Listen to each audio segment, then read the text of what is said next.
You. What's up?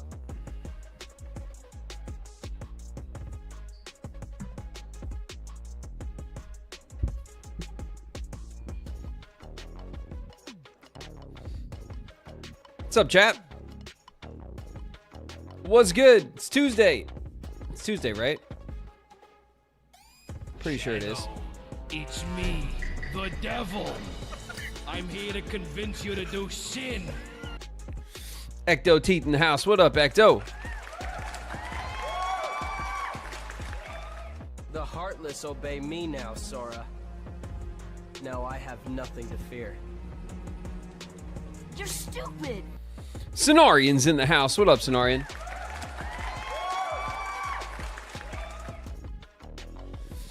Back and balder than ever. That's true, yeah. That's true. So fresh today. Oops. Driving ain't like skateboarding. Hat of Dragons here. What's good, Hat?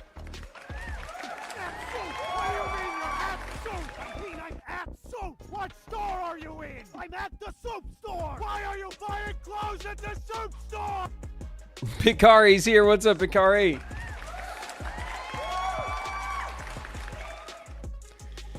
Got to get that shine ready for the weekend. That's actually exactly it, yeah. No, I can't make my life. Bree the Introvert's here. What's up, Bree? If I wait too long to buzz my head again, then it takes longer. Like, there's more steps to it when it gets a little long because I can't just, like, take my foil shaver and just reset it. So I reset it today because I let it go last week, and so that I can stay on top of it over the next few days going into the weekend and make my life easier when I travel.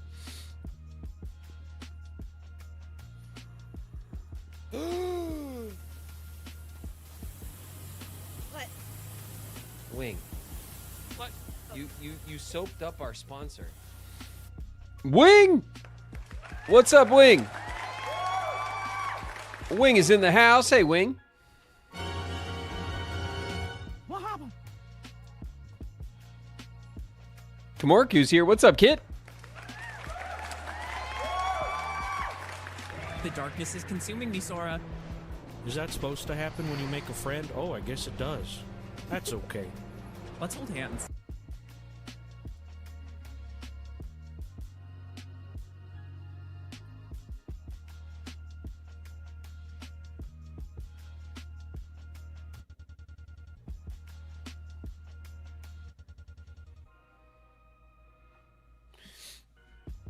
Gabby's in the house. What's up, Gabby?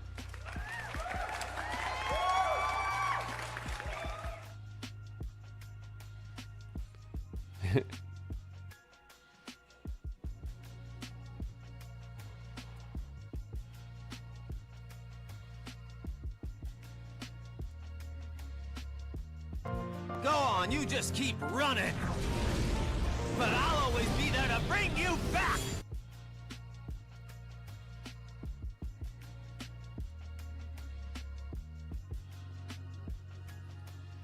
Drum Guy's here. What's good, Drum Guy?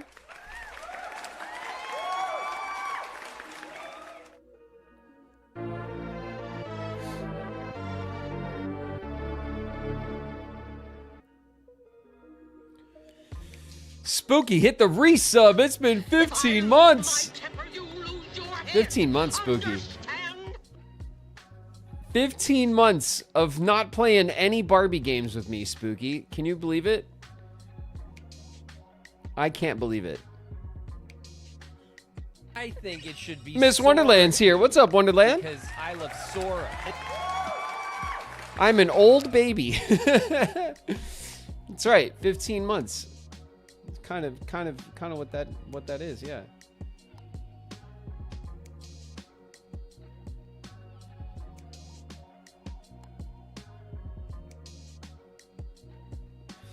Man, if the stream is hitting 15 months, then Fern is like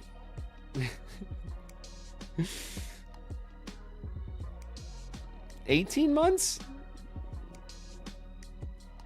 Is that even right? It feels like it's... My God, math is hard. Fern is moving out. That's right. Fern's out of here.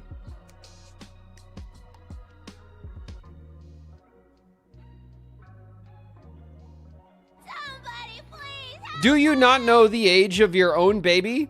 Not exactly, no. You know?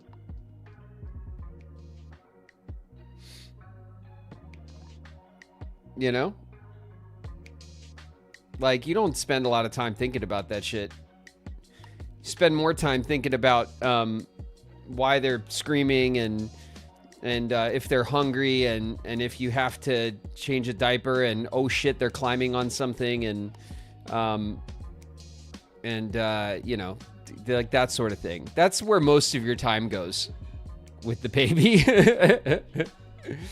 You know? How do I get them to chill out? Like, how do I get them to go to sleep? You know?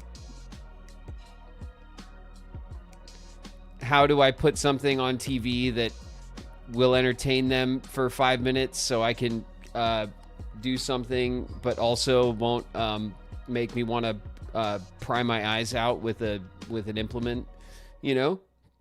Like, those are the important things. Queen Saf is here. What's up, Saf?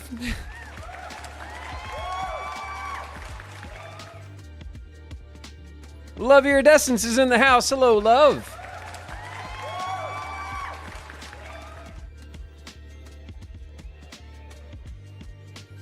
Fern's off to join a Screamo band. Yeah.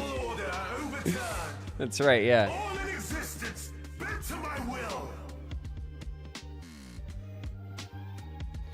Soul's in the house. What up, Soul?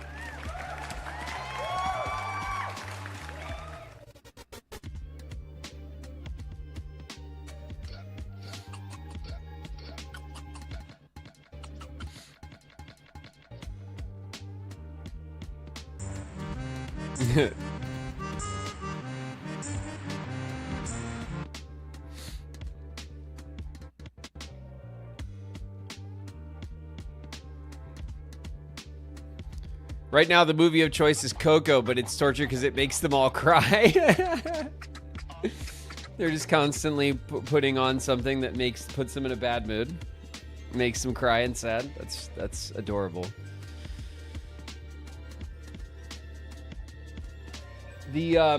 For Fern, there's a cartoon.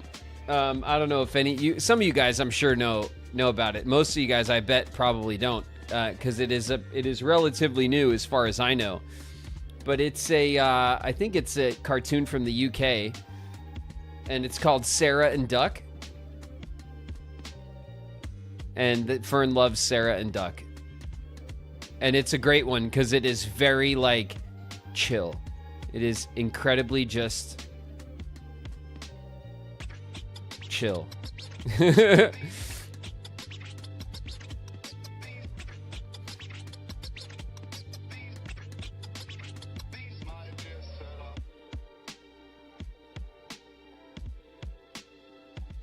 Fern is going to learn how to rage bait. Probably. Nothing like Baby Shark. No, Baby Shark was Lily's jam, though. Lily was like Baby Shark generation for sure. And we played the shit out of Baby Shark. We had that going all the time. Bluey is great and Curious George. Bluey is, I think, the best cartoon for toddlers. But Bluey doesn't do much. Fern likes Bluey and will watch it, but like it doesn't hold her attention because she can't understand it. You know what I mean? Like there's a difference between cartoons for babies before they talk and cartoons for babies after they talk. You know what I mean? And Bluey, I think, is like best in class for cartoons once the kid like can speak and understand and follow a story and stuff like that. Like Bluey is unbeat. Like I think Bluey's the best. Bluey has such excellent examples of parenting, like excellent examples of pretend play, just really wonderful like like good example content, you know, across the board from Bluey. And like Bluey can be a little hype, but in general, it doesn't get your kids all manic and like crazy. Like some cartoons just work them up, and then like you're like, why do we have that on? Because they're bouncing off the walls. You know what I mean? Bluey can get a little hype, but doesn't really do that to them in the way that other cartoons do. So that's like, Bluey is clutch. Bluey's awesome. But for Fern, there's cartoons made for like, you know, for like toddlers, for like little babies, you know?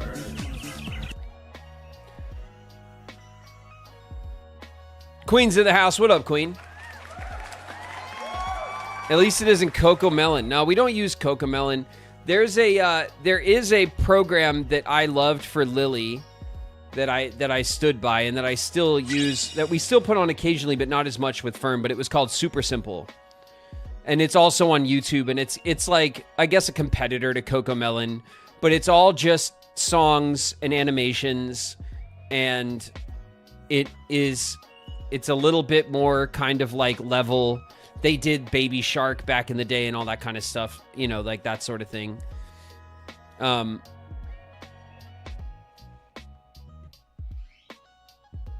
I miss Bones. There he is. Bone Napper's in the house. What up, Bones?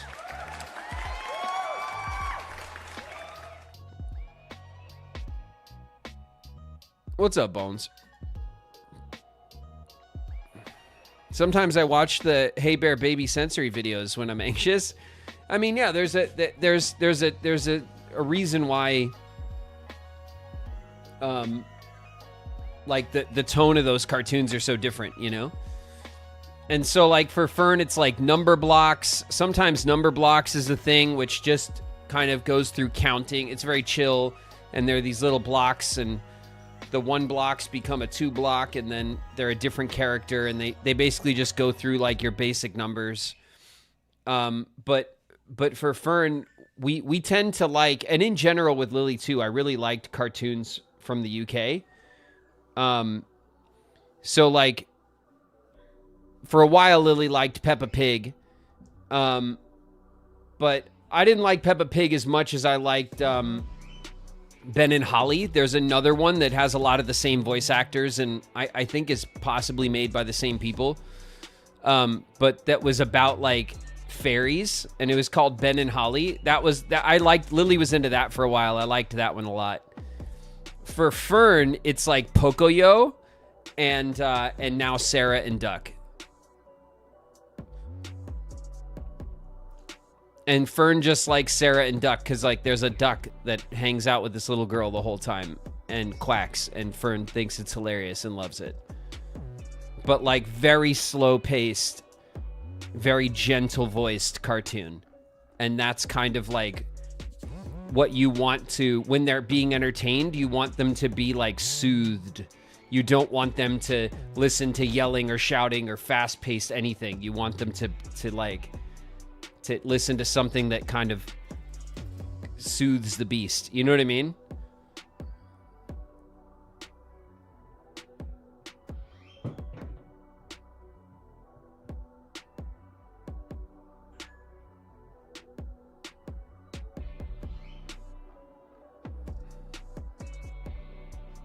I watched Blue's Clues as a kid in Sesame Street. Blue's Clues was in... my youngest brother, Killian, loved Blue's Clues. And we all we had it on in the house all the time. So like Blue's Clues was cool. You know, and again, has that very steady voiced, steady paced, but is also made for kids that are like, you know, maybe in preschool or something like that. It's because there's question and answer sections, and it's about like eliciting a little bit of thought and participation from the kids. I grew up with Sesame Street. Sesame Street was like the kids' content when I was a kid. Calla Apple's here. What up, Calla?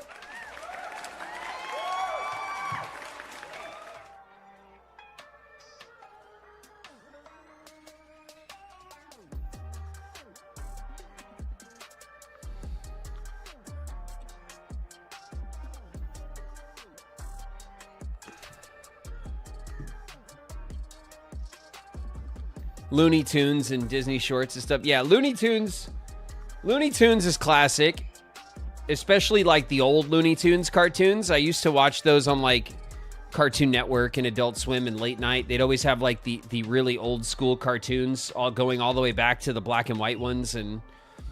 But those cartoons are exactly the wrong energy for small children. Like exactly the wrong energy. They are hype. They get loud. They can be violent. You know, it's nothing about that like levels a child's energy. It does the opposite, honestly. And so like I think modern cartoons have really kind of like figured it out a little bit, you know?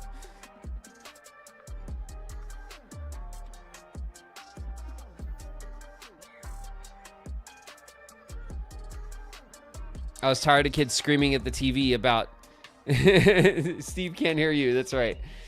Well, you know, that style, like Blue's Clues really like pioneered that style of like of the question and answer.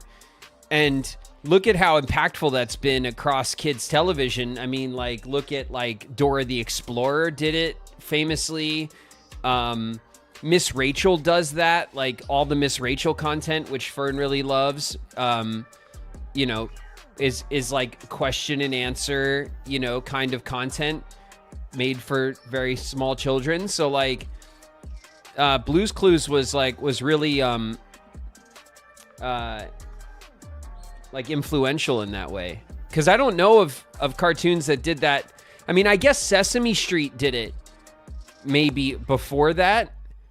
But I think Blue's Clues is really what kind of popularized that style. I think Sesame Street had a bit of that, but didn't focus on that as their like content strategy. You know what I mean?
Our church would hold Halo tournaments. That's cool. Gotta get them kids. Gotta bring them in, you know? Hello, fellow kids. Do you play the Halo?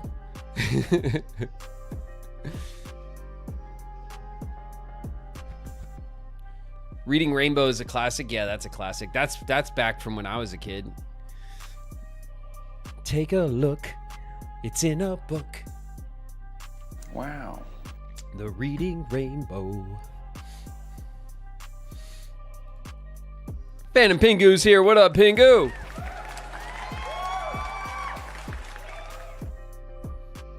Hey, kids, you know who else has a Halo?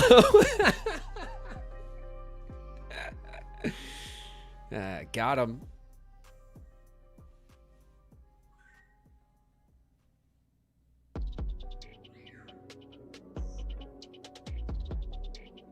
What was your house? What?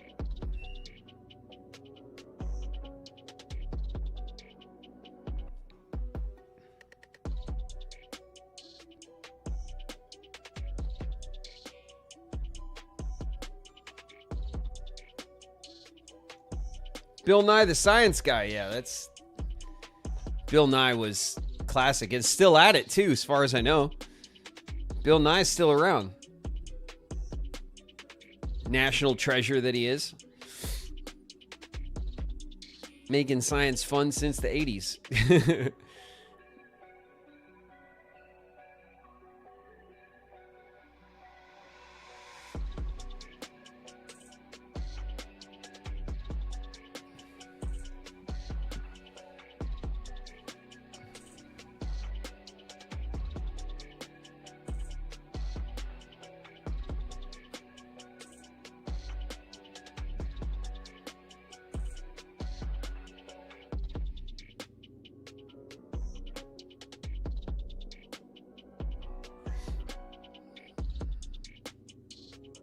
Schoolhouse Rock.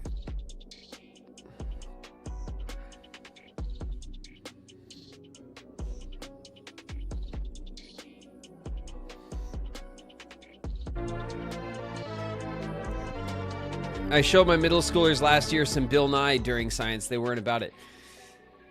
Yeah, well, I think,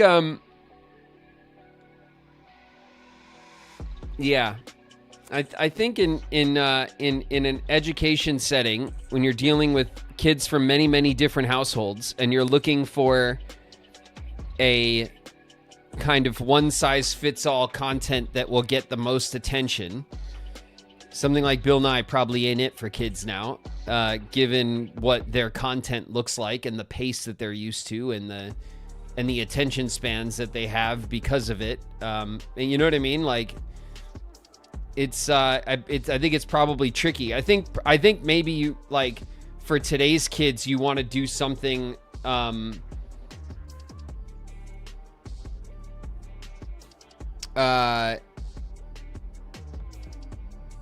what's that,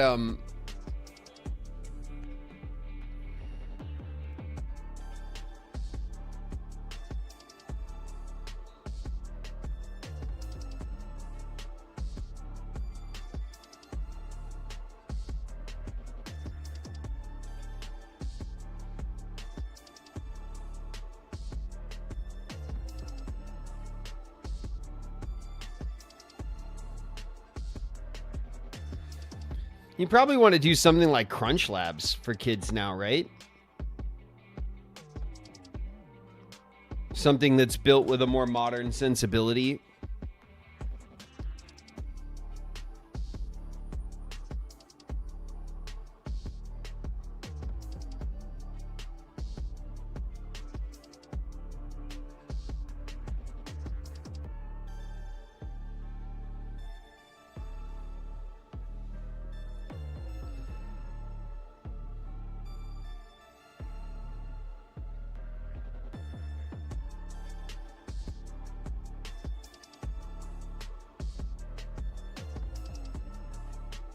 SciShow is awesome. Do you mean the Twilight Road to Nightfall? No. It's the road to dawn. Wait till the dawn's in the house. What up? Ta-da!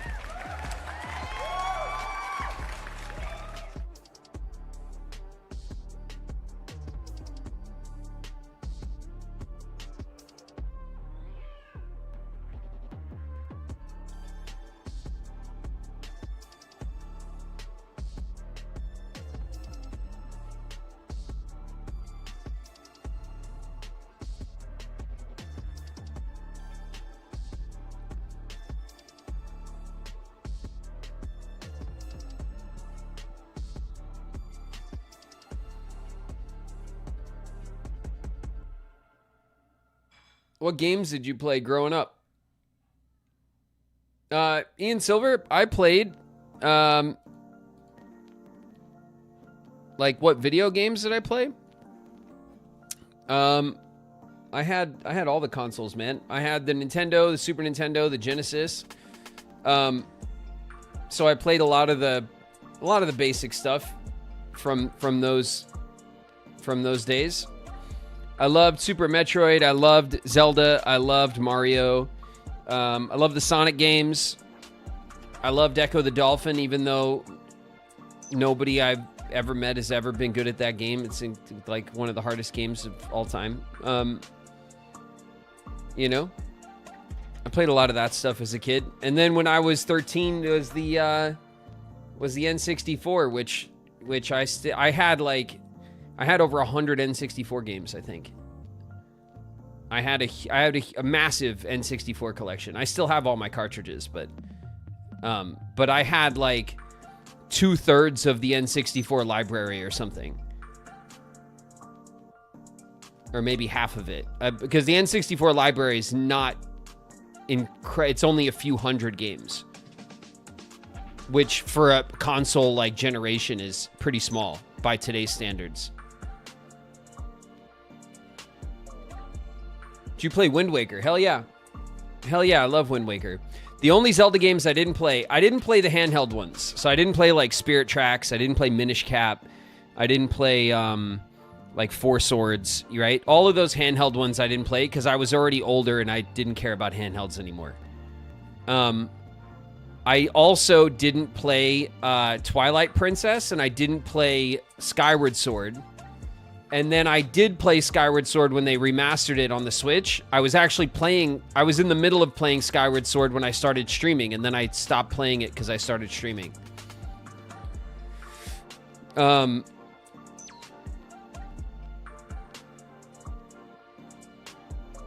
Why didn't you play Kingdom Hearts when it came out? Because I worked on it.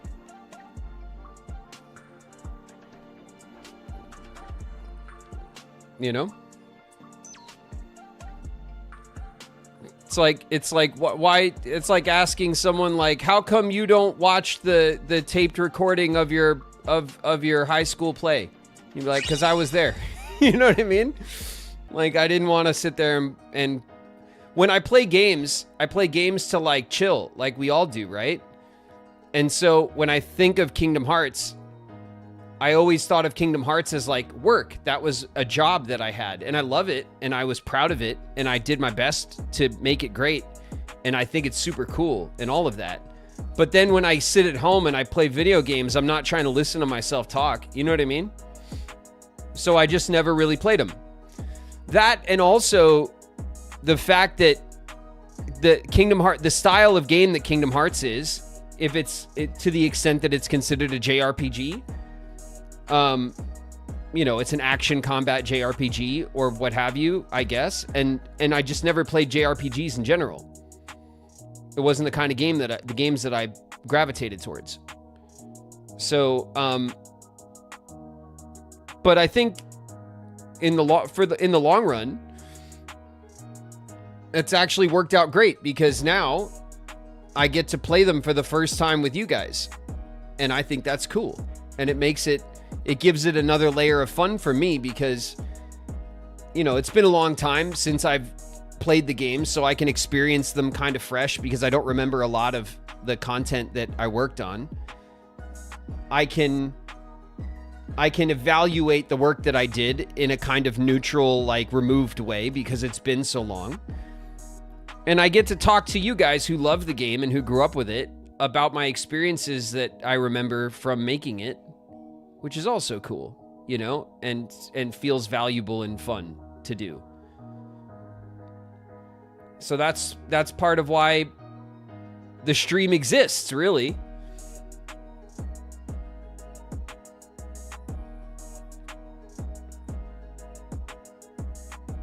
Does that make sense, Ian? Does that answer your question? Do you get where I'm coming from? You know what I mean?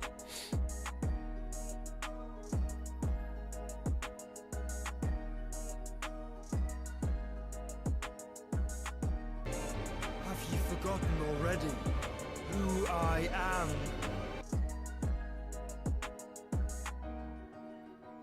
Isn't Zelda a JRPG? I mean, I don't know. Zelda was always a puzzle adventure game, and it was categorized as such pretty much my whole life.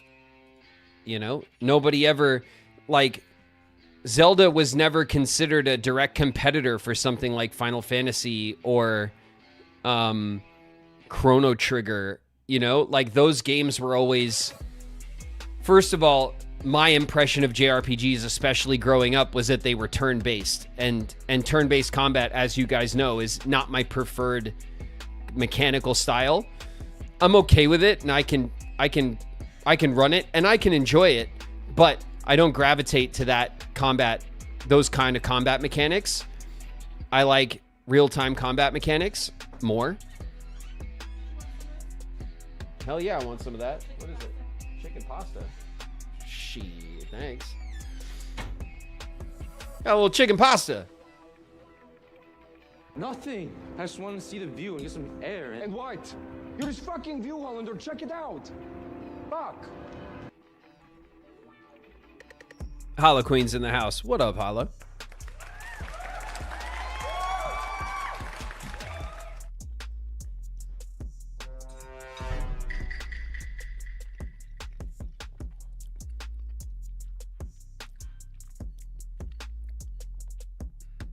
We all know you secretly think card battles are the best combat mechanics. I mean, the card-based combat in Recom is still live combat. It's not turn-based. You're sitting there trying to deal with your deck while you're running around dodging and stuff. Like, that shit's hard. And I liked it because it was hard, but I like things that are difficult, but that click. Like, it's important in game design, with mechanics and game design. Your mechanics can be difficult and can have a steep learning curve, but it is incredibly important that at some point on that curve that it clicks. You have to at some point get that muscle memory and that game sense where you know what to do without thinking as much about it. That's when things click. That's when you are able to decide if you love the game or not. But if the mechanics never click, you never even get the opportunity to love a game. And if you bounce off of something before that opportunity for the mechanics to click, you never had a chance.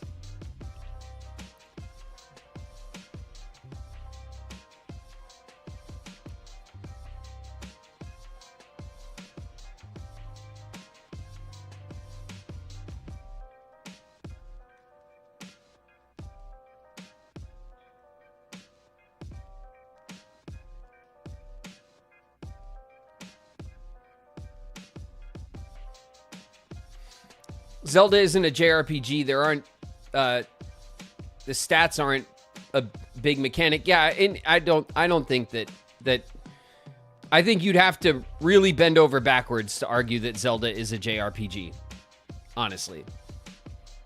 But I don't know. Maybe somebody wants to die on that hill. Not me, though.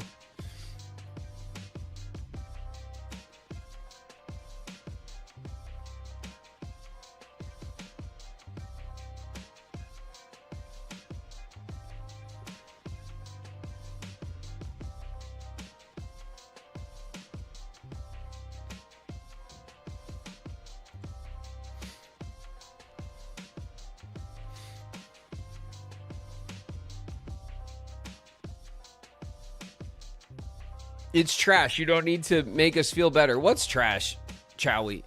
What are you talking about?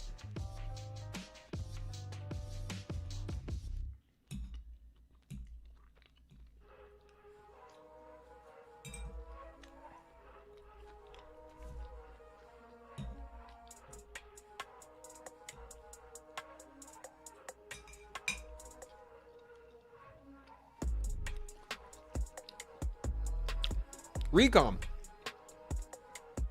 I disagree. But I mean, my Recom play is up. You could watch the whole thing. And you could see where I start to enjoy it. The learning curve on Recom is brutal. It is very hard. The early game in Recom is harder than the end game. I had more fun bullying the bosses at the end of Recom when I knew what I was doing and the mechanics clicked and I had a good deck that took me a long time to game out and build. Then I loved it. I had so much fun because the stress of the awkwardness of the controls melted away. At a certain point, it clicked. Then I was able to really enjoy it. The learning curve of Recom was not enjoyable. It was very difficult to get used to. And I think most people bounce off of it before they get a chance to click. That's the point I'm making. Like, you could make a great game with a steep learning curve, and most people are not going to get to the point where they can like it. And I think Recom is a good example of that. You know? And look, that balance of how long it takes for controls to click, that's part of your design. And you can argue soundly that it's not good design to make the learning curve so hard that most of the base will bounce off of it before they get a chance to like what you're doing. And I think Recom suffers from exactly that. And I think that's a fair criticism of Recom.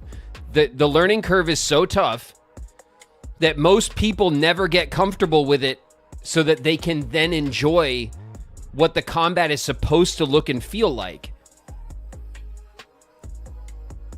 And I think that criticism of Recom is perfectly reasonable, honestly.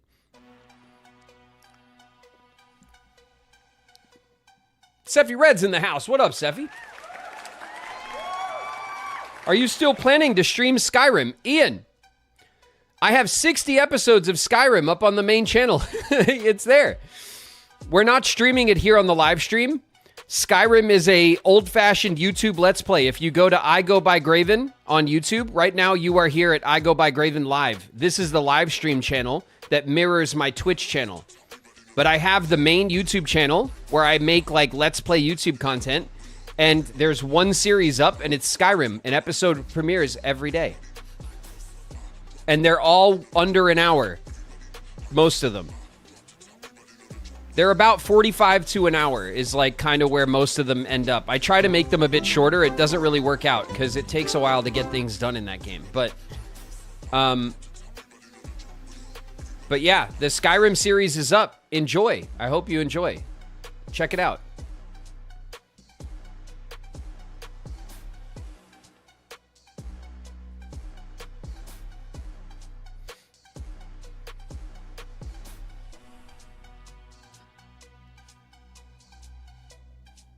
Shannon Amore is in the house. What up, Shannon?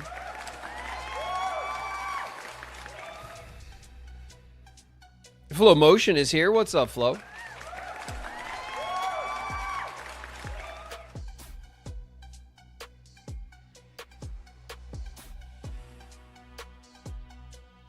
I didn't know I was looking for it on the wrong channel. Thanks. No, yeah, it's over on the main channel. It's the only thing on the main channel right now. But at some point, any games that I want to play that we're not going to stream will go into a kind of Let's Play series on the main channel. Starting with Skyrim, which I'm going to do my best to do a nice long play of Skyrim. So that'll, you know, that could go hundreds of episodes given how that game goes. But it all depends on how quickly it completely breaks and falls apart on me. But yeah, I started that 2 months. That series has been running for 2 months now.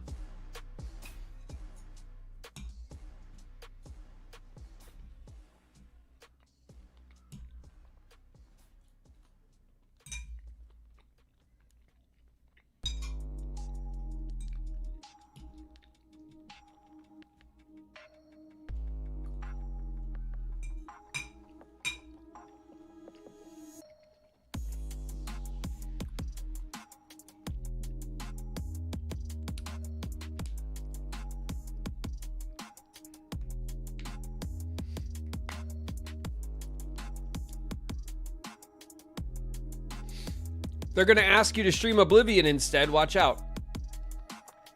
I'm enjoying the Skyrim series a lot. Thanks, Vellaby.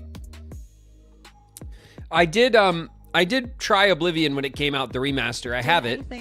It completely melted my computer. But since then, I have upgraded my CPU and my my water cooler block, which I think was the bottleneck on my system back then.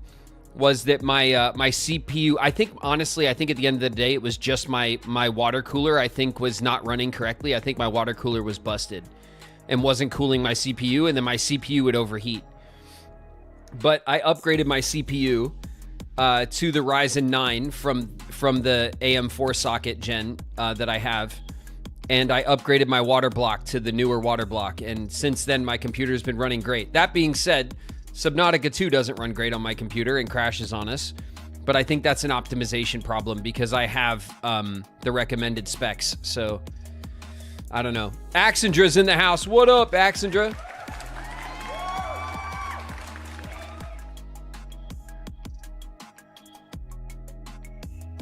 Did you check walk-ons today? You guys, you're so excited, aren't you, Queen? I know you and Flame have been just cooking up whatever it is I'm about to hear. Yes, I approved Flame's new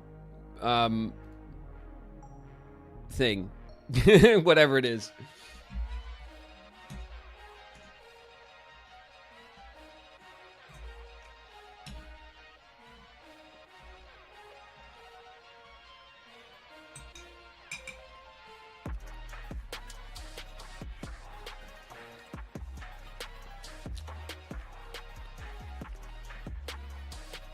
I would like to hear the creation.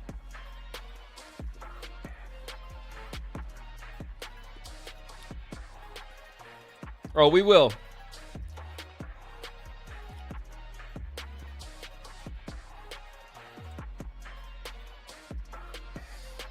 I keep thinking of fun walk-ons, but I'm never changing my say fellas.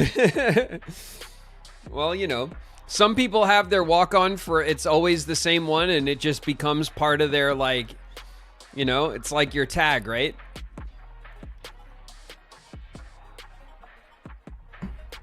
And some people mix it all up. Somebody mentioned the door to darkness? Spooky's in the house. What up, Spooky?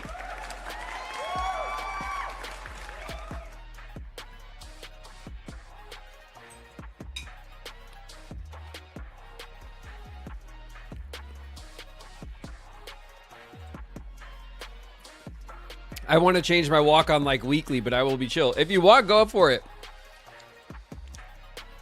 Changing your walk-on is not a problem for me. All I got to do is approve it. So there are plenty of people who change them up often. If you want to change it up, go for it. It's your walk. You know what I mean?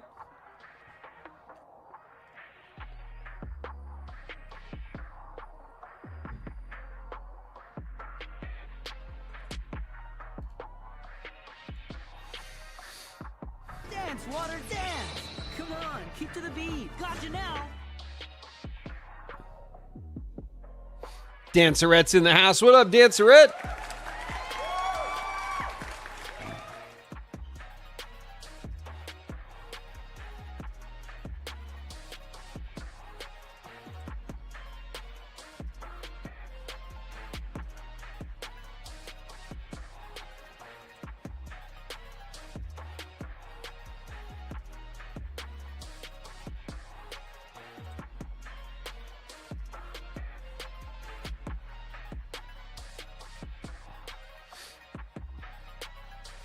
It looks like your food is inside your PC because of the reflection. Yes, this is the new thing. It's what all the cool kids are doing. You put your favorite meal inside your PC. I put a nice pasta in mine.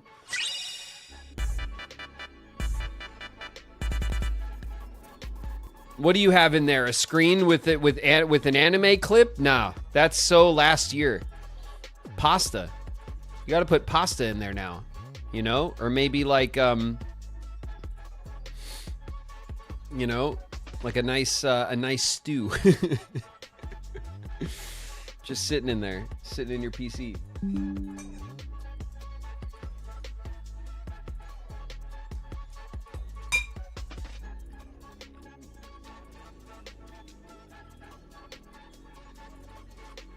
Tiny Observer in the house. What up, Tiny?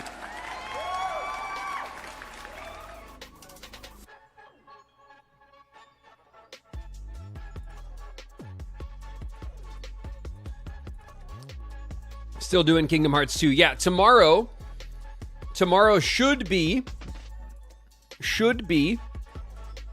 the last day of Kingdom Hearts 2.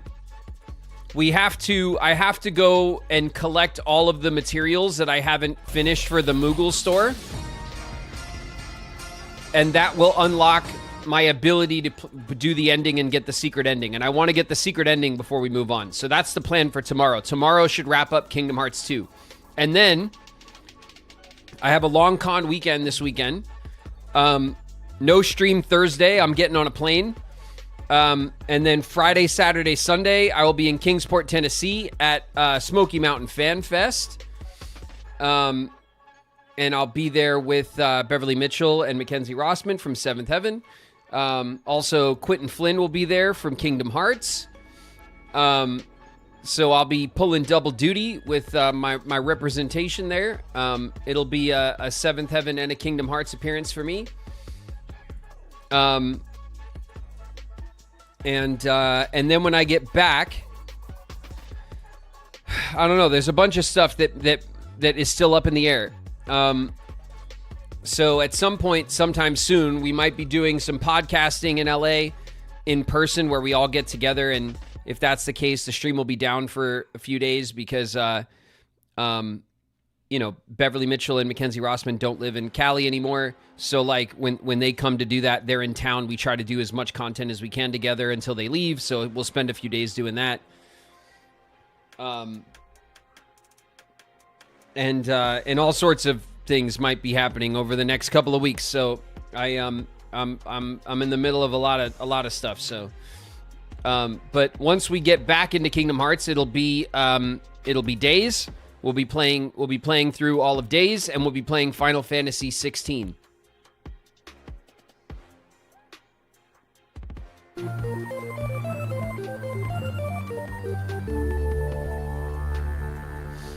I go by work overload. Yeah, I do sometimes, yeah.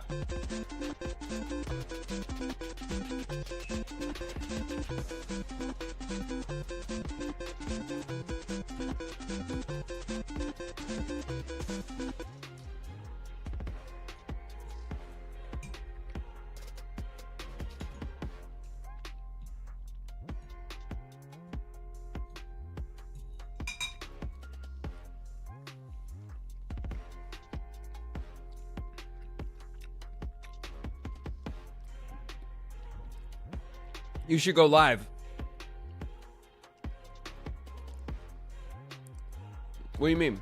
When I'm in Tennessee? I might do. Wherever you go, I'm always with you.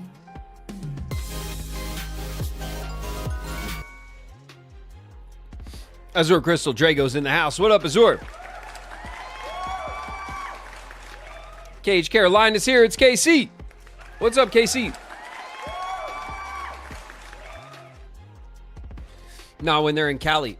I mean, yes. I like, especially with Mac, right? Like, I'll probably stream with Mac because Mac streams too.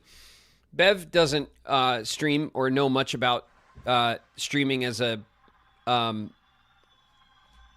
a platform. You know what I mean? Like Twitch and like live YouTube and stuff. So Bev doesn't seem terribly interested in it. But I'll, if I can grab Bev, like we did last time we all got together, I will.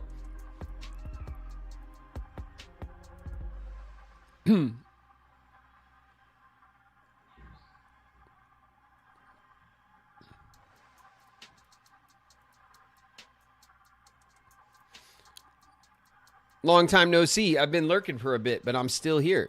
Nice, Casey. Thanks. I appreciate the lurks. I know you guys got lives. Everyone's got lives and jobs and kids and family and stuff to do. I'm here as much as I can be because this is our place to hang out. And when you guys got time to hang, I'm trying to be here so we can hang. And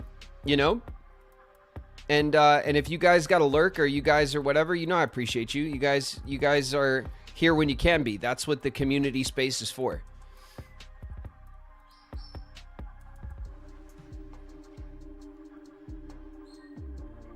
See you later, Ian. Need a weapon. My friends are my power.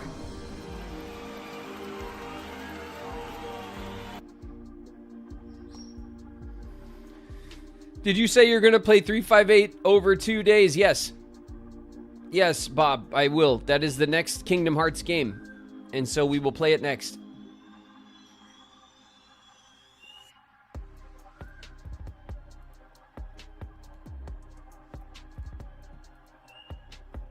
Boss is in the house. What's good, boss?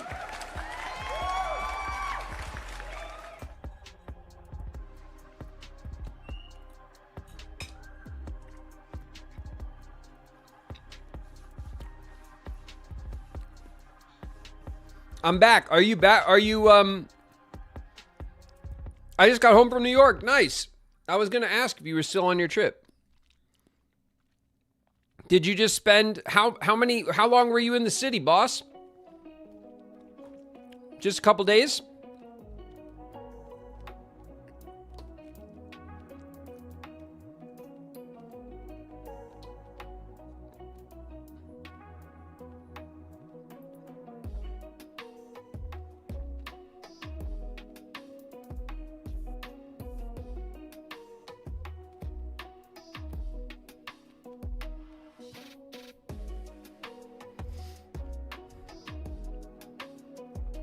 About 5 days, Times Square.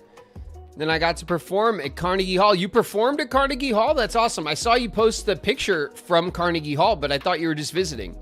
That's awesome. That is a, like, historic place to perform. Hot shit. I hope it was exciting, you know?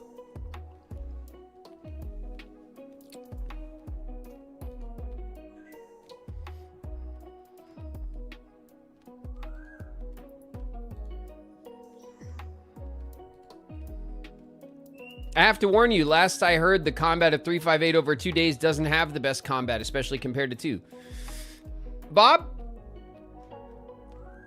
Don't take this the wrong way, but who cares?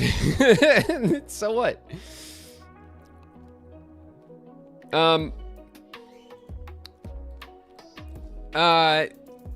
Look, whenever there's a series of games, right? Like, inevitably, by definition, one of those games will be like the best one and better than the other ones. That doesn't mean like the other ones aren't worth checking out, you know? Especially in, like, from where I'm sitting, like I worked on these games and I want to play them all. I don't care if one of them sucks. We're going to play it. And then I'm going to say it sucks or it doesn't or whatever, right? Like, everyone told me Recom sucked. I like Recom a lot, you know, because I played through the whole thing, and like I was saying before, I actually played it long enough to let the mechanics click where I enjoyed it. Like, some of the games will have better combat, some of the games will have not as good combat, some of the games will have a more focus on story, some of the games like won't have as much story. So what? I don't care. You know, like, I'm playing through the games not because they all need to be better and better every time. I'm playing through the games because I worked on them and I want to experience them with the community. I don't care when we get to the game that everyone hates the most, I'm gonna play it. You know what I mean? I'm just gonna play it and I'm gonna decide for myself if I like it or not. And of course, I'm not like criticizing you or anything for saying that. And a lot of people, my point, I'm only communicating like this about what you said because so many people in the community, when we're getting to the next game, say, oh yeah, but this, or like, oh, you know, this game, the combat sucks, or all the story is kind of bad, or you know, people say that this and this about it. So what? You know? We're going to play through all the Kingdom Hearts games, and I will not be deterred by, like, some of them not being as great as others. It doesn't really matter, you know? And I think that playing through all the games will inform my love for the series as a whole, you know? And that's what I'm trying to do, playing through the games with the community. I'm trying to inform myself more and better about the series as a whole, so that when I hang out with you guys here on stream and I interact with the community when I'm at these shows and things like that, I can hang and I can talk to you guys about the games and it's you know, because I've actually played them. You know, and I could say, "Oh yeah, that game's story kind of sucks." And everyone can go, "Yeah." And then we'll laugh about it. But I can't do that if I just like skip it because people say it's not as good as 2 or whatever, you know?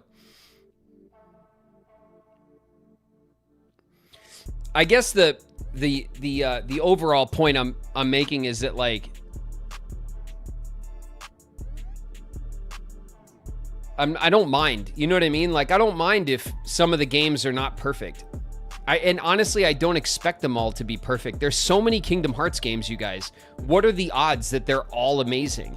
You know? It's just like, it's a big ask, you know?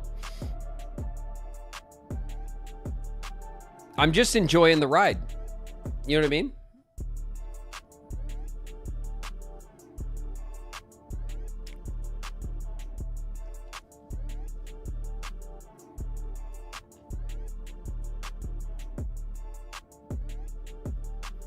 Each non-numbered game was an experiment in combat and ability systems that they kept polishing over time. Yeah, and I think that's really cool. I actually really look forward to the non-numbered games because I like the experimentation.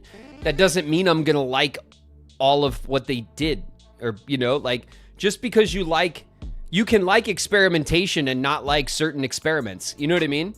But I could still appreciate them for trying something new and seeing what they did and then having an honest conversation about what about it works and doesn't work and why I feel that way. You know what I mean? Like that's where the fun is for the stream, is that we can have conversations once I play these games about the design and where I think the designs are strong and where I think the designs aren't as strong. You know, none of these games are perfect, you know? But that's okay.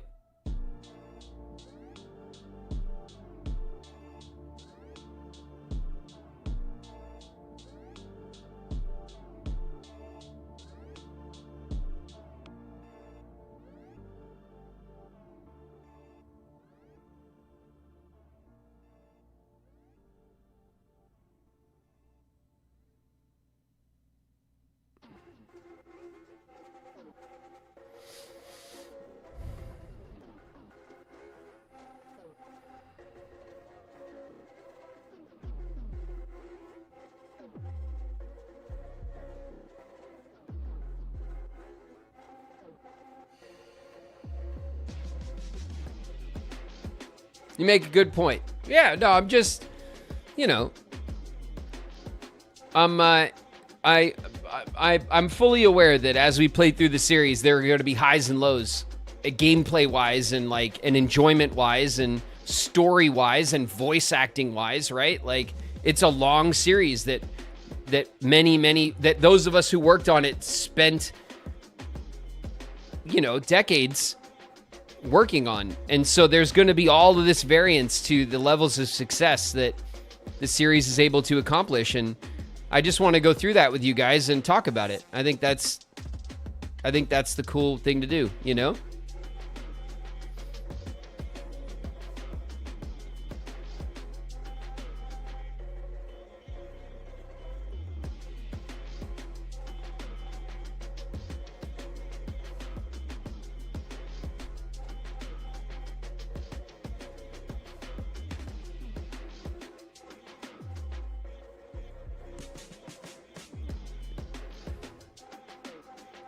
If you go into the Kingdom Hearts games wanting to have fun, you'll absolutely find something to enjoy.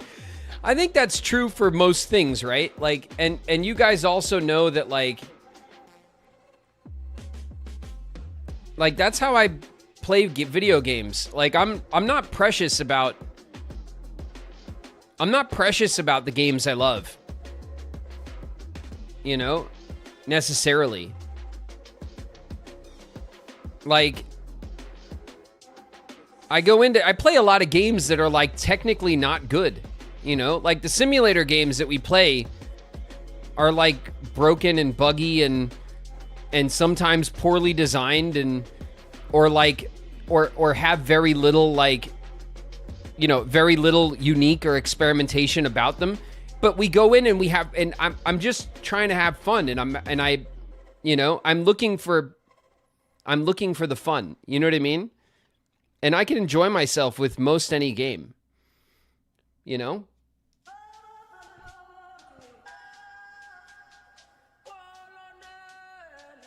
And like, I think that's just a good example of like the kind of like, for you guys, again, like you guys grew up with this series, you guys who are consider yourselves part of the Kingdom Hearts community, right? You guys grew up with this series and your expectations are always very high.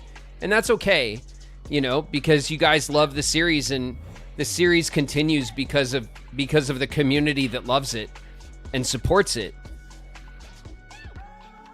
You know?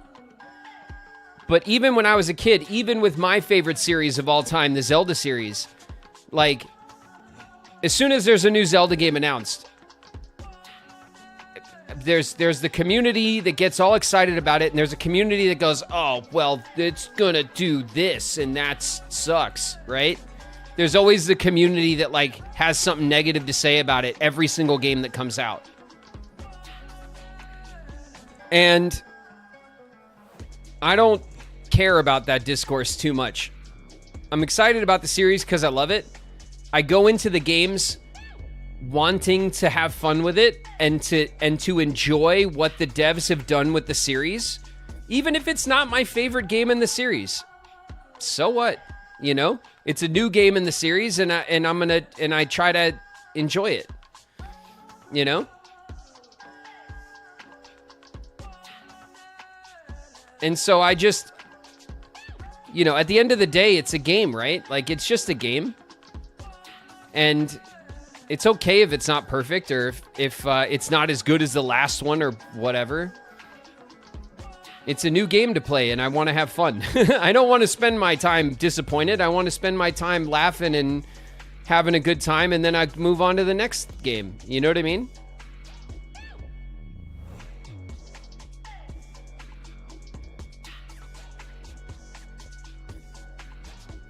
Thank you for feeding us during the Kingdom Hearts drought. Yeah, well, my pleasure.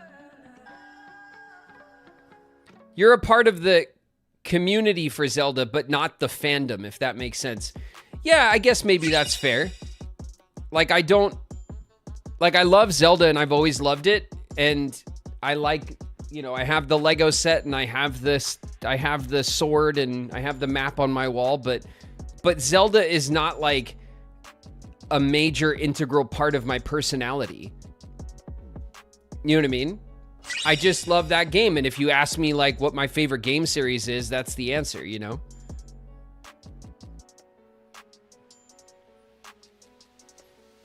But I don't kind of like, I don't wear it as an identifying badge of like part of who I am. And I never really have. And that's okay for people that do that and take it to that step, right? That like that love something so much that they like wear it as a badge of honor. You're kidding, right? I just don't approach games like that. Me, you know? But I don't think it means that I love it any less, or that I like, you know, that I'm less of a fan of it for that. It's just how I enjoy things. Ray Smash Brawls in the house. What up, Ray?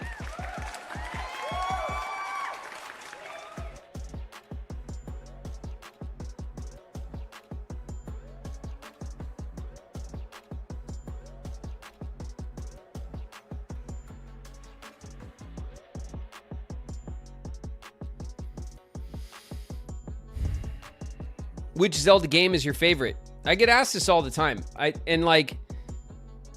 It's hard to answer because like I don't really think about it that much. You know? I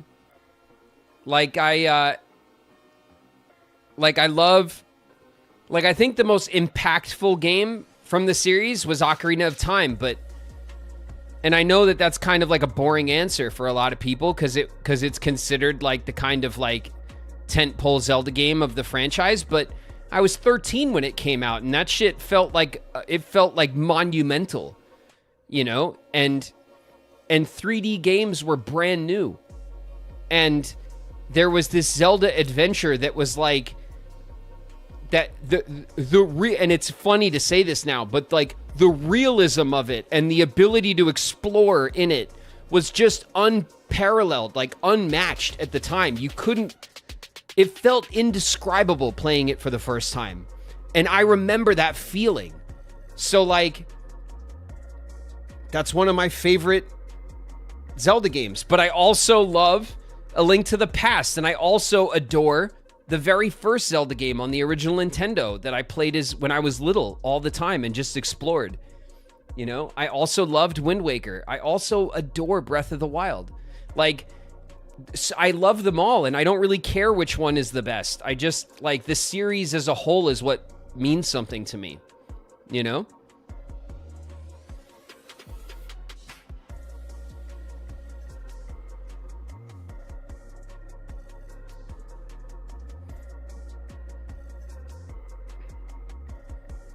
It's a basic bitch answer, but there's nothing wrong with that. It is. It's a very vanilla answer, and I understand. But my point is that when it came out, vanilla had just been invented. You know what I mean? Imagine you were there when vanilla ice cream first came out, and then try to argue with that person that vanilla is not the greatest thing. You know what I mean? Like, is it vanilla? Yeah, it's vanilla. But you were there, man. You were there when vanilla was invented. That's what I'm talking about. That's what it feels like. You know what I mean? Yo, vanilla is still really great. You can't argue with a dinosaur. Yeah, all of those things are true. I'm just trying to contextualize the vanilla answer a little bit for you guys, because I understand that part of the reason why that's my answer is because of the time and the place. You know what I mean? Like, I was the right age at the right time when the industry had a major shift, and that game was, you know, seismic in its impact, and I was there for it, playing it on day one by myself at night. I brought Zelda home on the night of launch when it came out, and I sat on the floor in my living room with my little TV on the floor, with my Nintendo on the floor, plugged up into the TV. And I played all the way through the Goma fight on night one. The Goma boss fight in the Deku Tree. And Goma scared the shit out of me. Goma was terrifying as a boss fight. And I remember putting it down that night and being like, this is the greatest game I've ever experienced in my life. Like, I couldn't believe it felt like what a time to be alive. You know what I mean? For 13-year-old me. And so, like, that experience can't be replaced no matter how great games get. You know what I mean? It's a time and place thing. Goma was terrifying. Yeah, Goma was terrifying. You know, and had this incredible intro where they were on the roof and they dropped down and got up. And it was like the design of this game, just like, I couldn't believe what I was playing.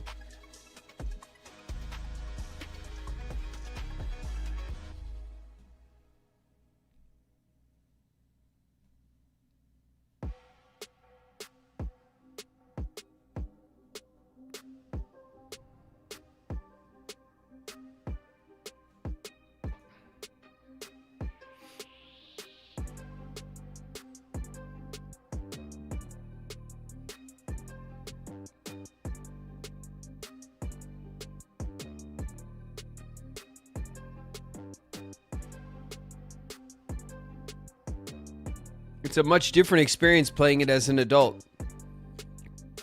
Oh, I think that's why so many people are addicted to Kingdom Hearts 2, because they played it as a kid during the early 2000s. Totally. Kingdom Hearts 2 is put up on a pedestal, and that pedestal is derived from the experience of a generation of kids that never played anything like that before. And suddenly this game that was mechanically rich and reached out to them with its world, and that largely is the Disney part of it, right? The Disney part of Kingdom Hearts is what reaches out to the younger kids and says, hey, play this adventure game. Play this real adventure game that has these characters from all these movies that you know and love. It's a really great franchise for that reason. And so 2 gets put up on this pedestal as the greatest in the series. And that's fine. Because time and place, that has a big part of why that's true and valid.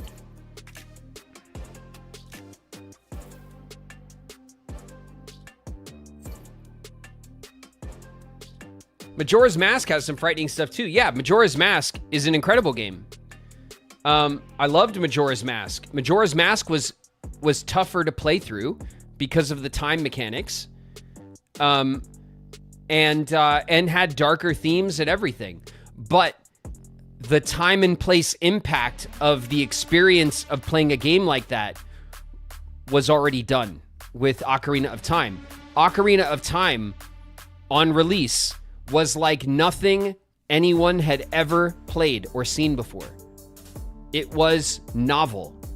And that is part of why it sticks for people so incredibly. It sticks for people my age.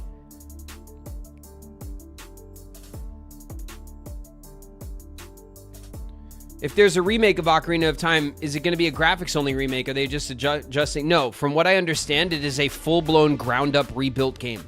That they are doing a full-blown remake. Not a remaster, a remake. All new graphics, they're modernizing the mechanics, they're bringing it up to speed. That's what I heard, and I hope that it's true. And I literally cannot wait to get my hands on it, because I would love to experience the game brought up to speed for today's, like, standards, you know?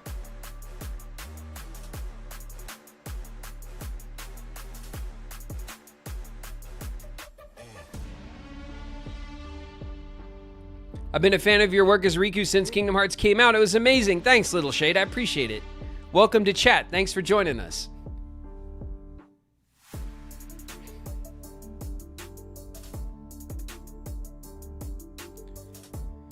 Would it be funny that Haley Joel Osment may someday make his own gaming streams of Kingdom Hearts when he has free time? Or is he not a gaming... Are you asking me, Bob? I mean, I don't know. Are you asking me if he will? Or, like, would he? I don't know Haley well enough to know if he, like, really likes games like that, honestly. So, you know, I mean, if he did, I think that'd be cool, you know? Like, if, obviously, I know the community would love that and support him and be excited, you know? As would I.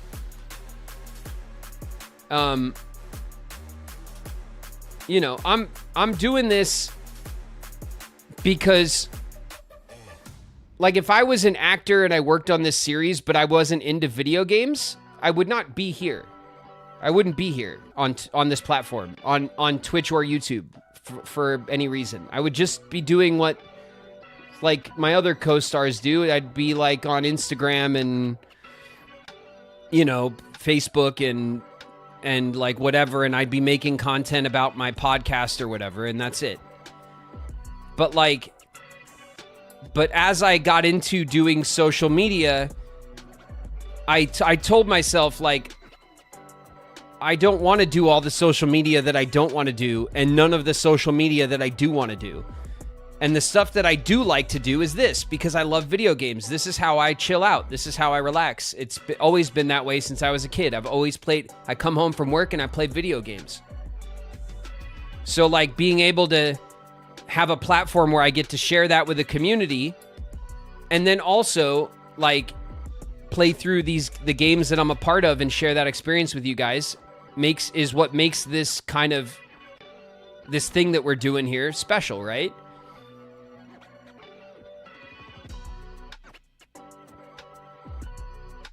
You love games and you love yapping. Well, you can't really be like the quiet type and then become an actor. I don't see how that works, you know? you kind of have to have an extroverted personality to like do well in entertainment, I guess. And as a kid, I never shut up. Surprise to no one. So, you know, I just, my mom just found a way to channel that energy into a career for me, which is, you know, good on her. My mom is the best.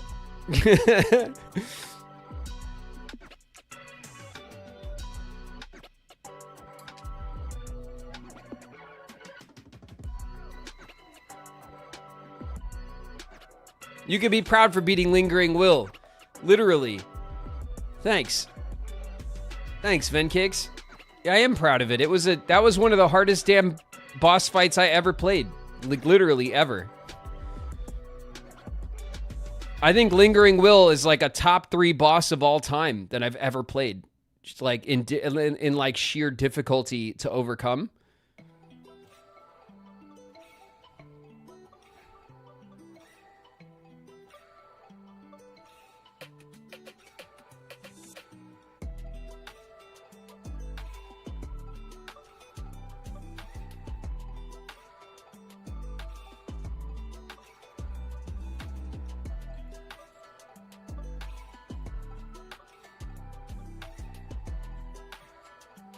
No, sorry. Don't be sorry, Bob. I don't mind talking to you guys about this kind of stuff.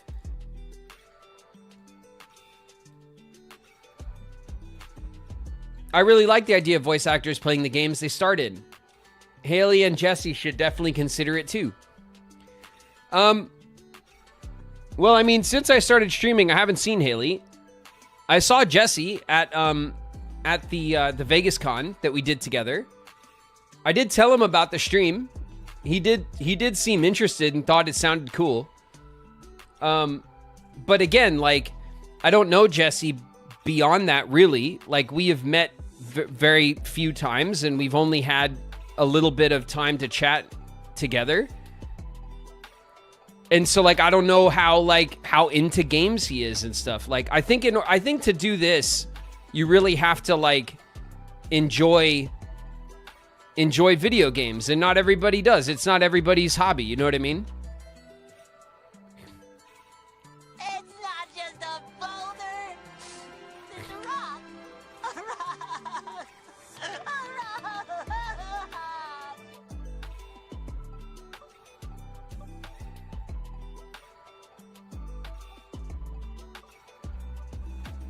Every Sunday he shrivels up because he can't turn us into victims, but he perks right back up on Mondays. That's not true. I spend my Sundays recording the Skyrim series so that I could turn you guys into my victims like vicariously, just not live. Don't worry. I get my fix on Sundays as well.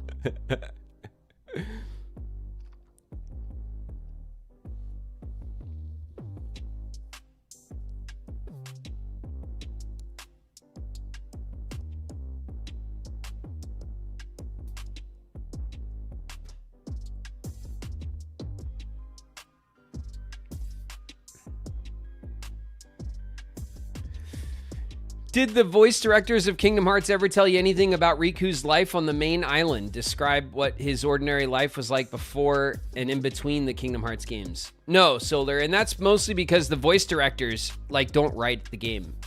Like, the people who would know about that sort of thing and the people who would think about that sort of thing are the writers.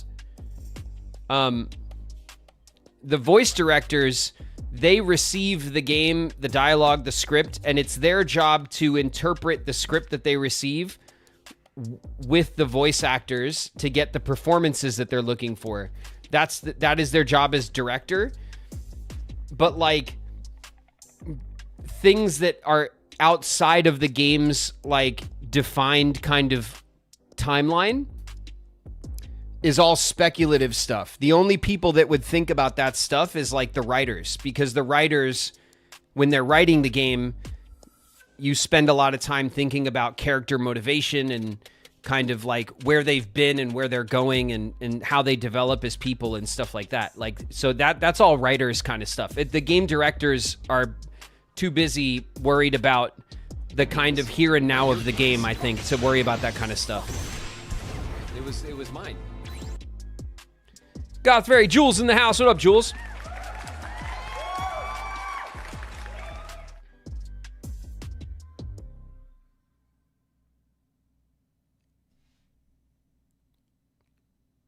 Lil Rock in the house. What up, Lil Rock?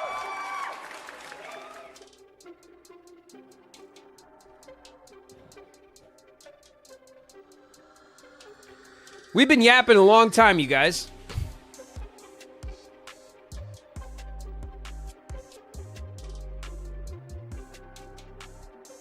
I think it's time to get a game up.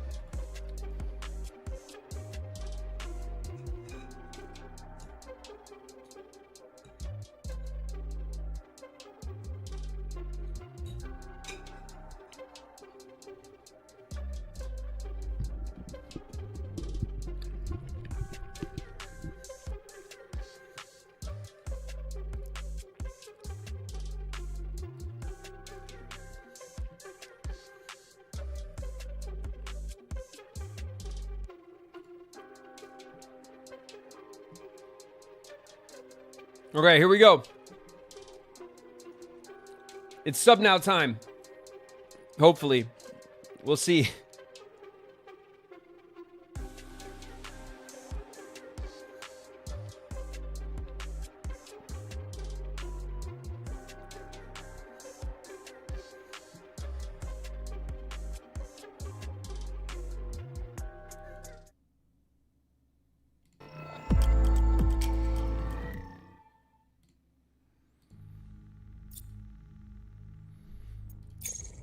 All right. Clamu Nation. All right, you guys.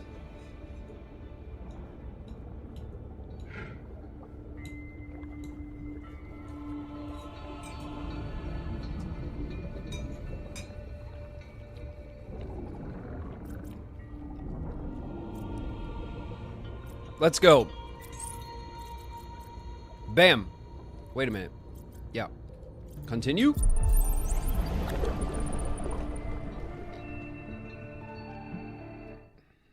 connected. All systems online. Ah, good morning. Good morning, Levi. Levi, the Leviathan. And the boys? Where are the boys? There's one. There he is. What's he doing way over there? Where's the other one? Oh, there he is. He's down there. They're not like they're not fighting today. They've gone their separate ways. That's disappointing. All right. We have a big old inventory now. Okay. Let's talk goals. All right. We want to find the last biobed because it will give us one more inventory hotbar slot. I think our basic inventory is now complete. I think this is as full as it gets. I could be wrong, but I'm pretty sure that that's the case. Can we name them Sora and Riku? Yeah, sure. Sora and Riku. Sora? And, oh yeah, that's Riku. The one fighting the rock over there for no reason. Just banging its head against the rock. That's Riku. Alright, great.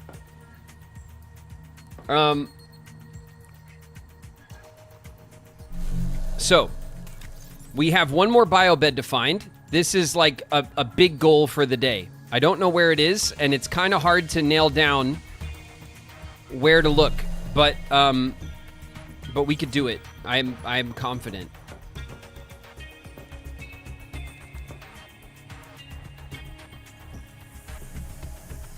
Maybe we should try this.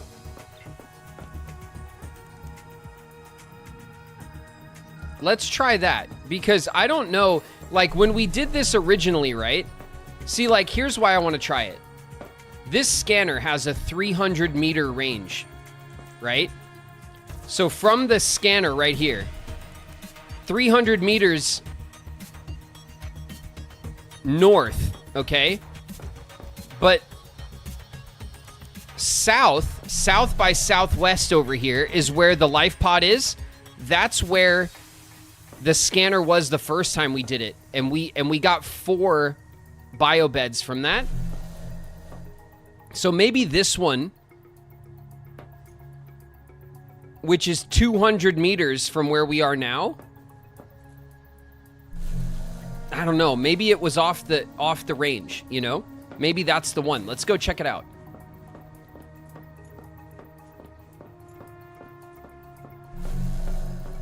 And you know what? Let's go check it out in our big boy. Oh my god. Look how slow this shit is.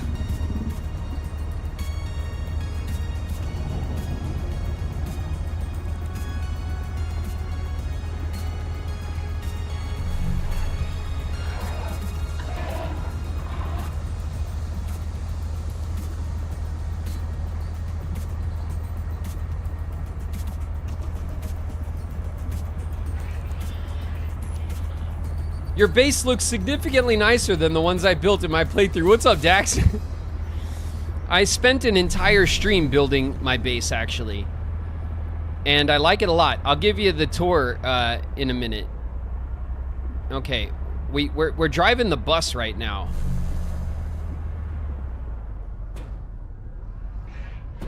Oh, it's literally right here.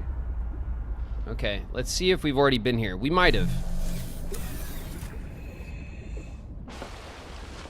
Oh, yeah, we have. Okay. Okay, I think this is actually the one that we found last time. So I think this one wasn't in our original... Yeah, because didn't we just find this yesterday? I think this is the one that we found yesterday. Like, on accident. Welcome aboard, Captain. His hamster base. Listen. You get tubes and you get rooms. That's like how that's how the shit works. What do you... Ow. What do you expect? Seek caloric intake. I'll seek caloric intake when I want, game. Telling me what to do. Hold on. How do I get out of here? You guys got me lost. There we go. Okay. It'd be cool if you could just like pew pew and like get the resources without having to get out of this thing and just fill the back. I would like that. All right.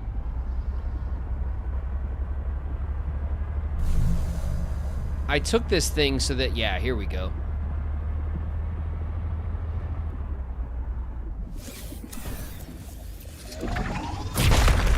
Give me all the quartz.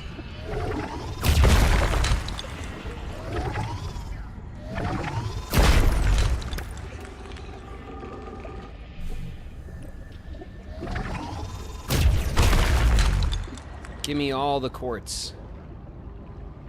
This is a stick up.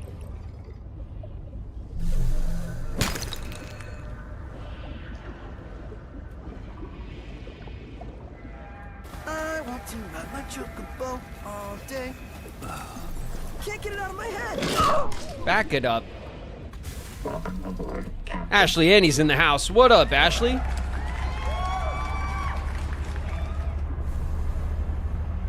Bro can't stay away from this game. I mean, we're almost done with it. There's not a ton of like, the game's really good, but there's not a massive amount of content here yet. So, like, I'm trying to play through it. And we're gonna play games like this more now, where, like, we actually just play the game until we're done with it, and then move on. Because it really sucks to stretch a game out across an entire year. Persona 5 Royale being the major example of this. All right, this thing is definitely a bus.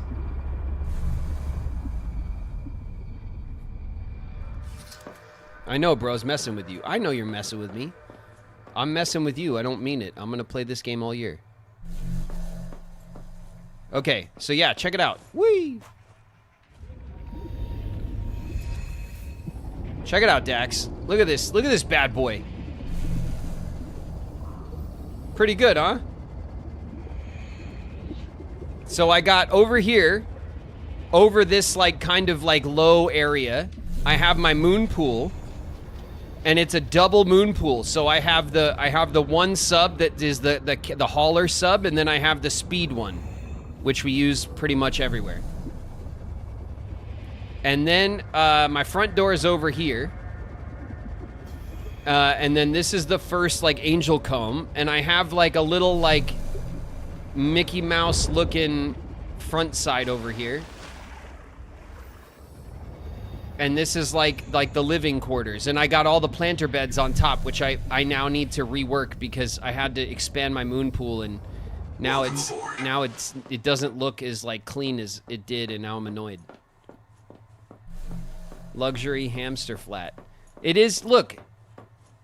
Listen. Look and listen, okay? I don't know what your base would look like in this game, but I dare you not to make it look like a luxury hamster fit, okay? That's how it goes. I don't want to hear it.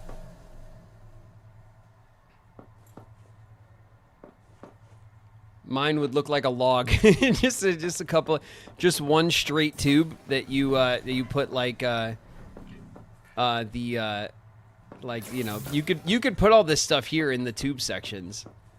I was thinking I was gonna cover like this hallway with like with more storage if it really came down to it. I'm kind of avoiding it because it's just kind of boring and expanding storage forever. I'd rather just deal with the storage I have at the moment. Okay, quartz.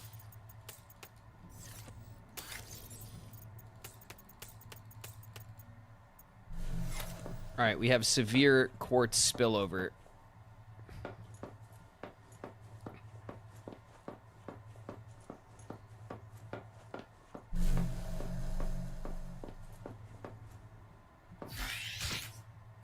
What can I do? What can I do here? Why is this red?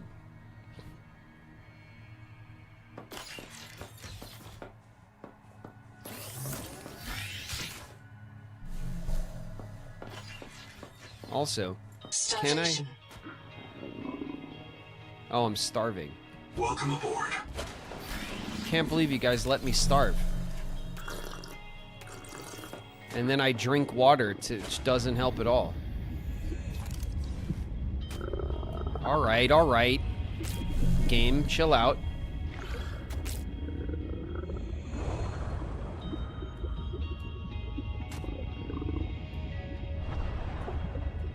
Welcome aboard.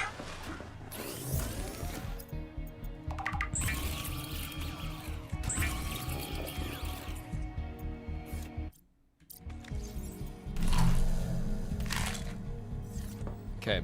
All right, let's hunt a little food and water. It's like what we always got to spend all our time doing.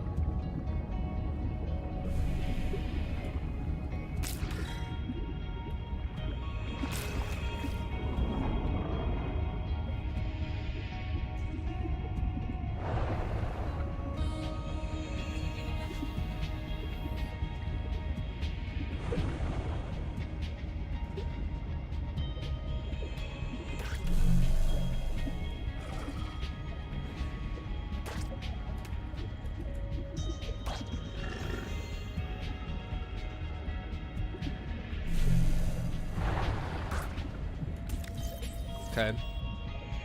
That's fine.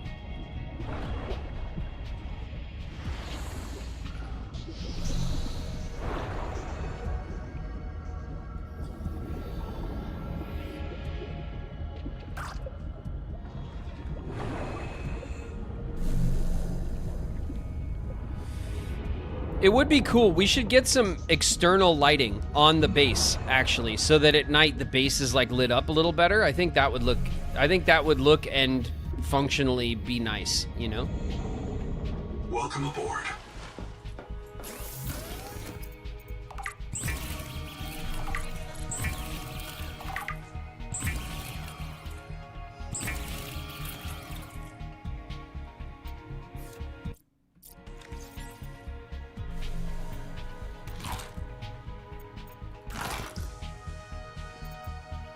Okay.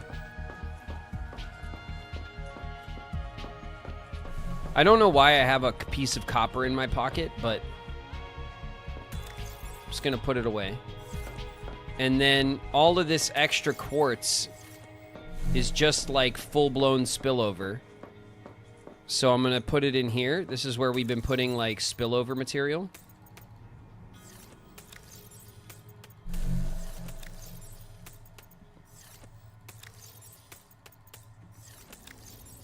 Yeah, it's fine. And then in here I have nothing. Okay, great. That's fine. What do we have? What do we have? Let's see. Exterior facilities. Power transmitter, hydroelectric, spotlights, exterior wall light. And spotlights. Okay, let's see what the exterior wall light does.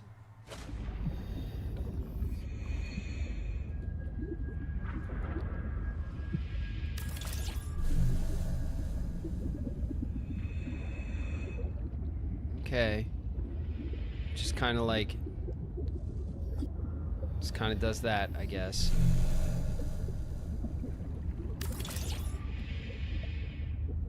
It's not like, amazing, is it?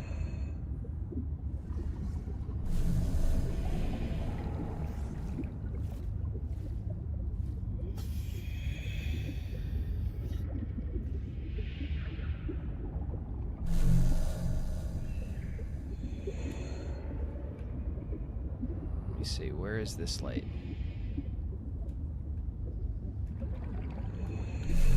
This light is there. Very much so buried into the corner here. Alright. That's fine.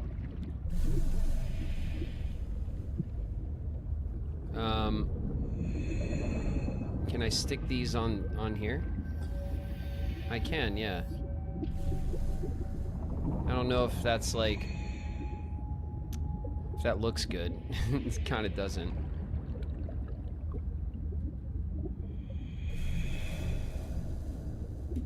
Alright, let's see what the spotlight does. Spotlight. 30 seconds. 30 seconds of what? 30 seconds of what? Welcome aboard.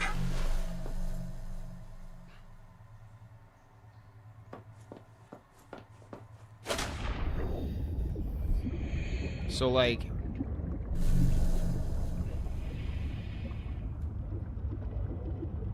If I put a spotlight here... Does it move around? My god, it's bright as hell.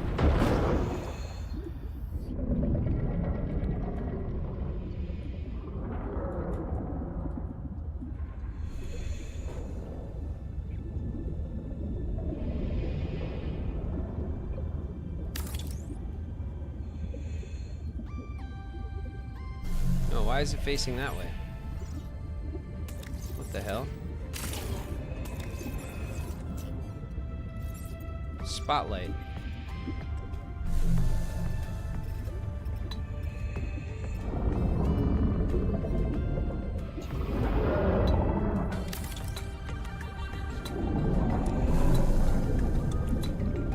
Chill out.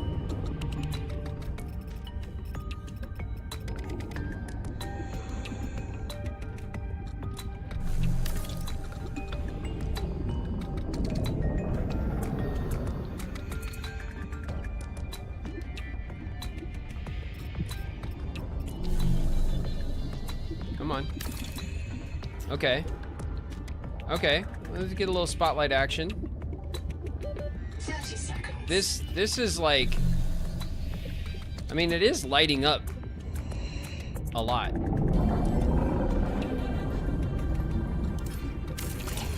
But I feel like I want my shit back, you know?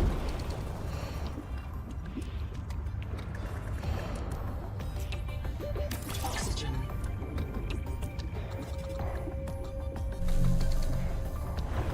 Welcome aboard. Okay. When we're building, what are we using? Titanium and copper. Oh, we have no copper. God. It's always something. It's always something. Does this, like... Does it shine a light at the comb? Or is it just useless?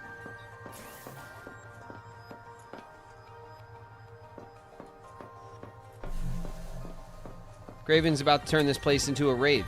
I'm not trying to turn it into a rave. I'm just trying to have, like, some functional lighting so that the base doesn't, like, sit in gloomy darkness all night. What the hell?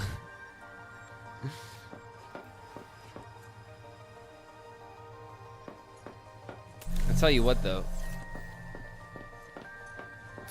I do low-key, and I know you all know. But I kind of want to redo the farms.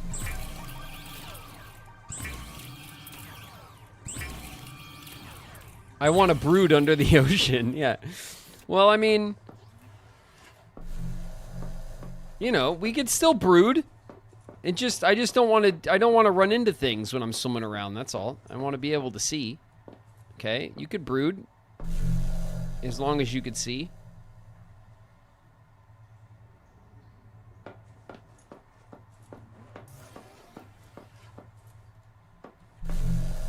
Alright.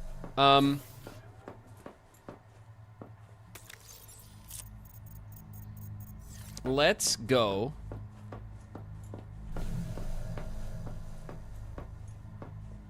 Oh my god. I'm very sorry.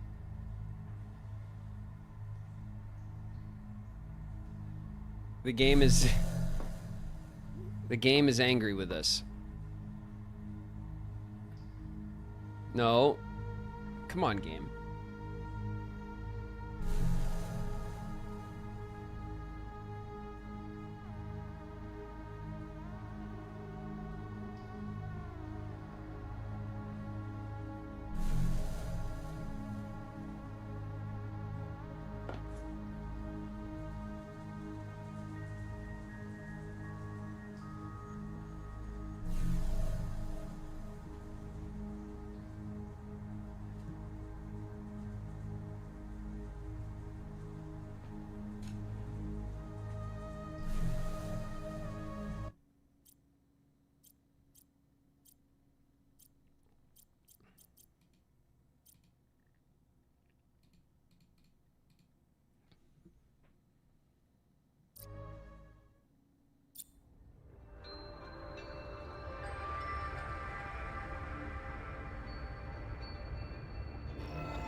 How do I, you guys still with me?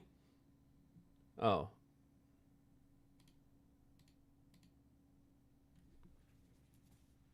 Hello.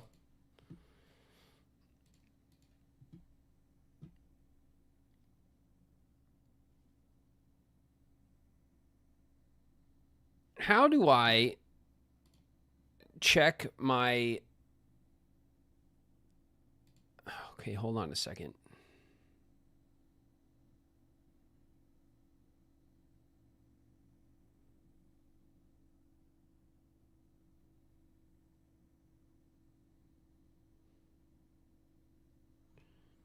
There is a new driver.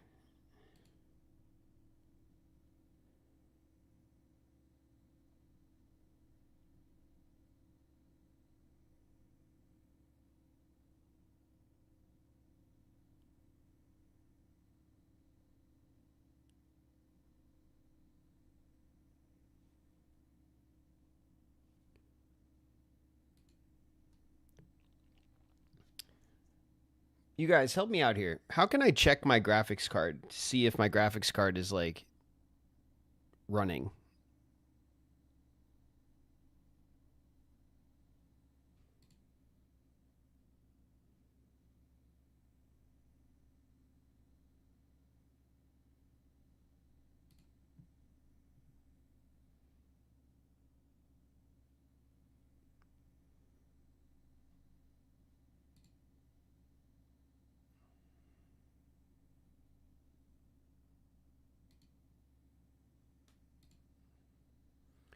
Have you guys refreshed or what? Because I fixed the camera already.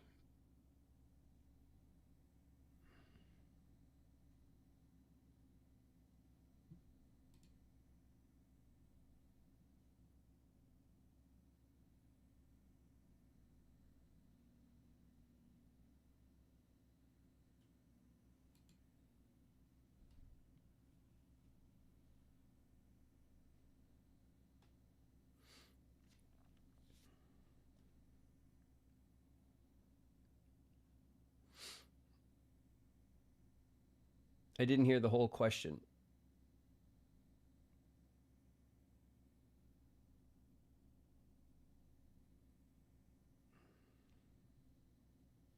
In the task manager. The task manager... What is the task manager going to tell me about the graphics card?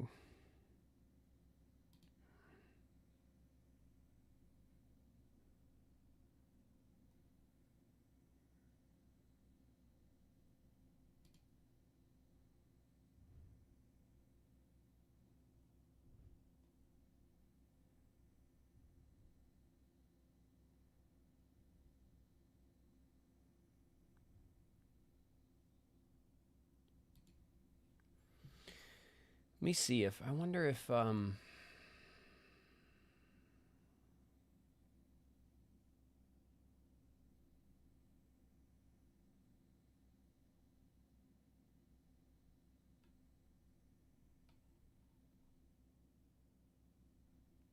was the software for it?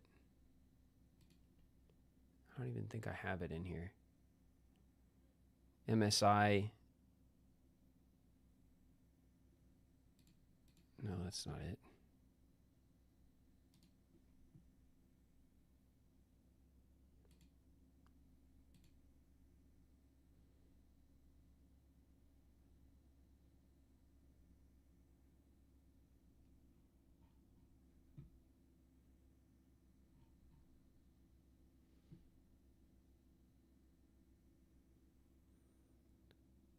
Restore the driver settings.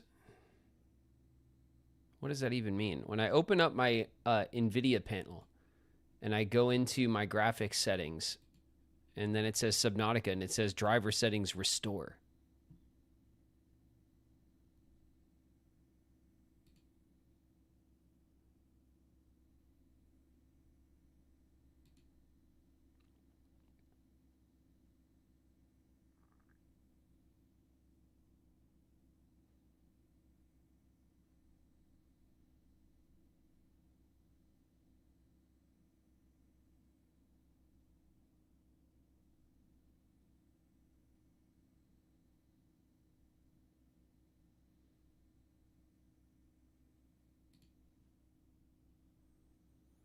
Yeah, the GPU's running.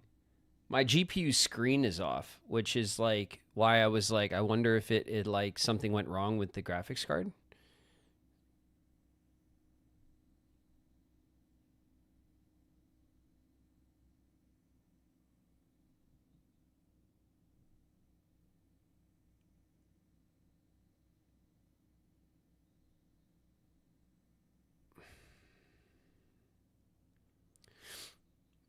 Do you guys turn on automatic tuning on the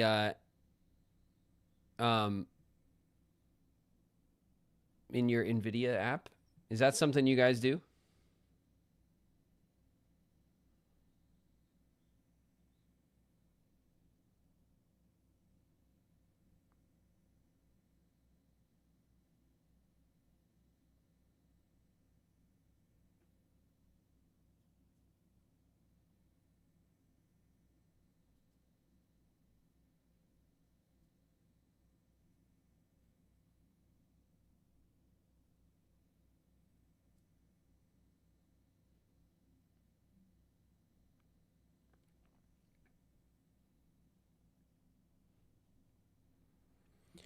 No, the game was locking up for me. For whatever reason, my I have the recommended system for the game. Like the system recommends a 3070, that's what I have. And what else does it recommend? I don't even know. We go to the store page. Recommended. A Ryzen 7. I have a Ryzen 9. The RTX 3070, 8 gigabyte. That's what I have. 16 gigs of RAM. I have 32. I have tons of storage space. My new poo. I don't need a new poo. I don't want a new poo. I like the old poo. I want the poo I always had. So I have like a better system than what is recommended to play the game, but for whatever reason the game runs terribly for me, and I'm trying to figure out why. Ghostly Luma's in the house. What up, Luma?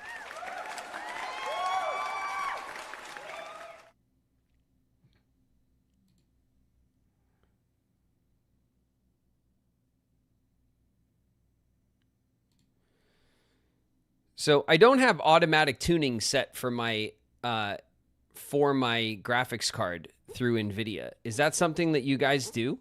Or is this like not something that you guys do? Does anyone know? Does anyone mess with this stuff more than I do? Because I never mess with this stuff.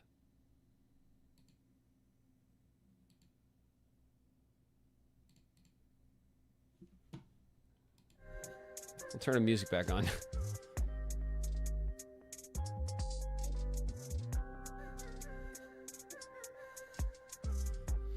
Spent an hour trying to troubleshoot on my stream yesterday. Gave up. Was it Subnautica, Spooky? Were you playing Subnautica? Or just in general?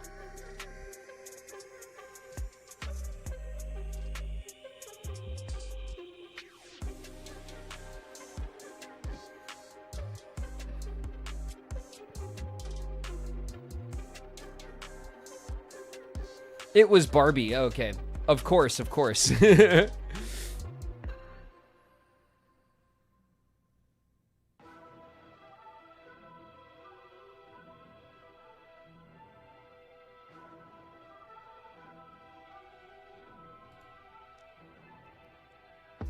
Well, the last time we the last time I updated, there's a new driver, but it doesn't have anything to do with Subnautica.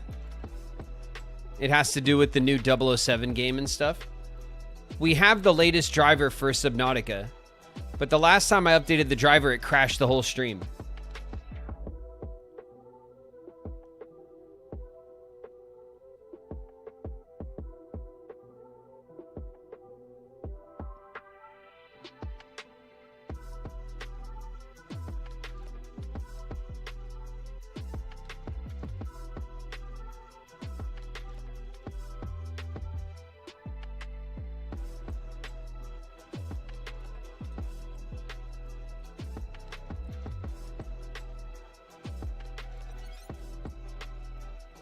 Was there an update to the game? No.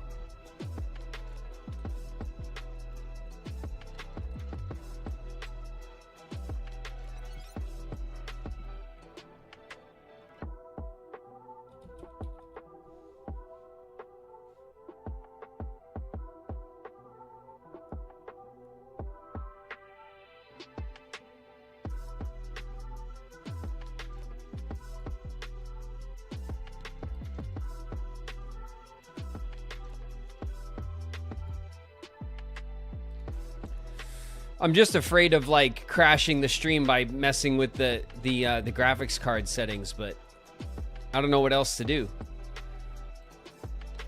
Let's try it.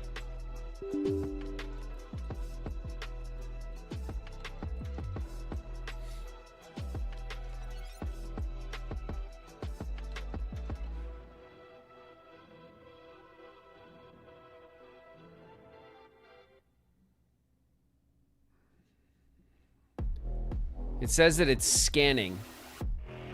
We'll see that if tuning the graphics card helps.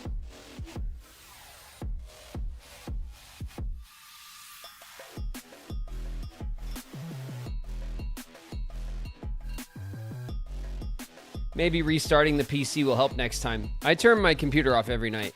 Unless I run the VODs overnight, which I do sometimes, and then I always turn it off for an hour or two in the morning. So that's not really, I don't leave my computer running for days. I never do that.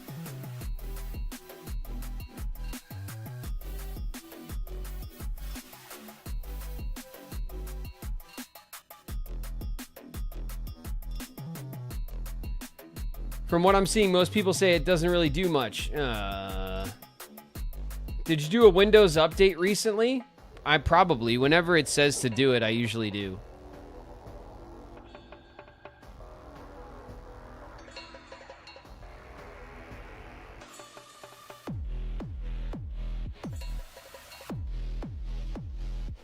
It could be Twitch.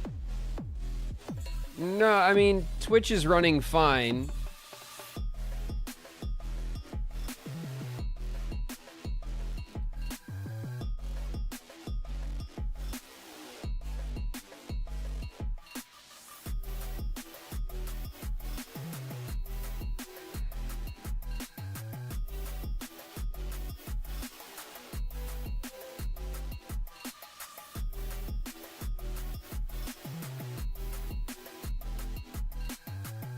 Admin only. Let me see. Driver settings. Restore. Why is it telling me to restore the driver settings?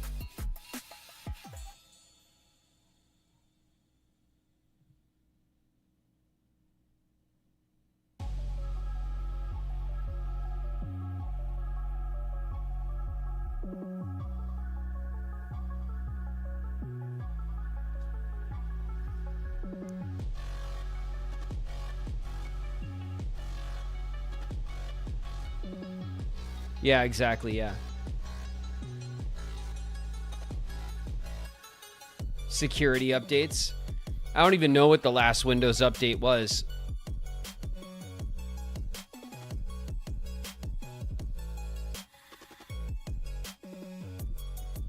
It was crap, probably, is what it was.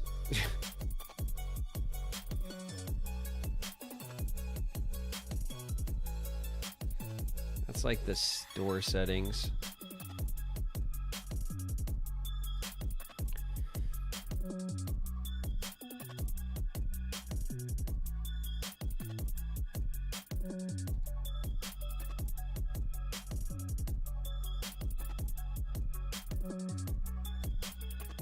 All right, let's try to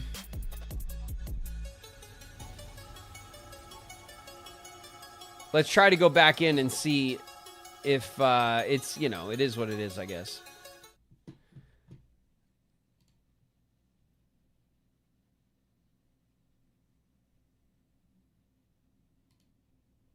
Unable to sync Steam cloud saves. Great, thanks. Thanks, game.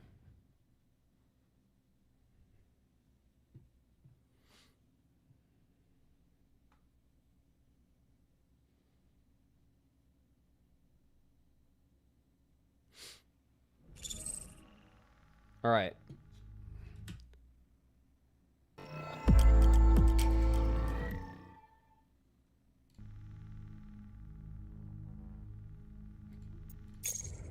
All right, we're back.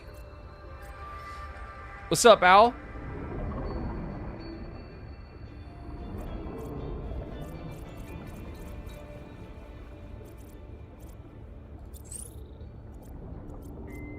We diving deep again? Yeah, we're trying. The game is kind of running like shit on my system, and I'm trying to see if there's something about it that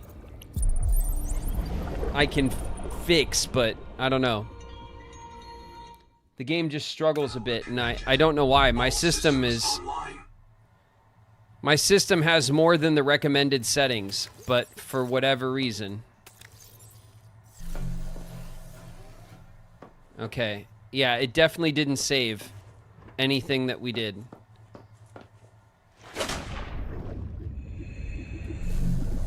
Oh, it did.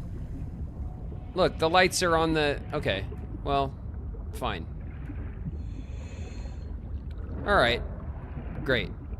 It's saved. Let's go away from here. Ow.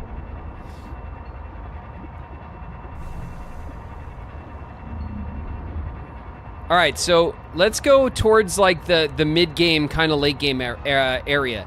I think what I want to do is maybe go to the heat zone. Because I don't think that we found any like bio beds over there. And maybe there are some? Maybe?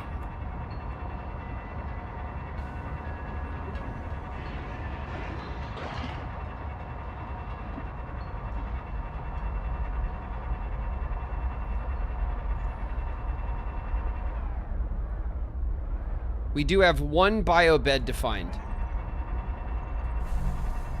Uh-oh. See, look, like, here's something. Wait a minute.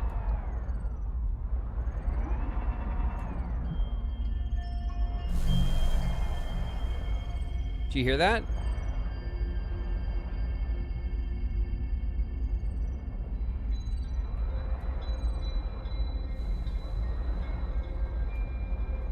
I hear a blueprint. Out. It's blueprinting. Hold on.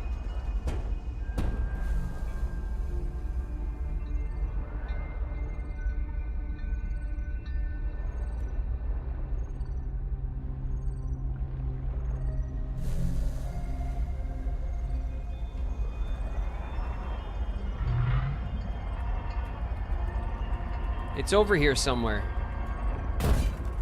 Ow. What was that? Get out of here.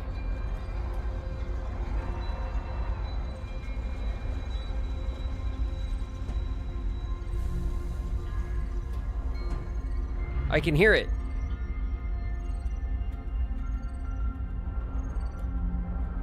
Maybe it's down here.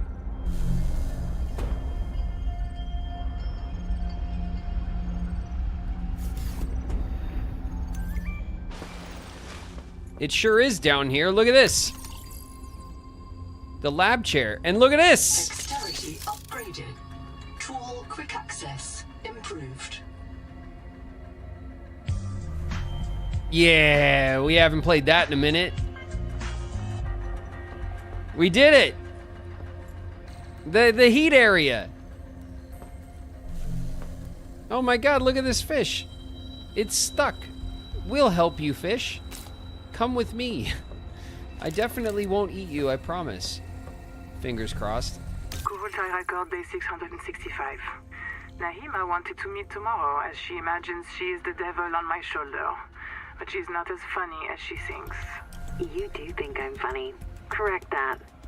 Nahima is very funny. You never have any life in these logs. You never say, I think. Why? So now my ecology cares about the life of people as well as zooplankton? Oh, I love people. It's humans I'm not so sure about. Tell me about the humans.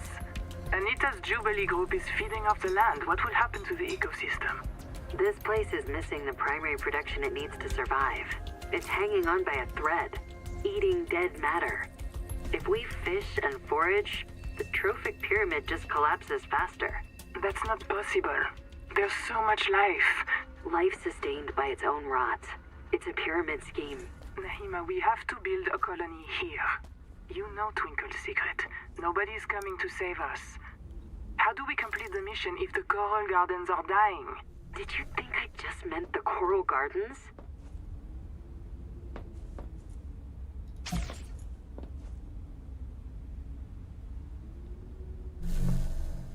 All right, well, we did it. We're the greatest explorers the ocean has ever known.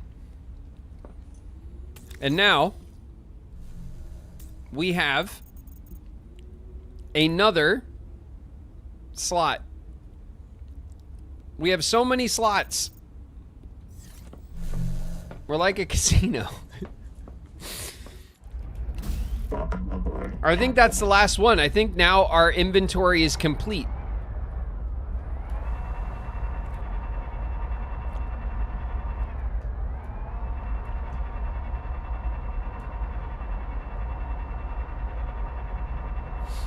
All right, so what we're gonna do now that that adventure has been completed, as far as I can tell, we're going. Hey, close your mouth.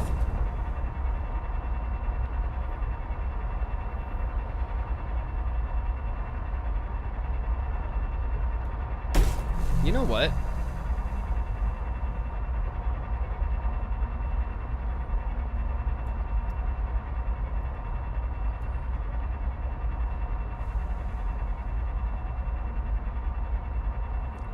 This is like the village. But there's something from the village that we don't have.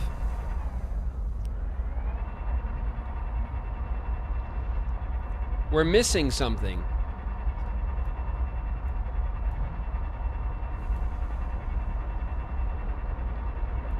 Ah. Here it is. Look at this.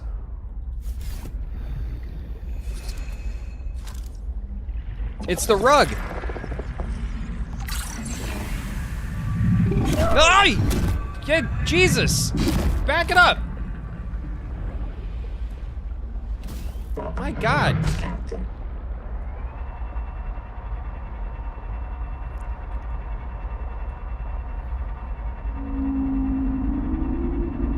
Rude.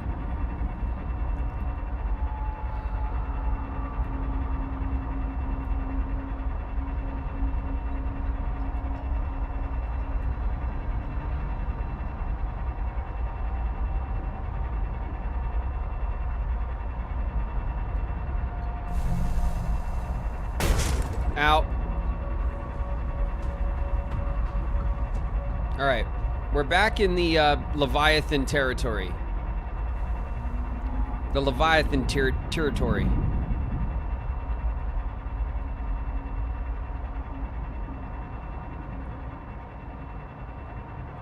I do have a beacon somewhere, actually.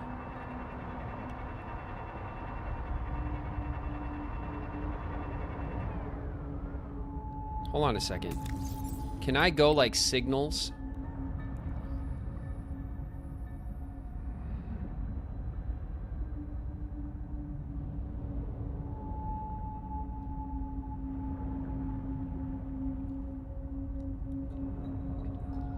Sing, zip. Where's the black box? Where's our black box? Old habitat. Camp 1, Welcome Center.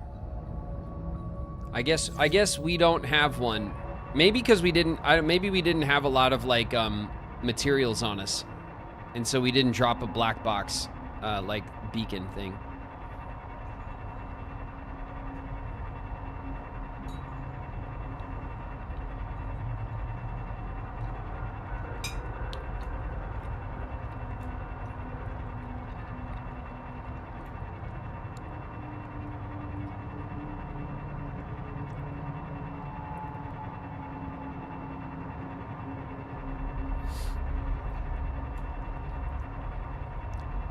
All right.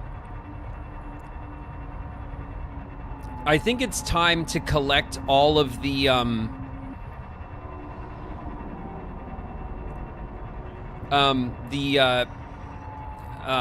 Troylite, I think it's called, which is I think the material that doesn't respawn.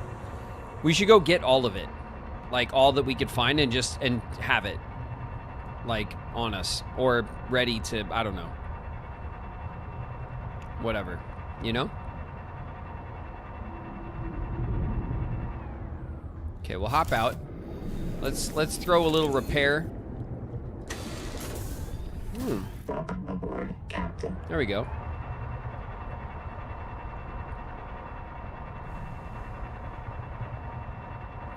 The game does run better on this side of the map.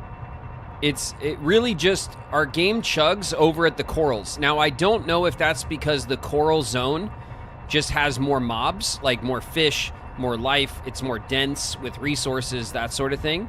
Or if it's because of the base that we built and the base makes it chug. All of those things could be true.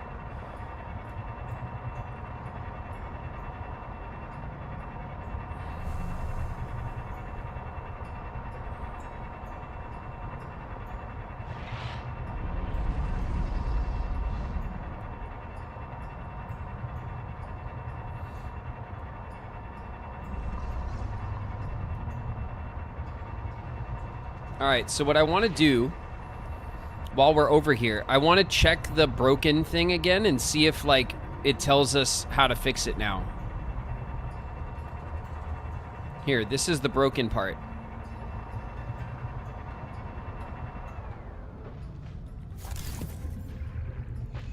Requires the bioscanner. Scan power plant turbine. It does. Forensic simulations indicate the power plant was deliberately sabotaged. Repairs will require an enormous quantity of resources.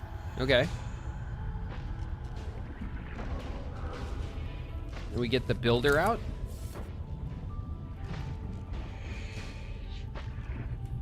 10 titanium ingots, 10 strontium, 10 mangaloy ingots. Okay, so now we know what to do. Easy. Okay, so 10 mangaloys. Hold on, blueprints. 10 mangaloys, 10 strontium. Where are the stupid ingots? Look at this, we got a rug now. We got a rug and we can cut it. Here we go. Mangaloys. So mangaloys is titanium, troilite, and atacamite. And then strontium is celestine. We have tons of celestine. So we want to go collect all of the troilite and a bunch of atacamite as well. And then titanium, we have a ton of titanium anyway, but...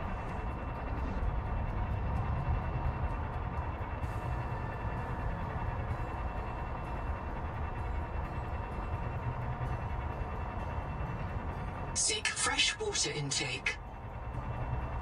Oh. There you go. Oh my god, I ate them without cooking them. Mmm. Yummy. Anyway.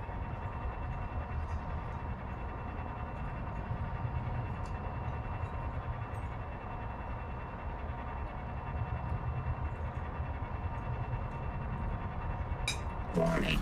Maximum depth reached. Hull damage imminent.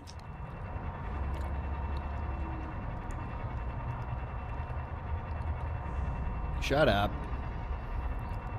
Hull damage imminent. No way.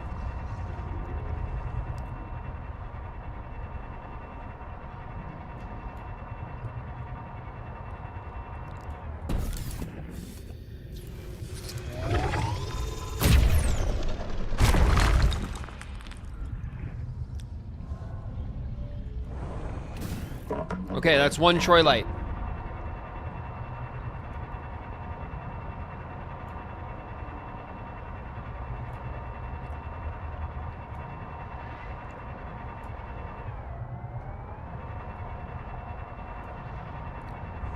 Let's go get all the troilite. Ooh, there's a graffiti over here.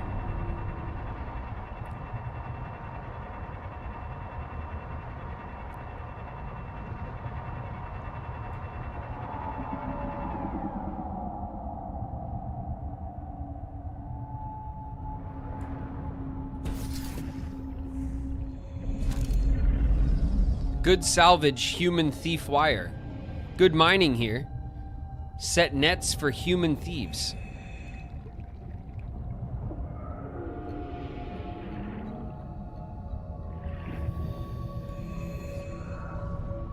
Interesting.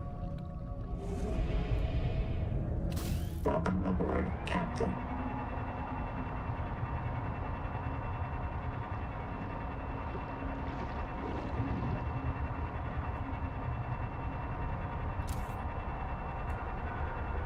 Warning. Maximum depth reached. Hull damage imminent. Hull damage is fine.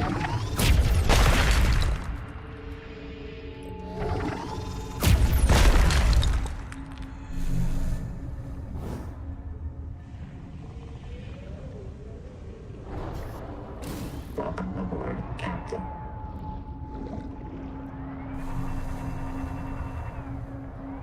Warning. Maximum depth reached. I know. Hull damage imminent. I know.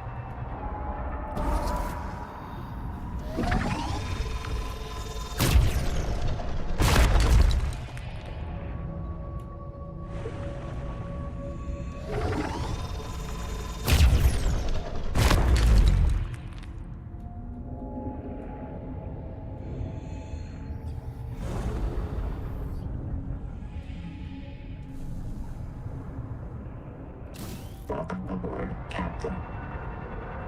Okay. We're just gonna cruise this area because this is where all the troilite is, and we're gonna grab all of it. And we're gonna throw it in our farm because it's limited. but we're gonna see how much we can actually like pull from the environment. Warning. Maximum depth reached. Hull damage imminent. Hi.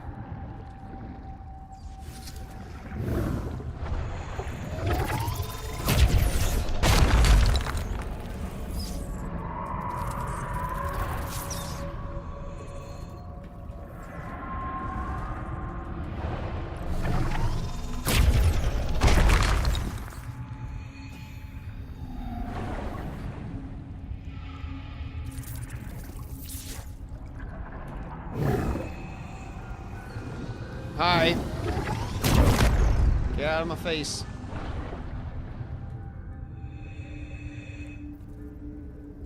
Oh. These guys got such a crazy design. I really like the design of these fish. Okay, okay. There's one over here.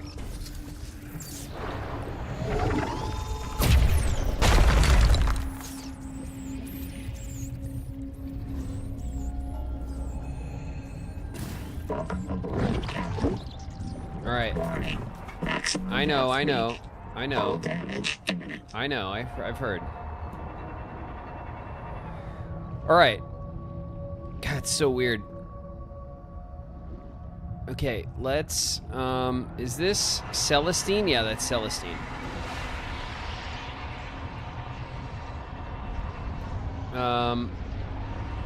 That's Celestine. Wolf. Jeez.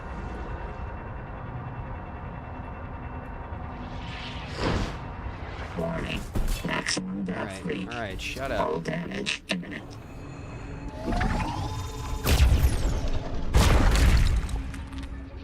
All right, we got some Celestine on accident.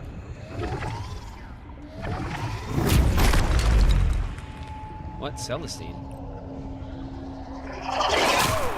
Ow.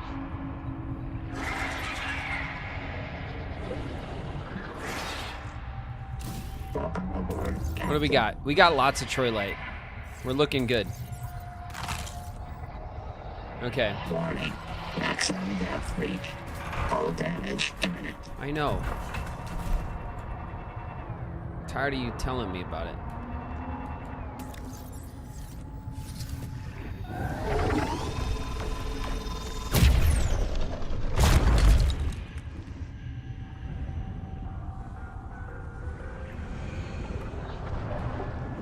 Warning. Maximum depth reached. Hull damage imminent. That's great. Okay, we'll check this graffiti as well.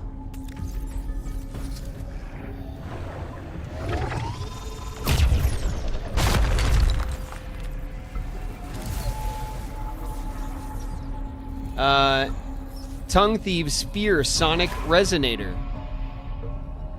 Adulate Mouth Parts Thief. Fear Here Reflection.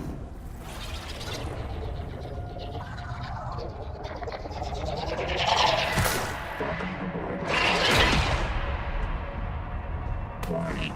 Maximum depth reached. Hull damage imminent. Okay. We're gonna have to...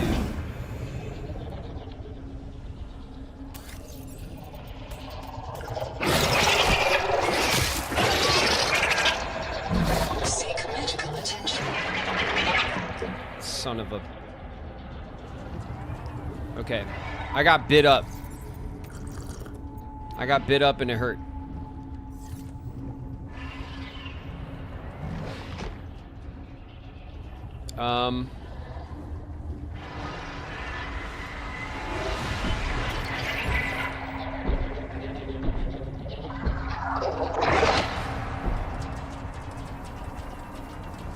Oh no, we can't like... Oh God.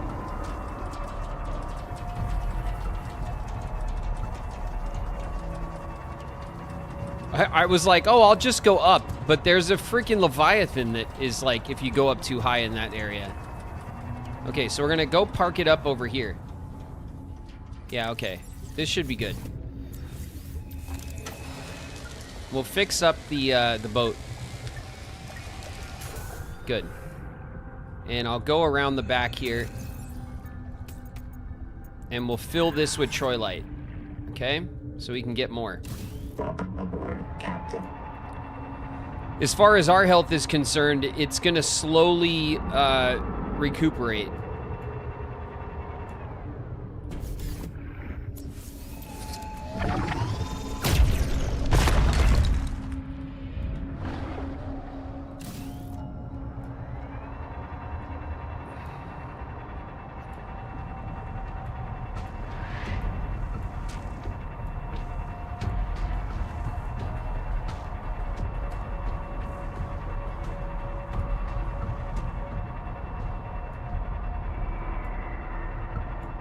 Warning. Maximum depth reached. Hull damage imminent. Okay.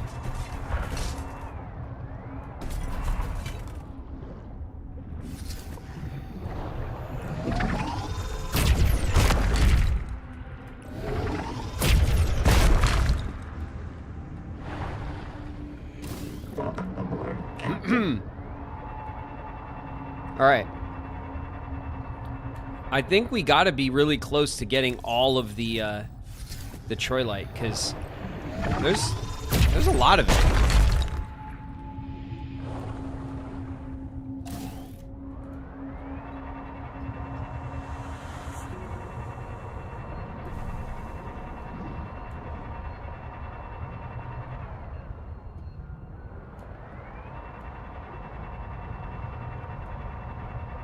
Warning. Maximum depth reached. Okay. Hull damage imminent.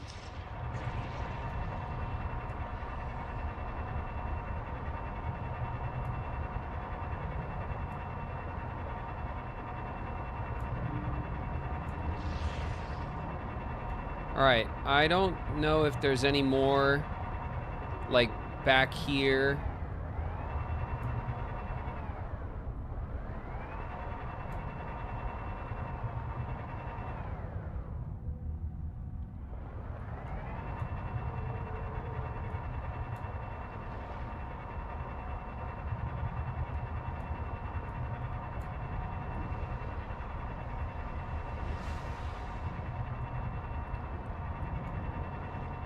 Warning. Maximum depth reached. Alright. Hull damage imminent. Alright, I think that's it. I mean, maybe there's a couple more pieces that we missed, but we definitely have almost all of the Troilite now.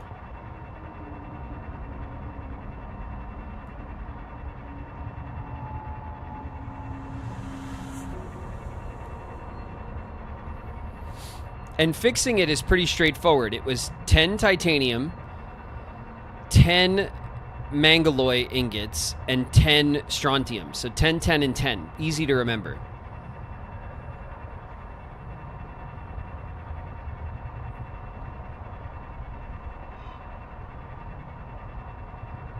We could check again just to be sure. Was it titanium ingots or just titanium, regular titanium? I wonder.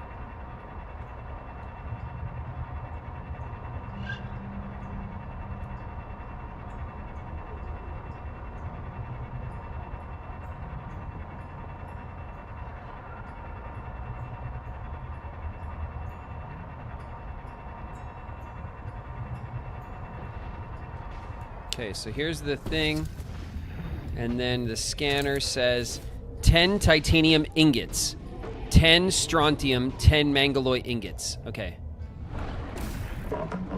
So we got lots of stuff to do.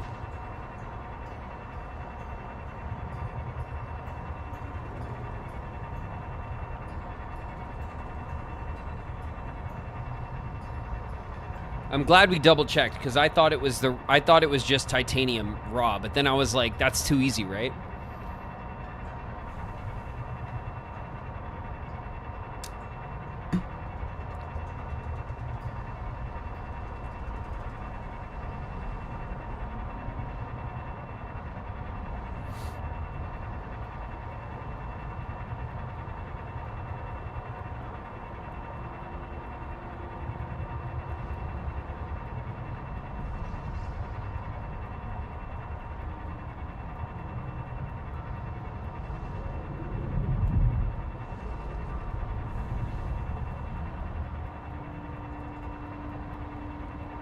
Here we go.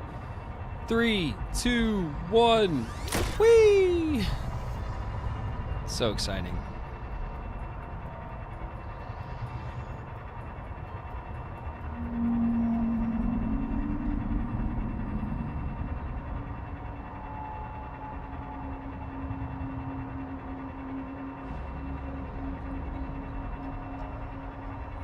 $30 titanium total. Yeah, maybe we should... Maybe while we're here, before we go back, we'll just... There's like so much titanium right here. We'll just fill up like the rest of the way.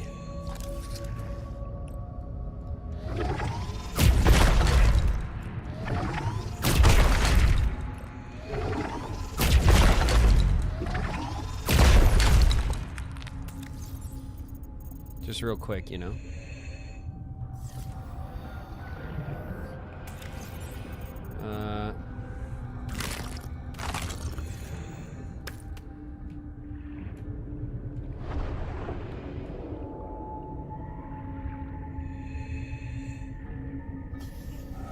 That's why I have my base out this way. Ow. I wanted to, I'm gonna build a base over here. I wanted to build the early game base, and I spent a lot of time on that. And I really like our early game base, and it'll always get better and stuff, but we're very close to the end of the early access, like, what's available.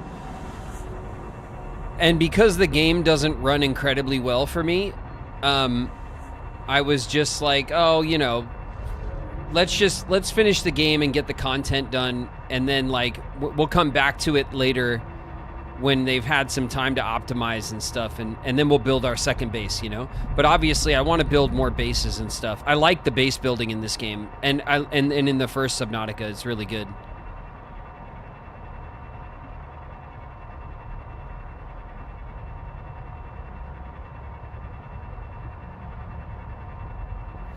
I moved all my stuff over because less chug. Oh, does the game chug for you as well? Are you guys who have played this game, do you also, is the game chug in the shallows for everybody, or is it just, I thought it was just like, yes, terribly. Okay, all right. That makes me feel better, that it's not like just me, or like my computer's not up to snuff or something, because...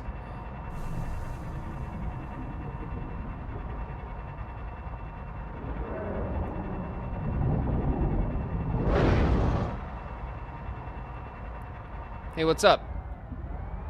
No? All right.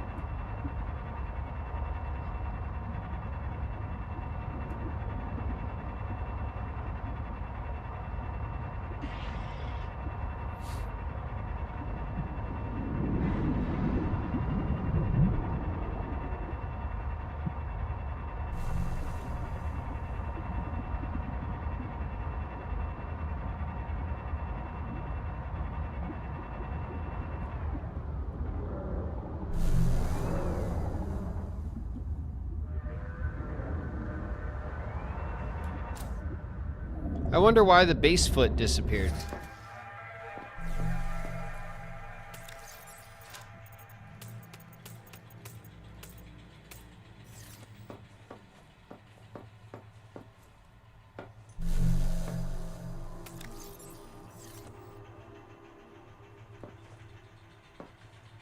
Welcome aboard.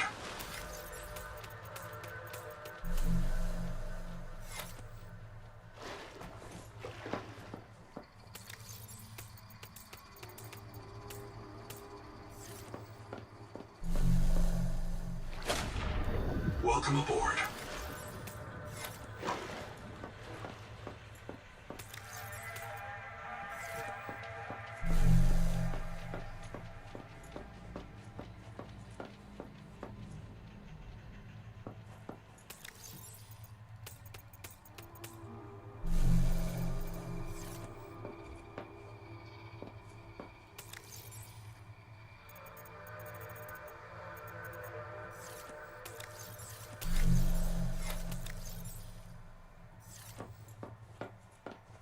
Okay.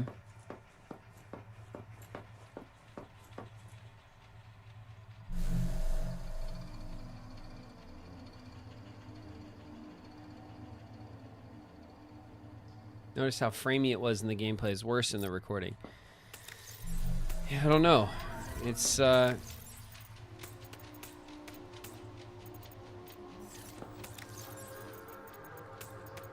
Celestine.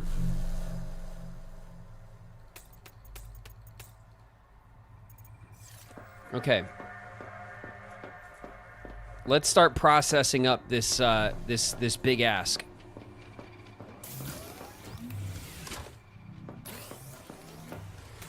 So first things first. Titanium ingots.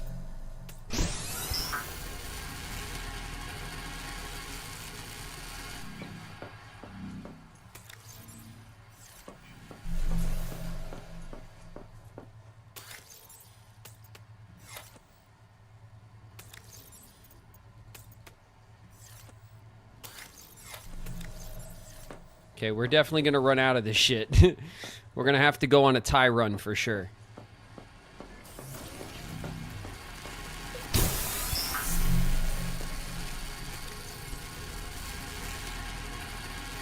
We got some strontium.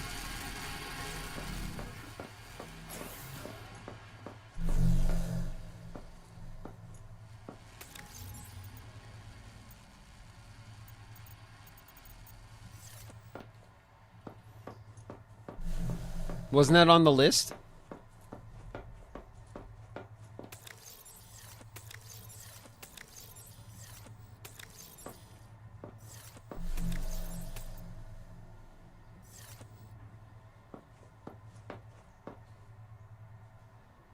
Why does that sign say sign? Because that's what the sign says when you put it on the wall. And I haven't thought of anything clever. Like, what do we name the base?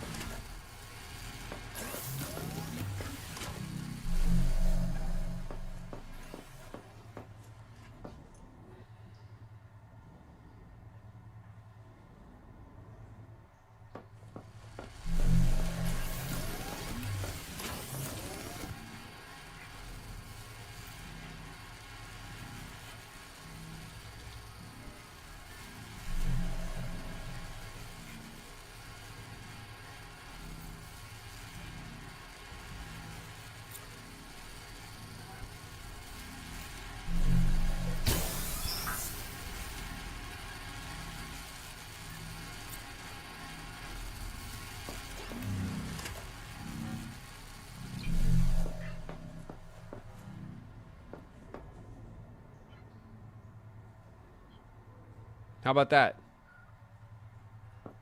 Just a gentle reminder of environmental hazards.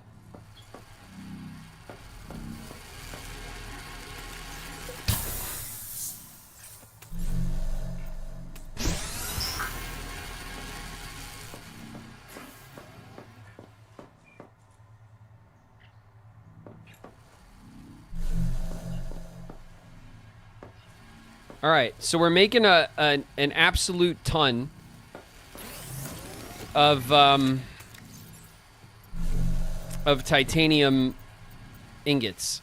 Strontium ingots are made with Celestine and nothing else. So we need a bunch of strontium, right? 10 strontium.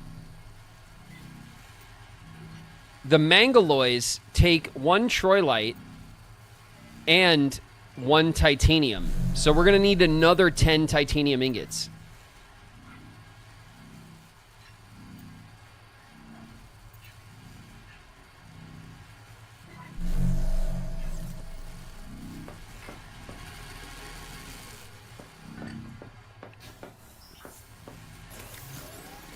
And then let's see, blueprints for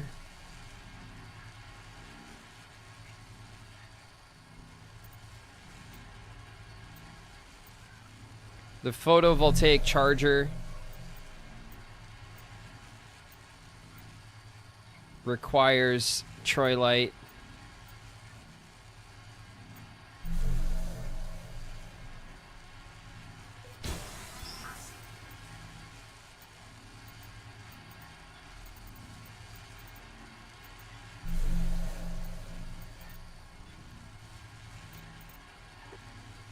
Oh yeah, I want to put one of these in. We need enamel glass. We need to get some creature enamel from the late game area. We got all our posters.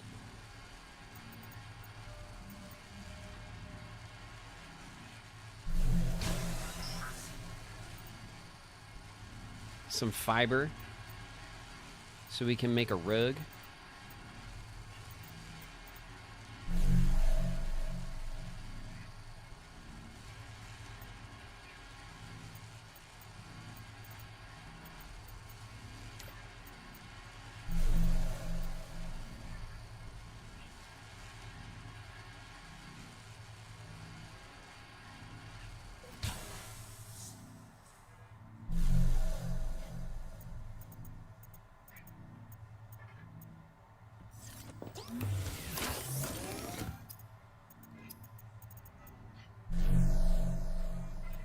We need fibrous pulp.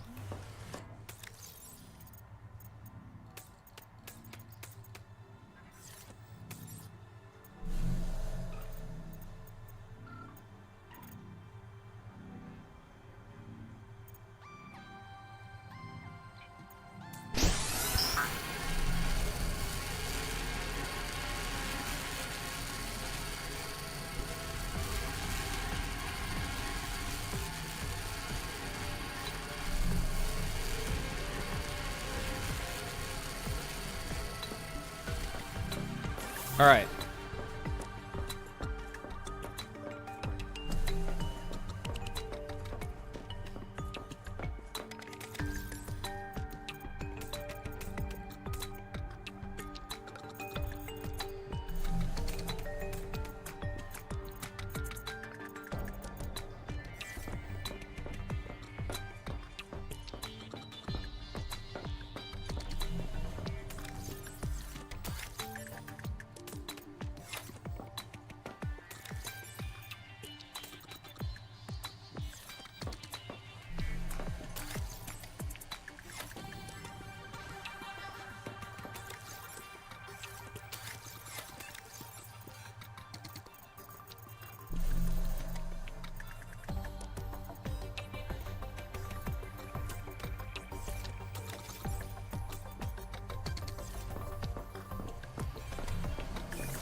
All right, we're cooking.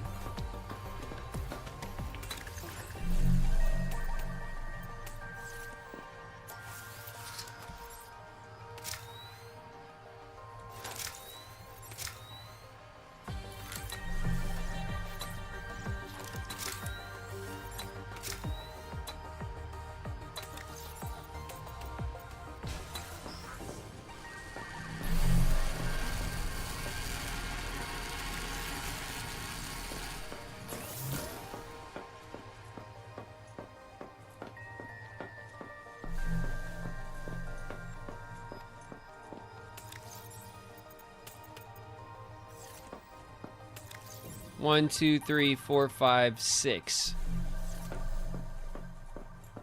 So we need 4 more strontium, which we should have the material for.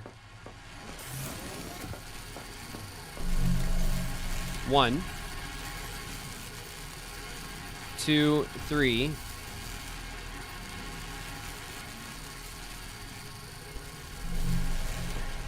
All right, that should give us the 4. Okay, so then strontium will be done. We need to go on a trip.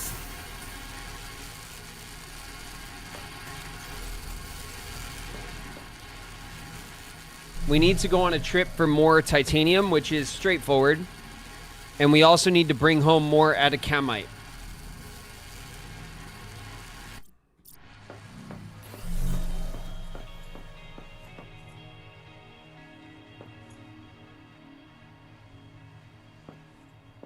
Are there any...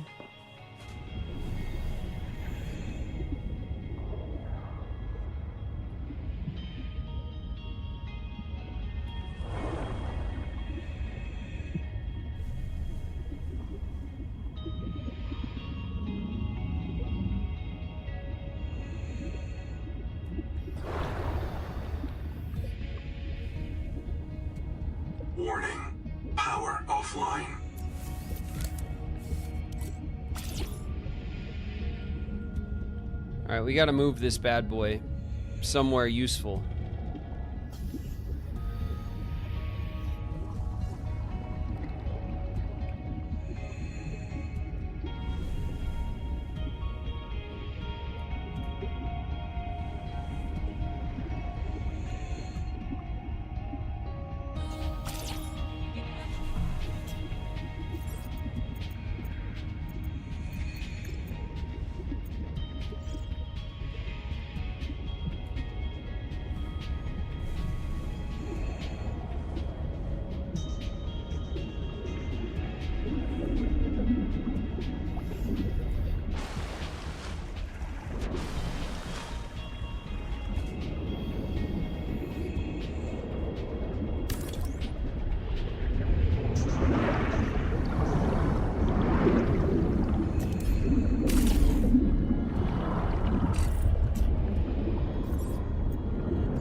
I want to put this here, but like...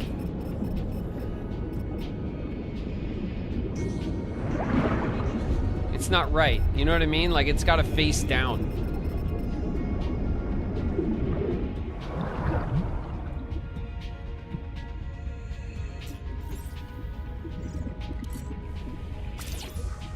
So maybe that's not the place to put it.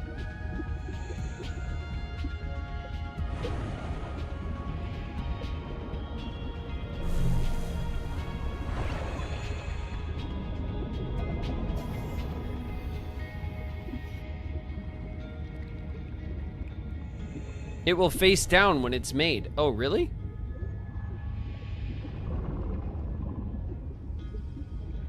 Huh. All right. Seek fresh water intake. I don't want to. Seek fresh water intake.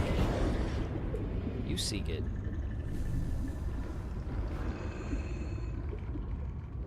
You seek it instead. Ow. Back up.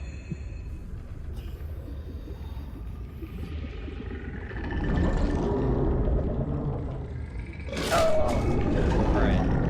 You know what? You guys are rude. You guys are rude and I don't want to play anymore. I'm leaving. I'm leaving. I don't care.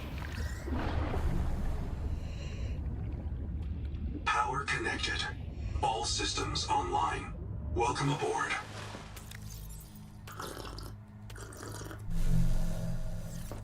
Okay.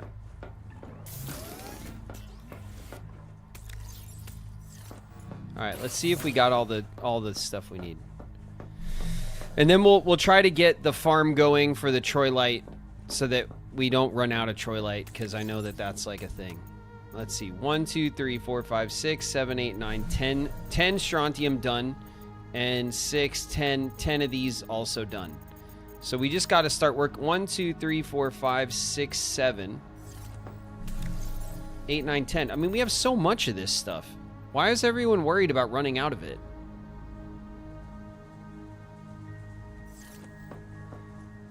We have a ton of it.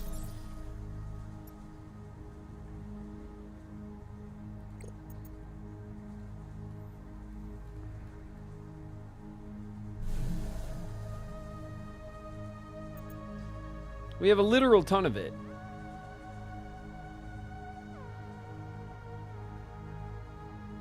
Who was worried? All of the content around Subnautica, people were saying, like, don't take your Troilite and, like, go build the end game stuff. You'll run out, and there's only limit. It doesn't respawn, and you have to, like, use the farm to generate more before you run out. But I have, like, a freaking ton of... I have over 50 of them.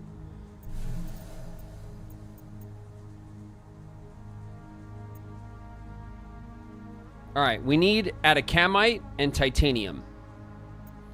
So 1 atacamite, we have 4. So we need at least 6, but I'd like to probably get a full 10 and bring that back. And the rest should all be titanium. All right, let's go work on that. I'm just gonna fish up for a sec.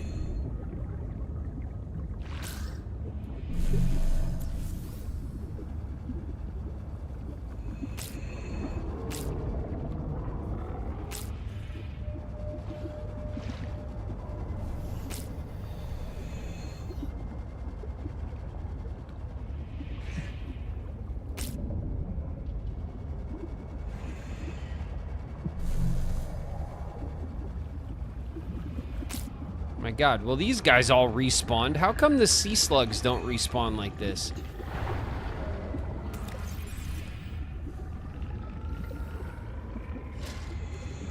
Welcome aboard.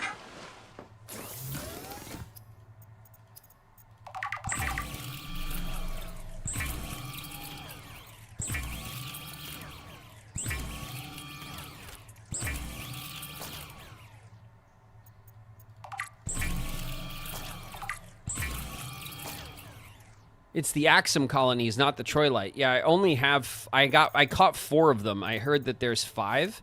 One of them, I think fell through the world. Like, I think I broke one and the resource, like, went, like, clipped out. So I only got 4, and I used one of them already to build the farm, which I think is what you're supposed to do with them, but... Camera froze. All right, we got it. Hold on.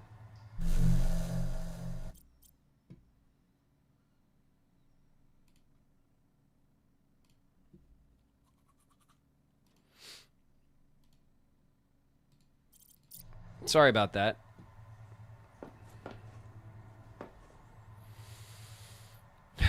Okay.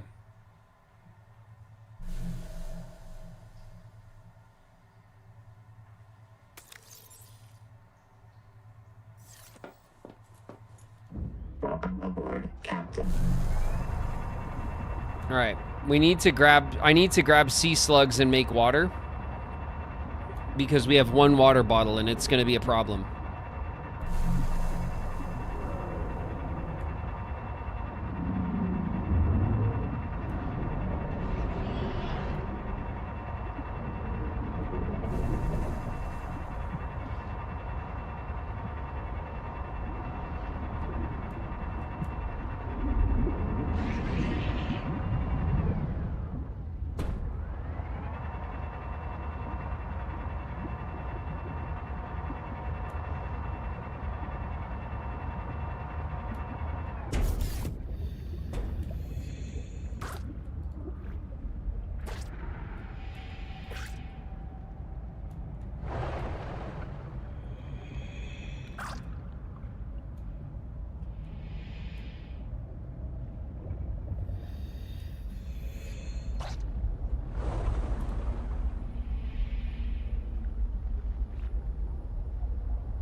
Welcome aboard, Captain.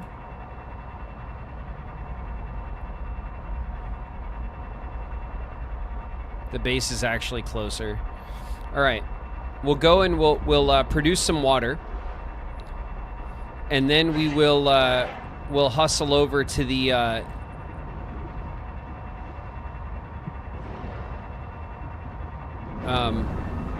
other side of the map so we can grab all these resources quickly.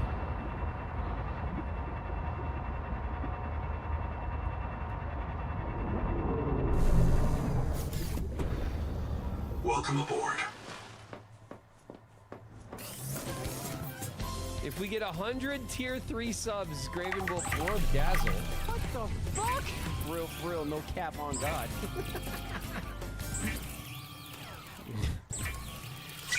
Flame Assassin's here. What's up, Flame?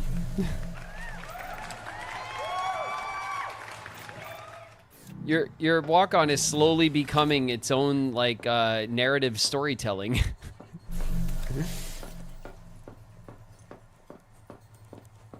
Welcome aboard, Captain.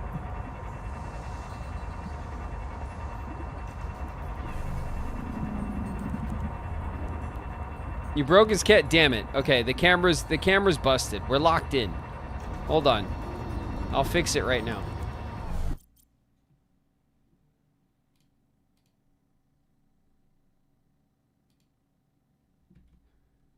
It's a weird thing that happens with this game. Caloric intake. All right, I'll seek it.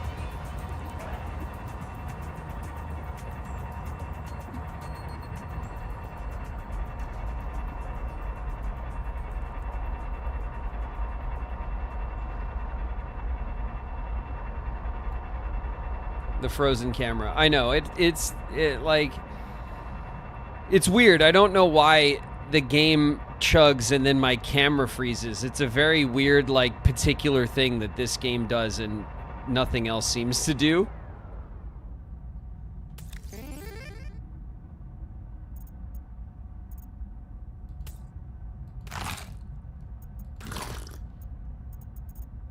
No! Come on, wake up! Why not the duck? Take the duck instead. River Spirit's in the house. What's up, River?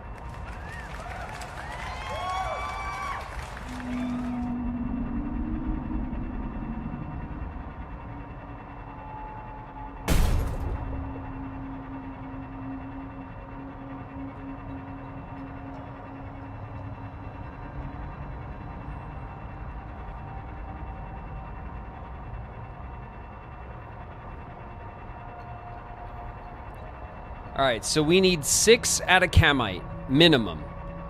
But I'd like to get some extra, so that we have some at the base.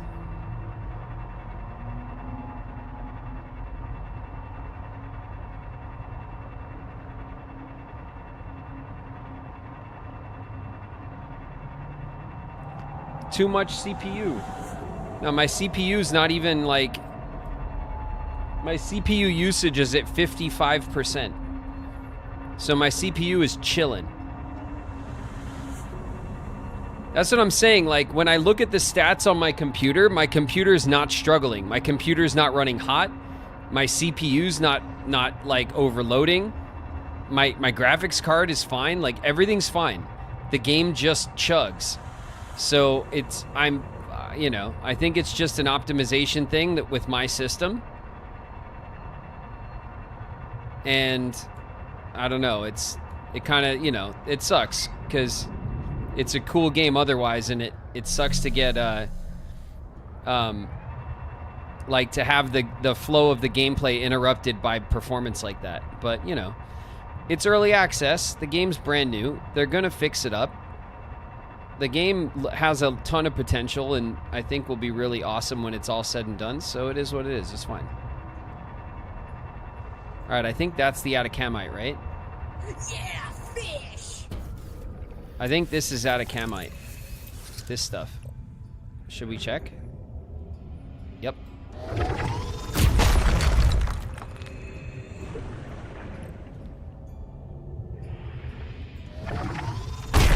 Cosmic Cringe in the house. What up, Cosmic?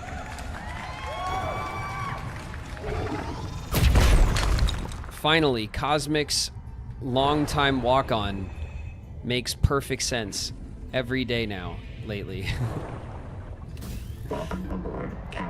If you have a dream, don't wait. Act. One of life's little rules. Got it memorized? Manksy's in the house. What's good, Manksy? Oh, shit! No, no. No, no, no. No, no, no, no, no. Oh, no, I made it mad.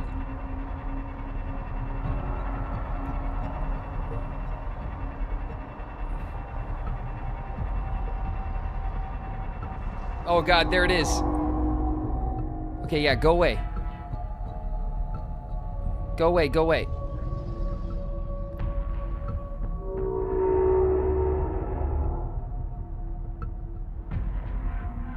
I gotta look at it.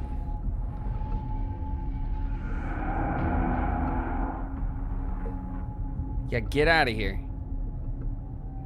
Go on, shoo. Oh my God, I didn't realize that we were like at the edge.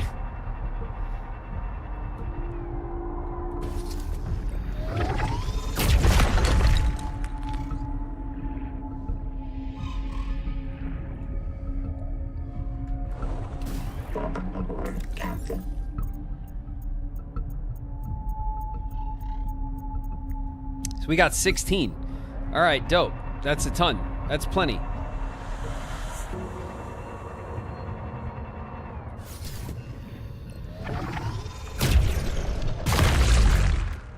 I'm gonna get a little enamel, just a little bit.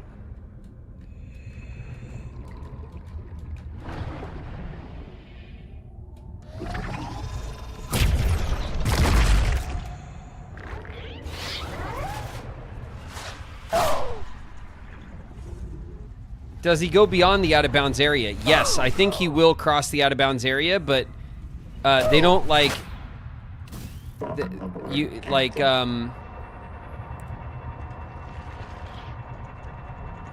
I think they do, yes. But like they're not gonna like come right into the regular zone and look for you, like unless you aggro them. So you can get out of like if you leave the out-of-bounds line area, then like they won't come looking for you, I think. One sky, one destiny. One sky, one destiny, and one house. What's up, One Sky?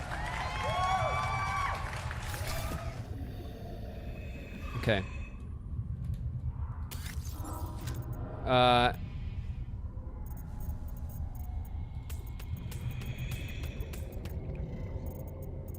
That works.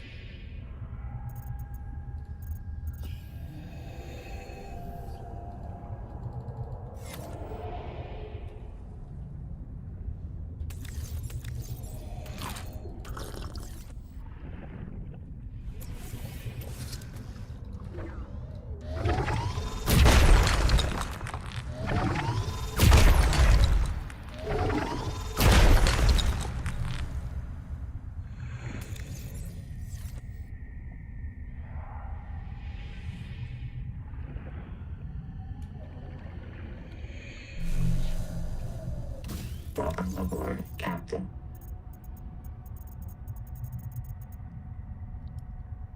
Okay.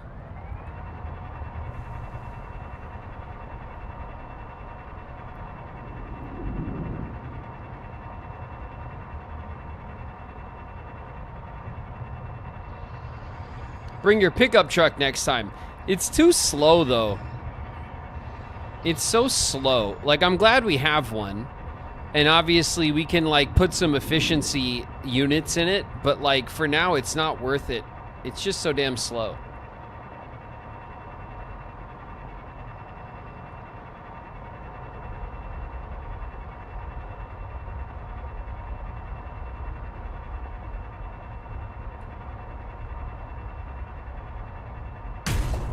Out.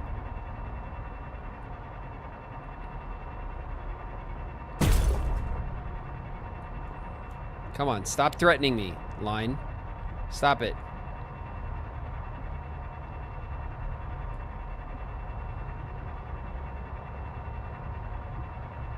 Efficiency doesn't speed up, it just reduces power consumption. Yeah. So I mean, like,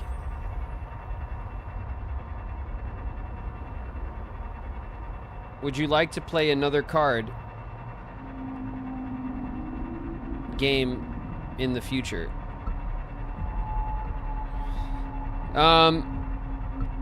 I mean, I guess it depends.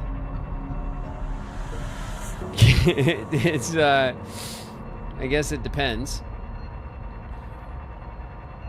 on, like, the game. Because, like, cards as a general mechanic are not, like, hyper exciting for me. Not like, yay, cards, you know?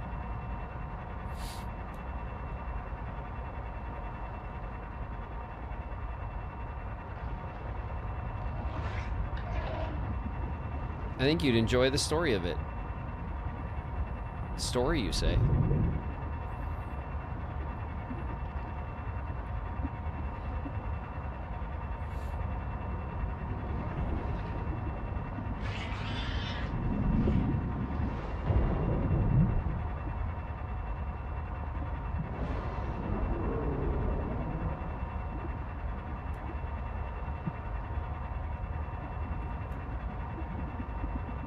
I sent you the trailer a while ago. Not that you watched it, probably. I mean, it depends. I don't know. Okay. All right. I think what we're going to do is we're going to commit.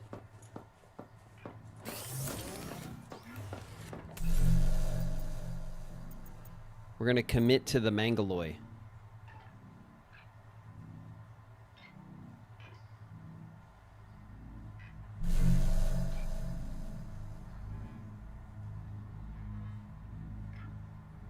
How does it say I have 37? When I definitely have more than that.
My camera's still working? My camera, I have to like look at my camera like this.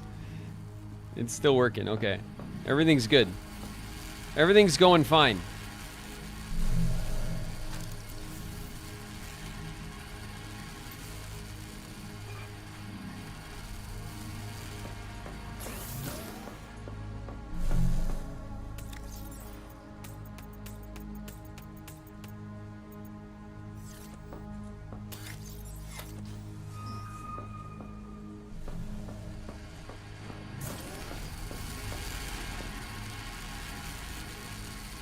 You just sit so still at times. I know. My focus is unparalleled. I'm so focused.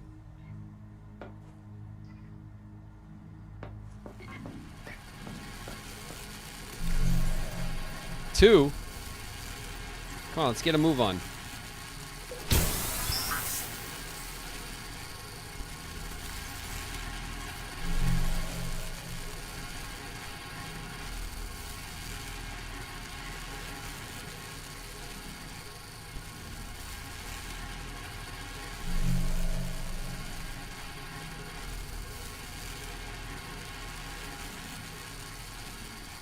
Have you heard that James Bond is getting a new game this month, tomorrow even? Yeah, I've seen the previews for it and stuff. First Light or something.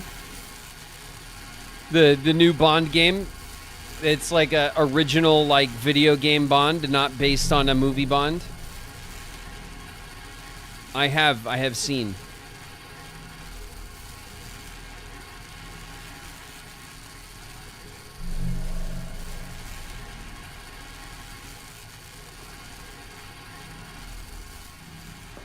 Maybe we should do this as well.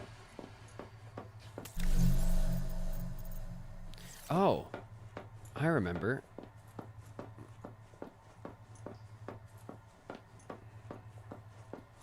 That's why it's not. I was like, where's all my atacamite that I picked up? There it is.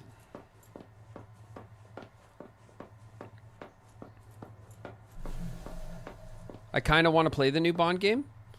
You should.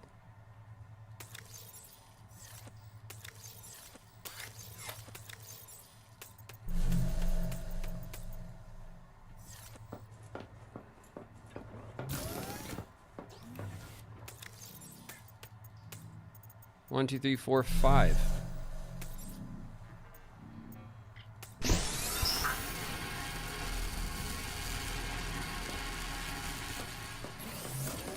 All right.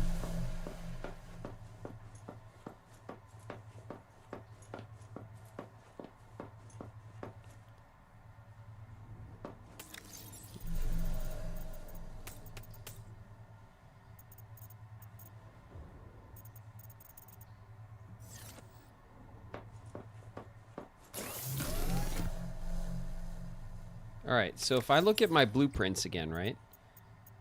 And I look at the blueprint for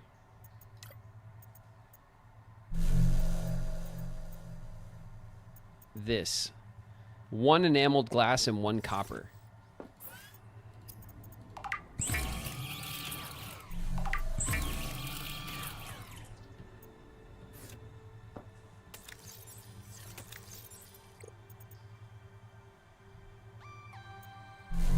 One copper.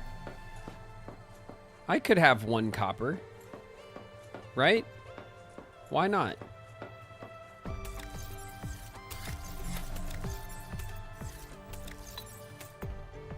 Why not 1 copper for me? You know?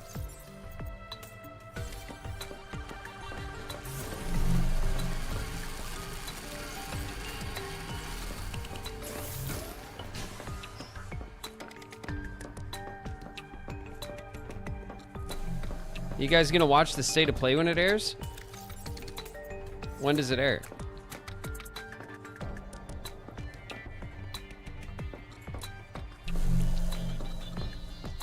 I'm gonna go get some copper.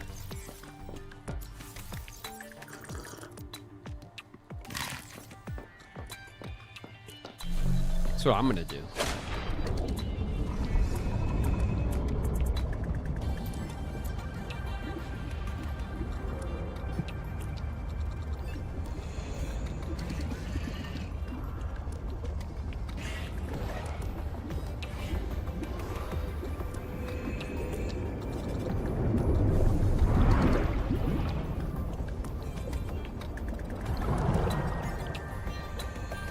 What are the odds there's copper in here?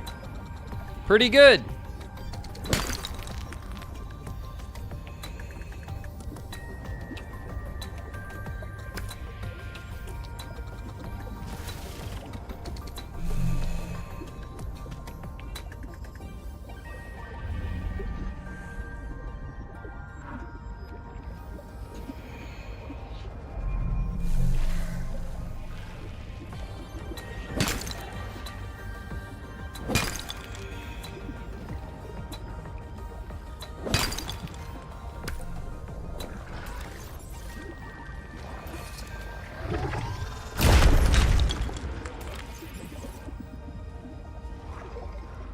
Hell yeah. Give me all the copper.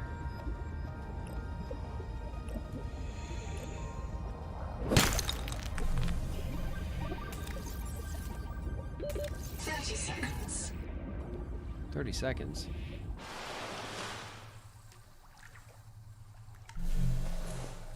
Oh. Look, anytime I say Nahima Journal Go, it starts recording. Then I print the important parts in quartz in case I get reset. So, it's recording now? Oh, yeah, I guess it is. Are you embarrassed? Hey, Nahima's hanging out with me in an air pocket and she's milking the sponges. Now I'm obviously embarrassed. Why? Because you seem to think sponges are mammals. Because you've recorded permanent evidence you have a friend, or is it me specifically who's an embarrassment? I have lots of friends.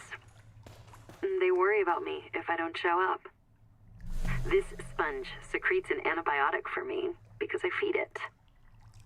People think solidarity is something for humans with full bellies. But they're wrong, Zip. Nature isn't just thread and tooth and claw. There's more going on than a market of violence. So come down and visit the hot caves with me. Display a little solidarity.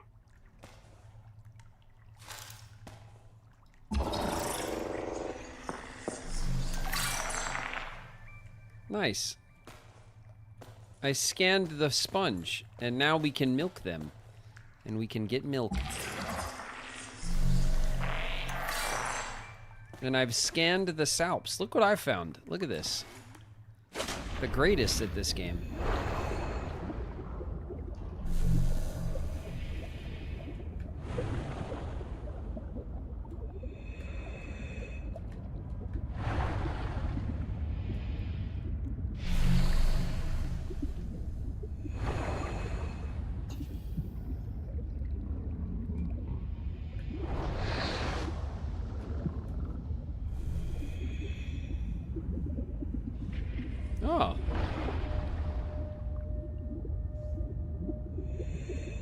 Welcome aboard.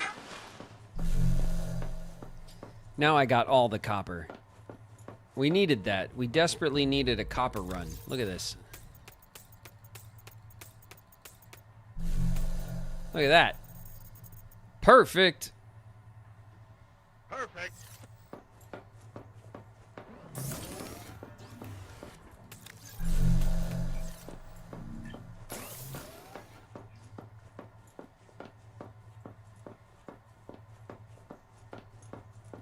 Okay.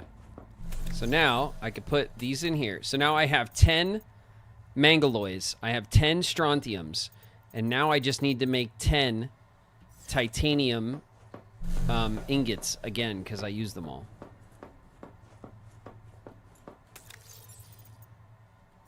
All right. Let's see how much we got.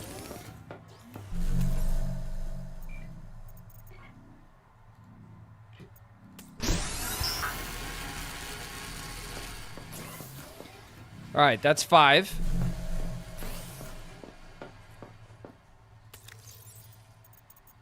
All right. 3. We can make literally 1 more. So we need some titanium, but not before. I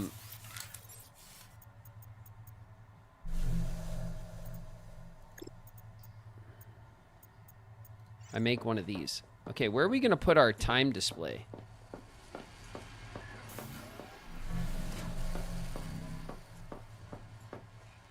I go over here? No, clearly not. We have like very little wall space because we're so decorative.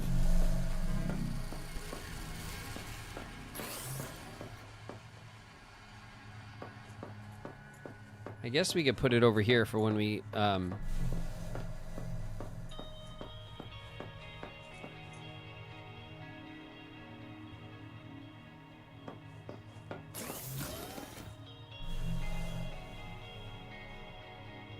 could go here. It's like not a great spot.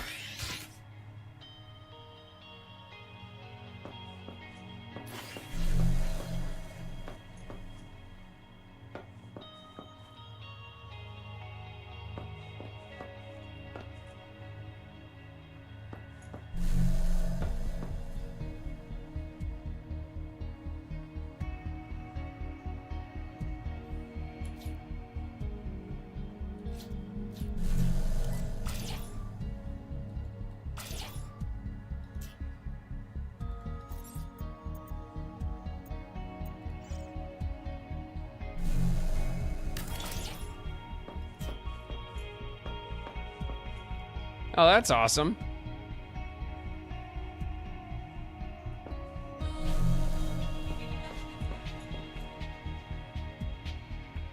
Okay, cool. So now at least when we come in and out of the moon pool, we could see like kind of what time it is.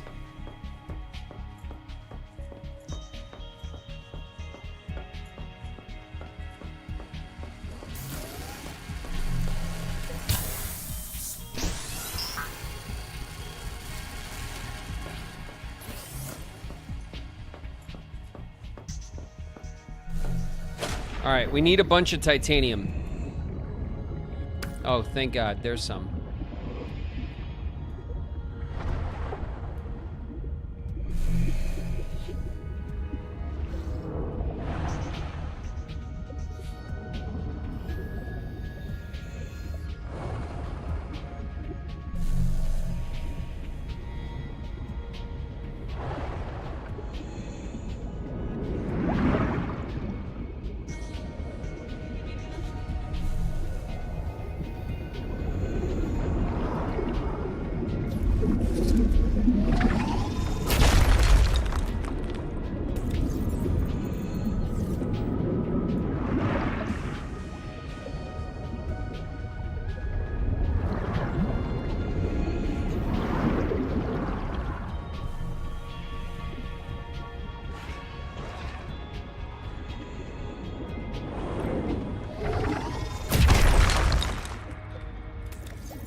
I think that's enough actually, but just for Just so we're not completely out again.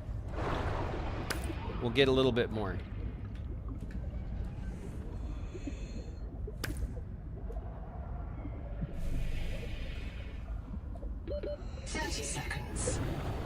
I'll give you 30 seconds, game.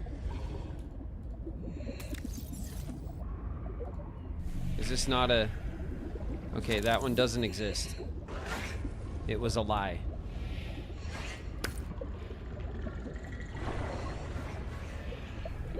Oxygen.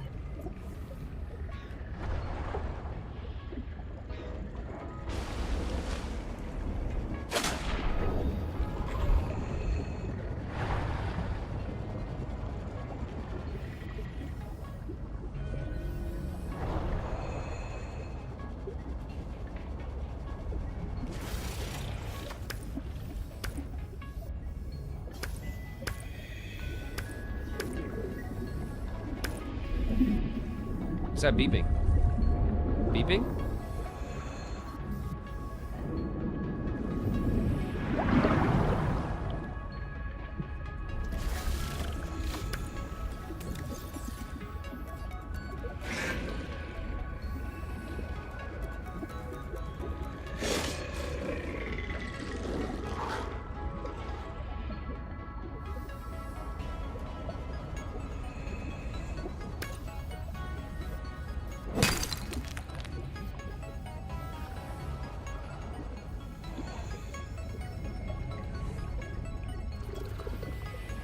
I can hear beeping.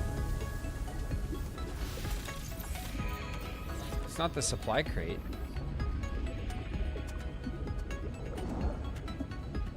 Can you guys hear that?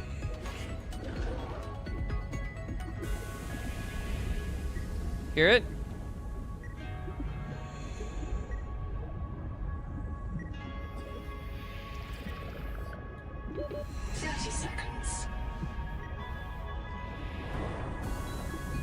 Yeah, you can. It's faint, but I hear it.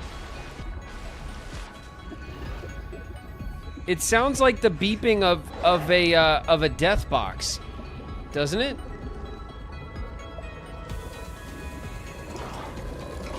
Oh, back up.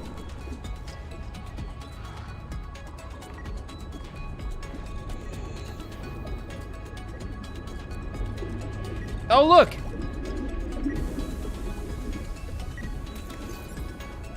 A battery and a nutrient block. What the hell? When did I die over here?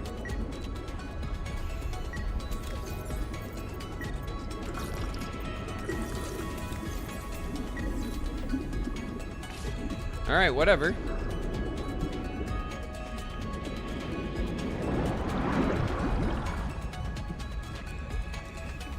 Is it like a black? Yeah, it was a black, but I could tell. I just couldn't. It was hard to pin it down, but I guess we died over there at some point.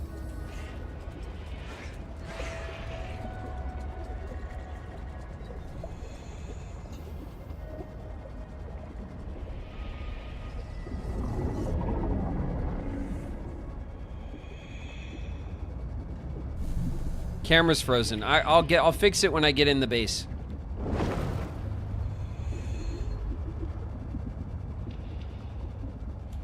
Welcome aboard.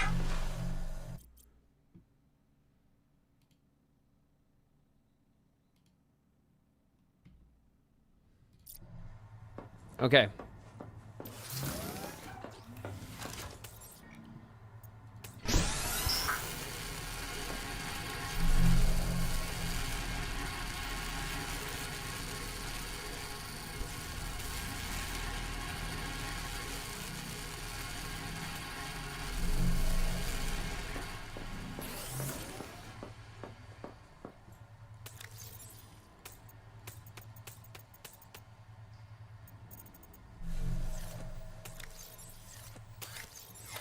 Okay.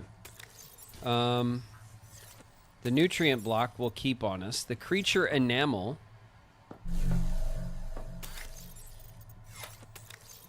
Silver and gold, copper. This has got salt and silver. Mid-game? Yeah, I'll call that a mid-game resource. And this is food. Here we have a basic battery. We lost one of our batteries, and I'll take it. Look at that. Bada bing. Full battery charging there. And up here as well, we have 2 full battery banks. We have a third one as well. We probably want to start using advanced batteries, but I haven't built any.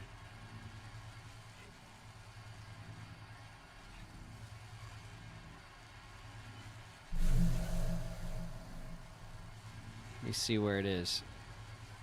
Advanced battery. The conduit crystal, strong acid,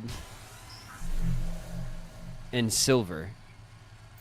We haven't made any of these. And then there's the power cells, and then the entangled power cells are the better ones, which takes troilite. Now, look into my eyes. Could it be? Could you be?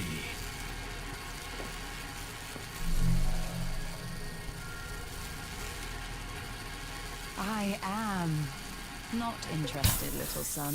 Try again when you've become a man. Little? Sora Cooper's in the house. What up, Coop?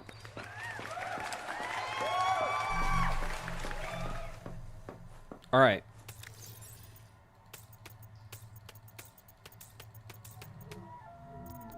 Okay, here's all the materials. 10 Mangaloy ingots, 10 strontium ingots, 10 titanium ingots. We got 1 fish and 2 water. And no room for anything else.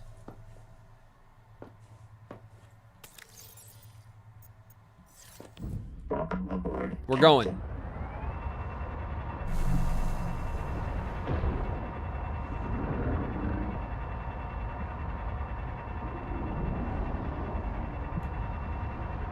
All right, you guys. Let's push into the, let's push the story. We haven't pushed the story in like a couple of streams. Let's see what happens when we fix up the alien megastructure.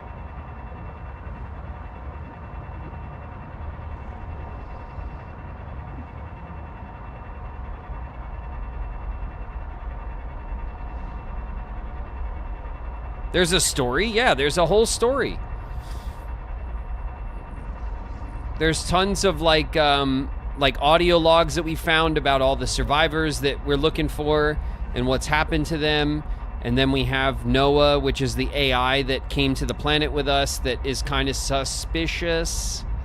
And then we have like this whole alien like civilization that we found, but it seems abandoned and we don't know why. And it's broken, and we're gonna fix their megastructure right now and see what it does. And there's a blight on the root system of the massive tree that is in the distance, and the blight gives the people who are here like a sickness that makes them go towards the tree, and we don't know the deal with that either. There's a whole bunch of cool, like a lot of it's like environmental storytelling and stuff, but it's pretty interesting actually. Aside from all the swimming and base building.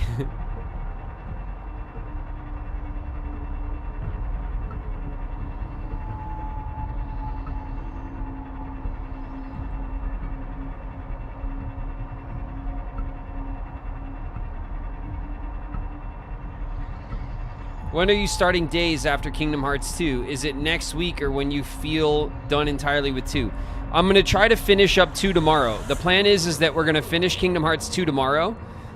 And I will call Kingdom Hearts 2 finished when we get the secret ending. So we're going for the secret ending tomorrow. That's the plan. After that, I leave town. And I'm out of town this weekend. And then I have a bunch of work that's up in the air right now, so I might be doing like podcast stuff next week. I may or may not be doing podcast stuff next week. I still don't know. So like what we're gonna do with the stream over the next week is kind of like up in the air. But when that kind of clears out, then we're gonna start days. I do want to promote Days. So as soon as I decide on what day we're going to actually start playing Days, then what I'm going to do is okay, here we are. What I'm going to do at that point is I'll promote it on like social media and stuff, so you guys can know what day we're going to start. And when we start Days, we're going to start Final Fantasy 16 that week too. So we'll have two big new games on the channel. Okay? Okay. Please tell me I did this right. Power plant repairs complete. Power plant overhaul complete. Bloom cleared. Ready for restart. Well, shit. That was kind of anticlimactic. It was just like, click, you did it. What does this say? Turn electricity machine control shallow. Upper generator control. Okay, so this is all turned on and green. Everything's good. This we just repaired.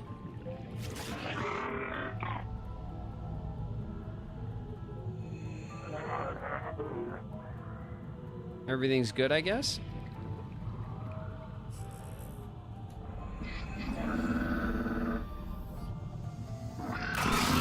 Alien power plant. Online. Turbine rotating. Okay. Steady. Power restored.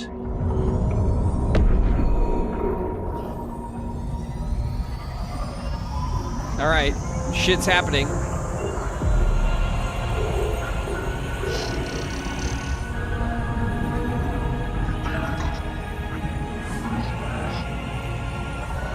Detecting activity. Alien observatory nearby. Entering the structure will give you a strong salvage claim.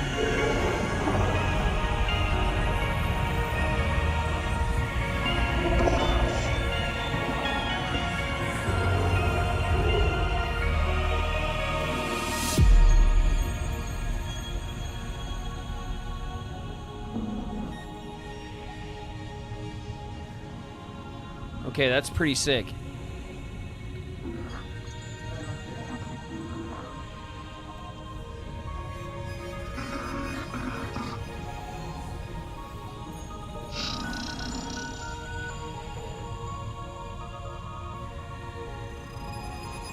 Okay.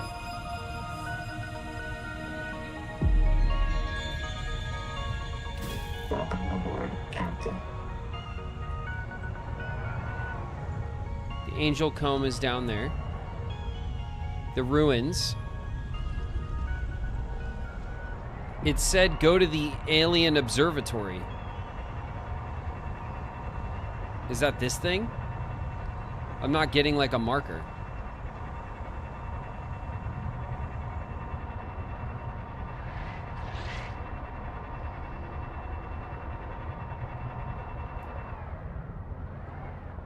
Is that this? New methane burner. Okay.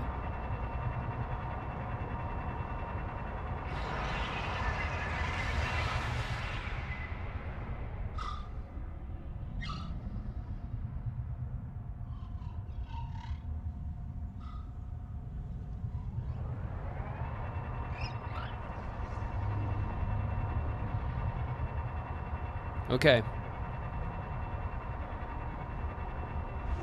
It's very dark. And it is the night is dark and full of terrors, but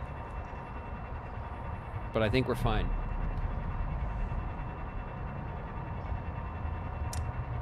We just turned on a giant turbine in the middle of the ocean, so it definitely is churning up the water. The water's getting churned up. Okay, here's our base.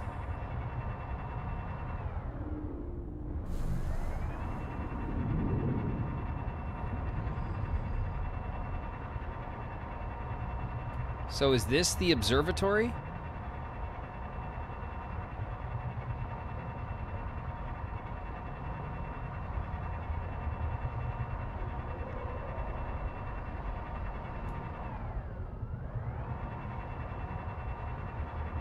There's some graffiti down here.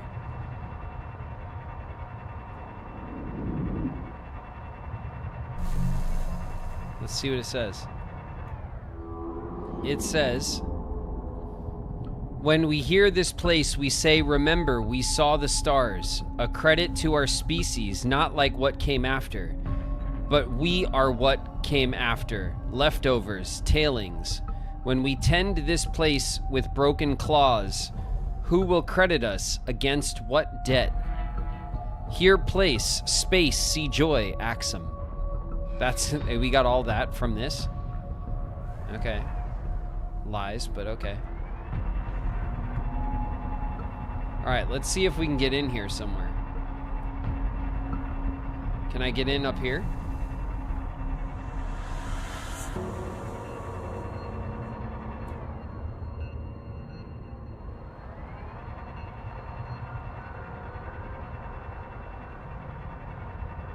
Hello?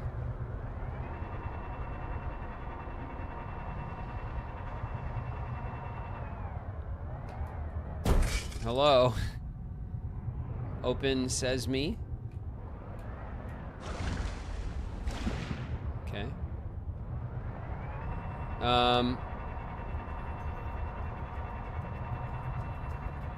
We investigated the top. Let's investigate the bottom. Maybe this is the door right over here. And this is like the patio. Our dance is not done. Oh, yeah? Our Latin dance. Carmelita, our Latin dance is not finished. Cyberhex Shadow in the house. What up, Cyberhex? This is not a cryptor vault. Nothing useful to Axum is stored here. It will not save you or your spawn. It is a message for helpful aliens. For hope's sake, do not destroy it. Soteria. Cryptor Orange, new Axum, orange growth. Orange. Observatory Museum. Comet Sea Tower, old dwelling. Okay. Cool. Today, Karakoram burns methane to power Xanadu. Xanadu? New telescopes are better. This old tower stands as a museum.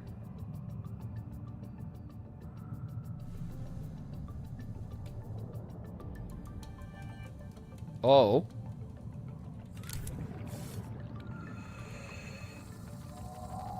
We could just blast through. Yeah, and if we're lucky, Nahima kills us and fills our biobeds with concrete before the tailings get to us. This is the history. We can't blow it up. They do take good care of the exterior. What if the electrical system still works? We could hook up our own generator. Unless you can find me a wiring diagram, we'd fry the whole system. You ever see a metal fire underwater? What if there are wiring diagrams, instructions right in front of us, and we just can't see them? Did your hot springs tell you about this? Actually, she might be right. The Axums see with a combination of solar and polarized light. Some of their writing might be invisible to us. We'd need to modify our scanners to look for it. Or our eyes. Ha! All right. Let's ask Sophie if we can try out her super scanner. PDA, activate the base camp waypoint. Sing. Drop a recording here in case we get reset. All right. Oh. Okay, that sounded really chunky. I like it. Ow. No living thing has disturbed this space in more than 2 centuries. The observatory's water is enriched by oxygen bubblers. Please do not become accustomed to this convenience. Does that mean I could just breathe in here?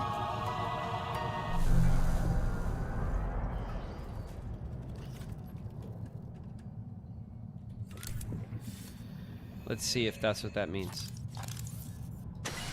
There you go. It does. I can just breathe in here.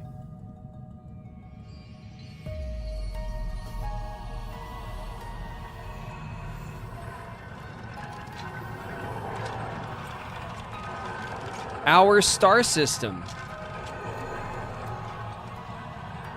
Oh my god, look at that.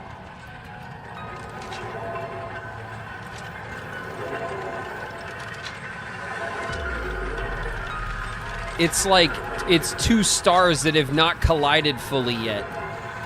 That's incredibly... Okay, this whole system is gonna go bust, like, in short order.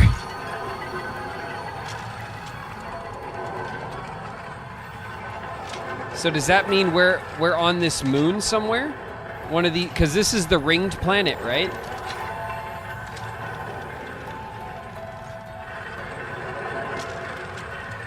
No, this is the ringed planet.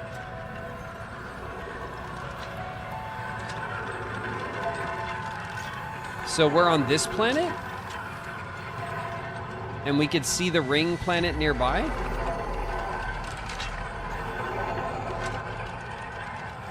That's crazy. That's really cool. Okay, what's this? After the 0 year, when the daughter fell from space, all Axum fled to deep water. The telescope was destroyed.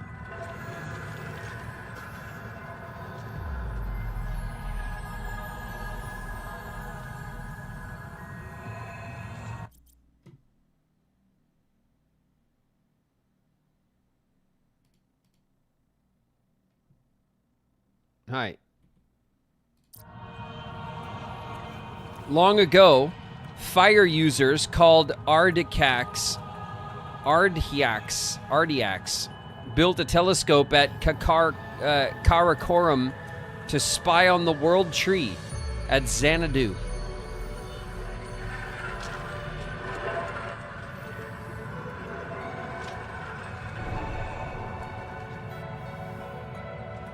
In the year 500 Pi, brave Magi and Vepherds returned to Karakorum. They rebuilt this observatory to study the erratic messenger.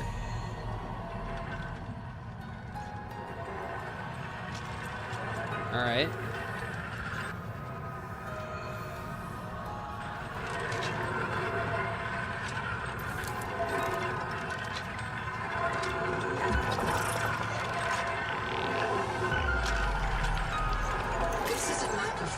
Solar system and nearby stars, including the pulsar.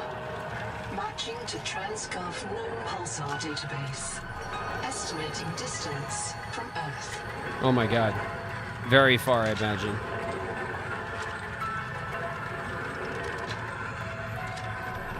Results deferred. Please consult your noetic advisor. No, it won't tell us. That's interesting. Noah, you son of a bitch. Good tidings, friends. Rolling Hell's in the house. What up, Hells?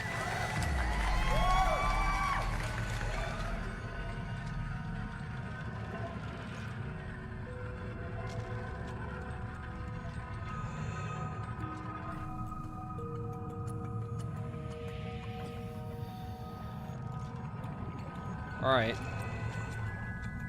There's another handle here.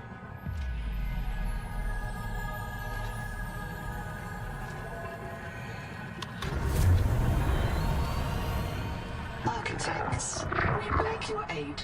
The world trees are dying. Their angels cry out to us. The trees' roots feed the world. Seek fresh water intake. The trees. Each requires other, as we require you. But the roots are rotting. The nuclear heart dims. There is hope. Cross the Great Trench to Xanadu. Find the Veps. The tree's genes may live in them. Find the Veps. Renew this tree. Beware. Cryptos slumber beneath the trees. They fear you. We leave them to your mercy. Analyzing message. The Axum language refers to the Titan-class lifeform on the horizon as a world tree. There is an alien hibernation crypt below the world tree. Site designation: Sanity. Site status: unknown.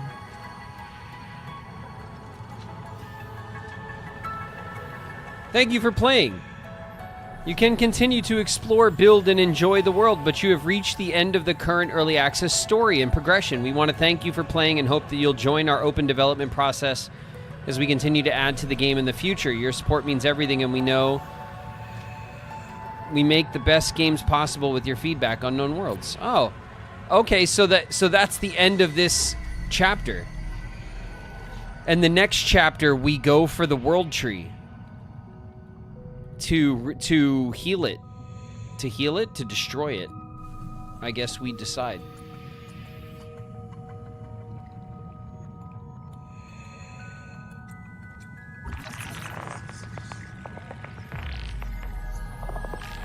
Analyzing. A tower of bioconcrete grown on an electroformed metal frame. The electrical system is designed to receive external power. Conclusion. The builders also constructed a power plant nearby, assigning alien species designation from TSF A-list. Builders designated Axum.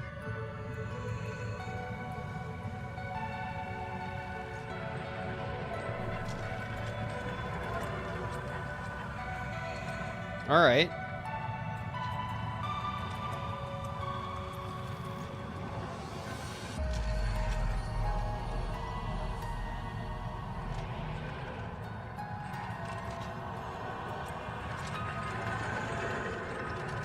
Let's go back to base and see if Noah has anything to say, because they deferred the information to Noah.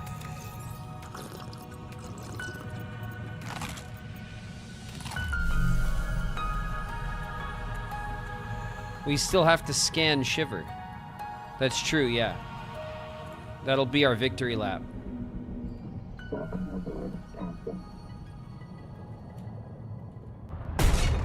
Ow.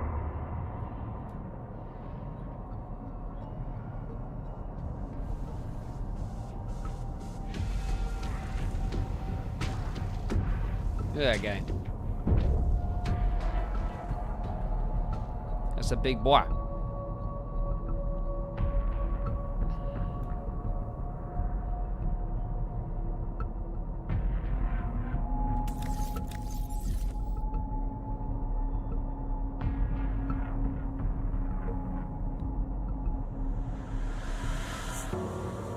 Oh shit. That shit comes up so fast.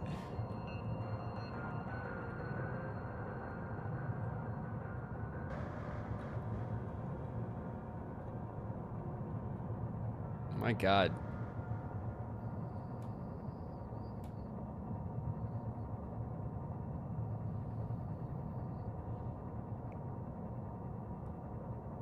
I wonder how much bigger they're going to make the map. Well, Subnautica 1 has a huge map. Like, Subnautica 1 has, like, a lot of biomes and, like, deep caverns, and, like, Subnautica 1 has a really cool map. So I imagine that it at least that big. Because this map is, like, it covers a large area, but it's not nearly, I don't think it's that dense, really, with the biomes, you know? It doesn't feel quite as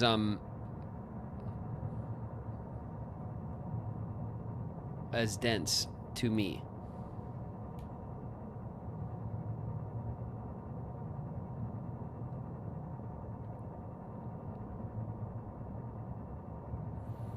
When I first encountered that thing, I didn't hear the music at all, and my friend watching me was freaking out. Yeah, it is definitely a freaky, like the Leviathan, the Collector Leviathan, or this guy, the one, this, what's it called? What's this guy called?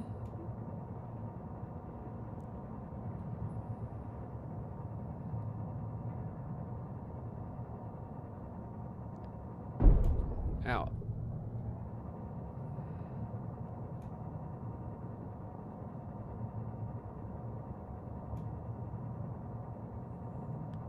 You could get like 1,500 meters down in the old Subnautica. Yeah, this feels smaller than Subnautica 1 for sure. But I think that's intended. I think they plan to release the map and the story in chapters and stuff. Okay, so what I want to do is I want to like save. Manual save. Okay. We've manually saved, okay?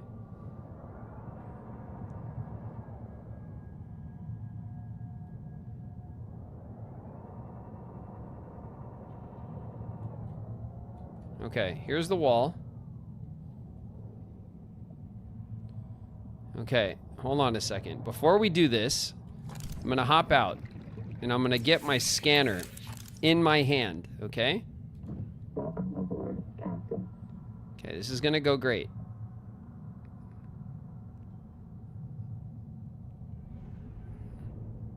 Okay, I hate this. I hate the like just the open abyss is terrifying with like no sense of up or down or anything. I hate it. Okay, here we go. Where's the wall? There it is. Okay.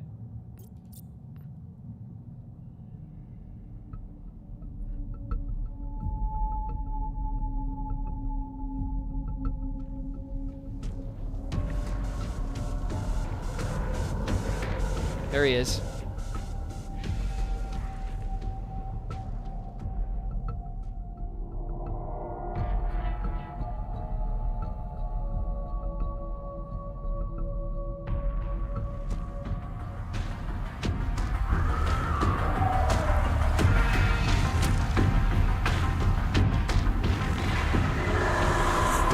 God. Oh. Physical trauma. Reprinting.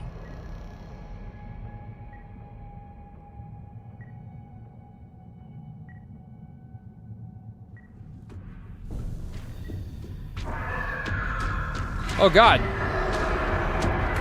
They just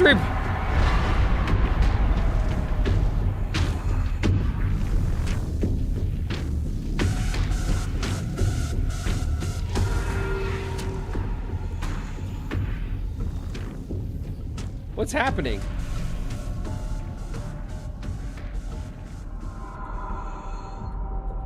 I can't move.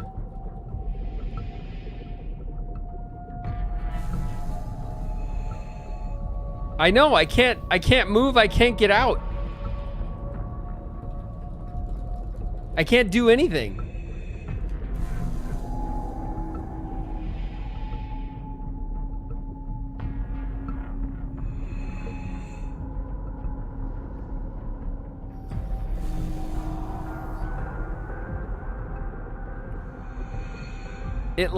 It totally broke.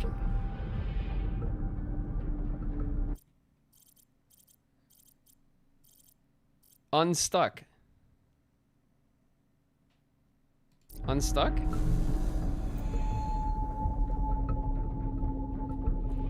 Should we unstuck?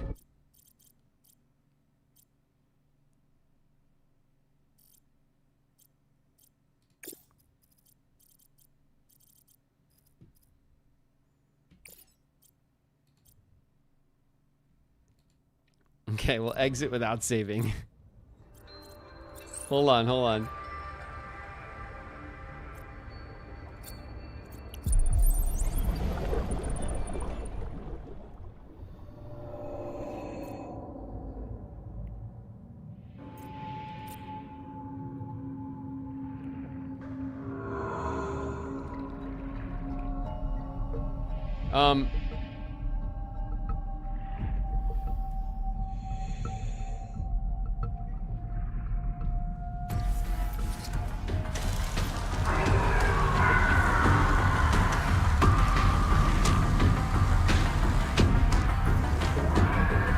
Oh God. Stop it. Stop it. Physical trauma. Reprinting.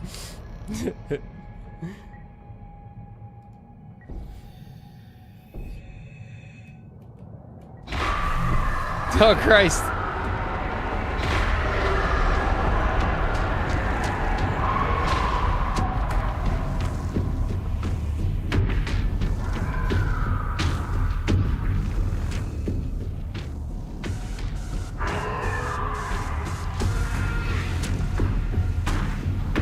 How far away did we get?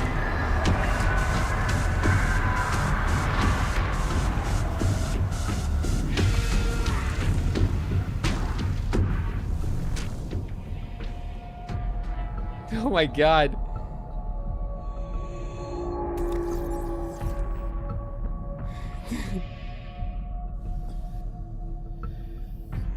Oh my God.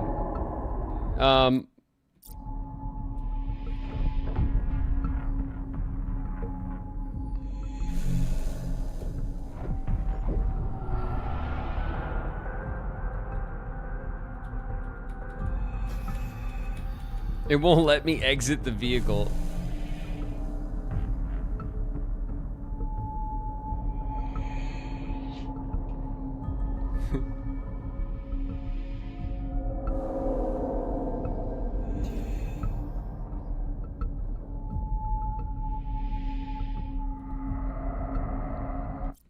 Okay. Exit without saving. Okay, single player.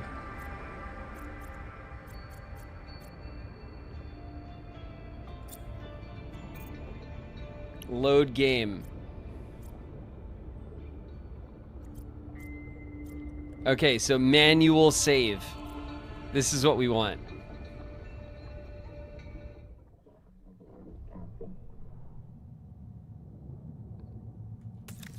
Okay.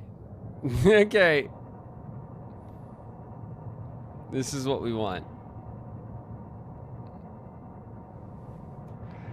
How am I supposed to scan this thing?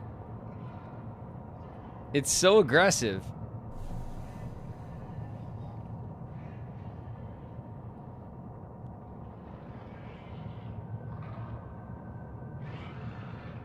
Try camouflage. Oh, let's try that. That's a cool idea. And then we're just gonna swim over there? And leave our tadpole here? Power connected. All systems online. Okay. Okay, repaired. How's this thing doing? Repaired. Okay, great.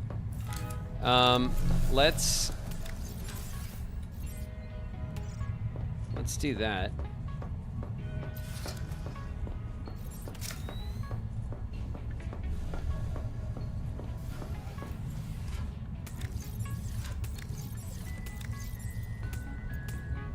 Okay, let's put those away.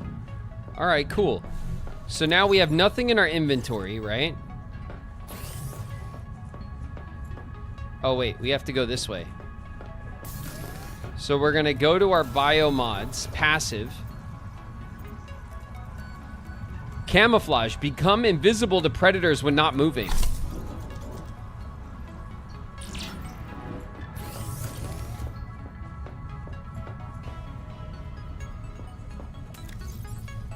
Okay.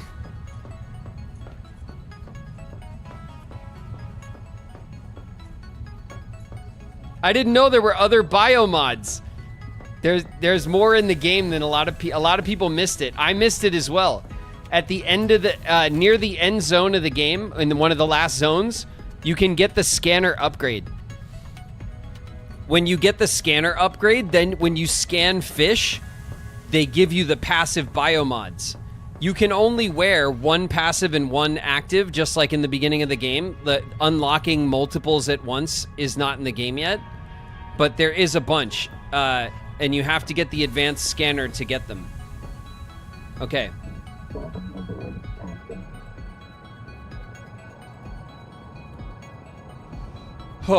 Okay.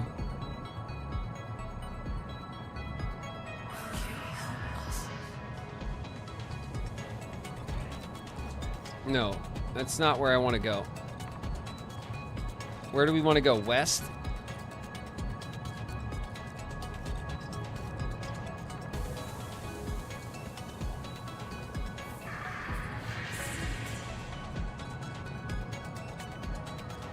Bro, what the heck? I know, there's like... I think a lot of people missed a couple of things in this. I did watch, and I told the chat this already, but I did watch some Subnautica content.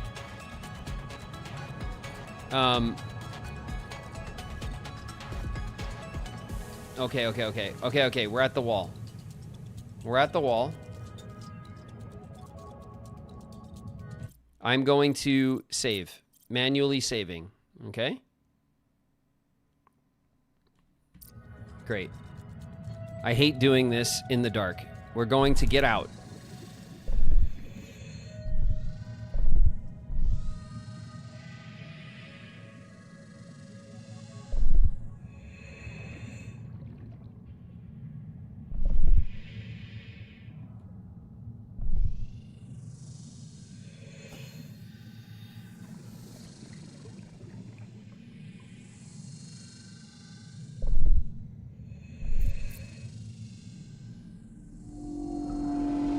Okay, we're holding very still.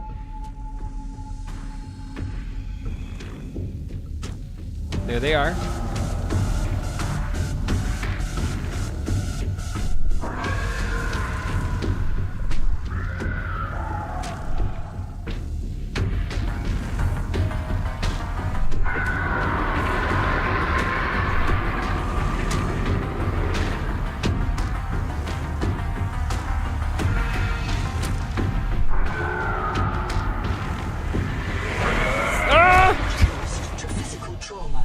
It didn't let me do it!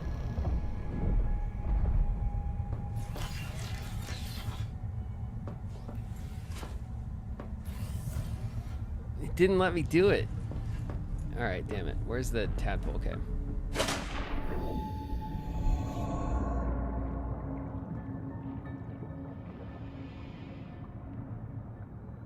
You got close. I felt I was like, it was right there.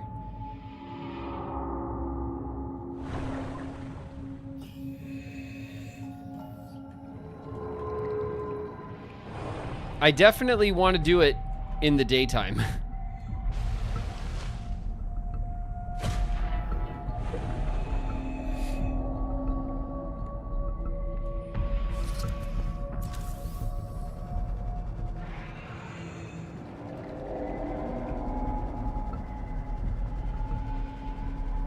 They felt you. Well, I was moving a little bit. I had to move to try to get the angle, you know?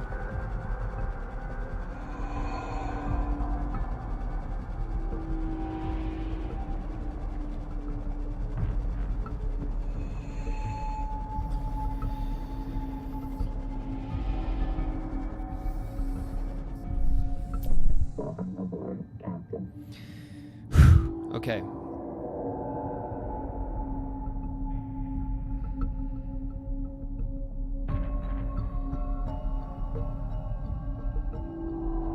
The music has not gone away, which is terrifying.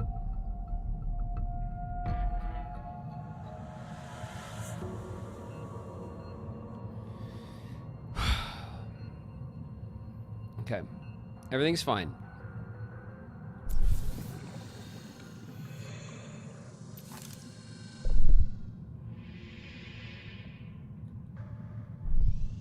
Everything's totally fine. There's our...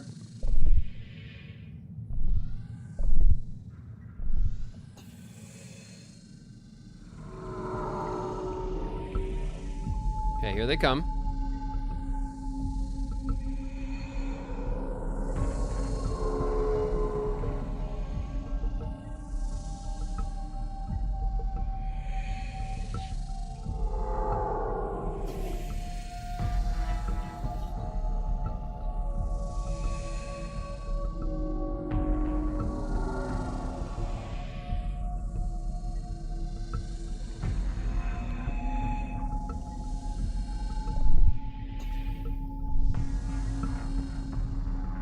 Where they at?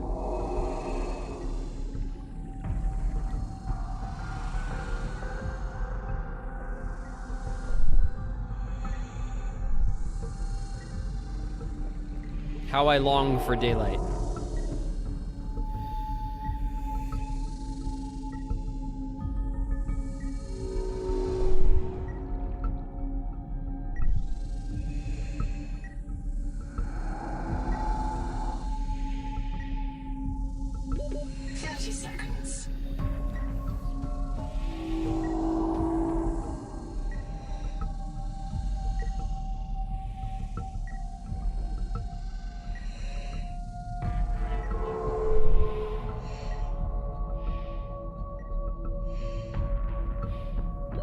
Oxygen.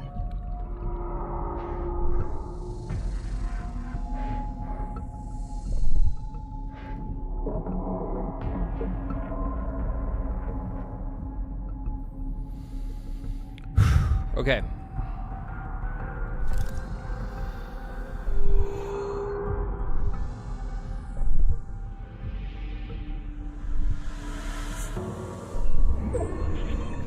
Incoming. Abridged Goku just raided with 16 viewers. Welcome, everybody. Welcome, Raiders. Welcome, welcome, welcome.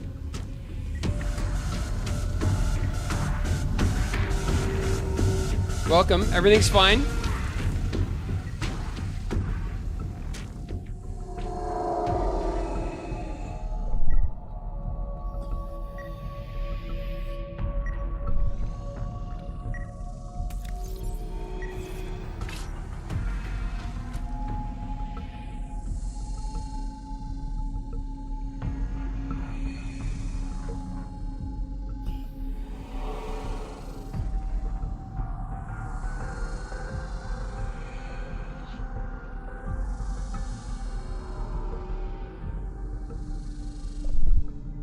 Everything's fine.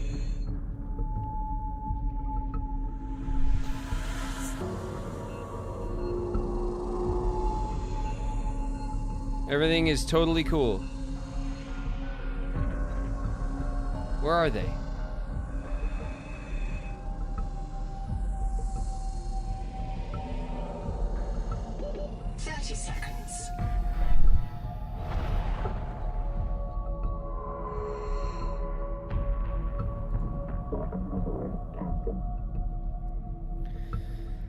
Okay. We went and got our beacon, not that we needed to.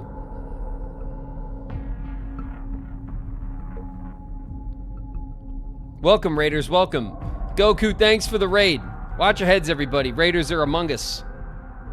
Raiders are among us right now. We're trying to scan the asshole Leviathan. It's a very specific Leviathan.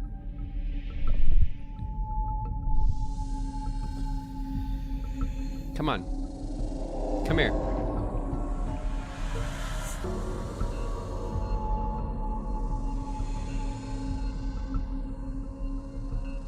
Come here. My God, the bubbles just scared the shit out of me. Come on. Where are you? You know I'm here.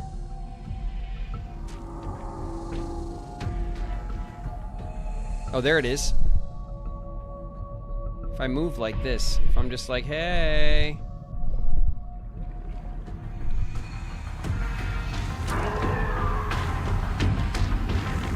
Okay.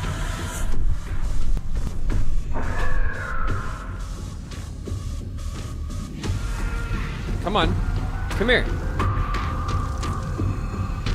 Get close to me.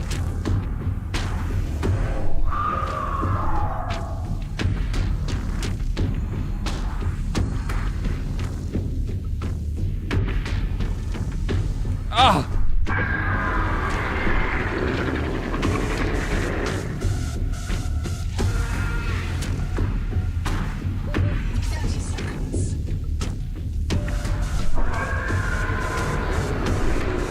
Come on, please.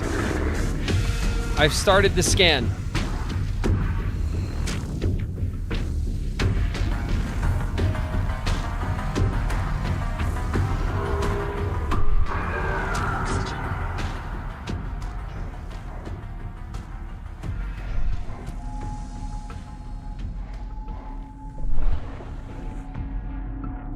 Oh. Okay. Okay, we got it. We scanned him a little bit.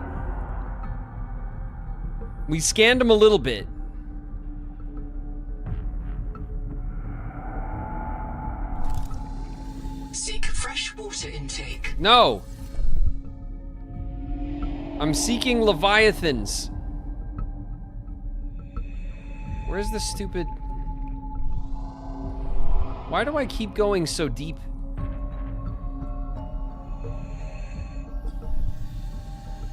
Okay, come here. Come to me.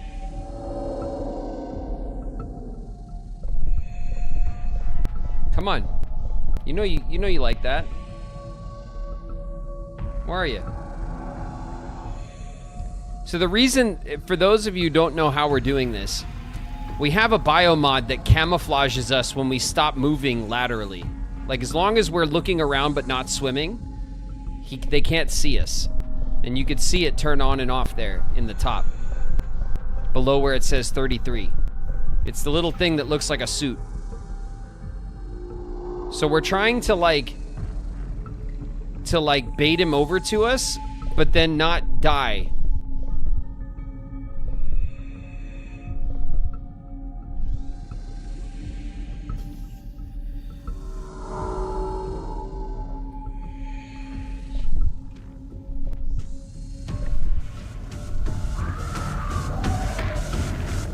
Okay.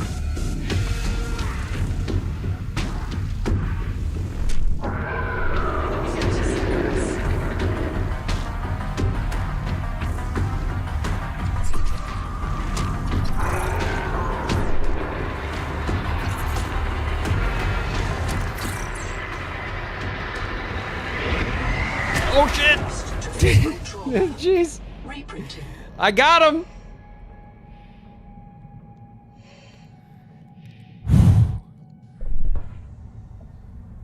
We got him.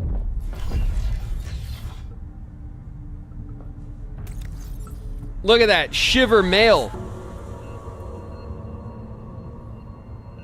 The scythe-finned fate ender, the male of a sexually dimorphic leviathan predator species which dwells in open water and attacks in packs or shivers.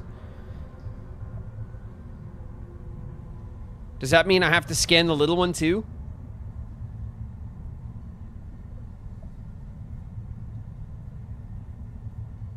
Is the little one the female?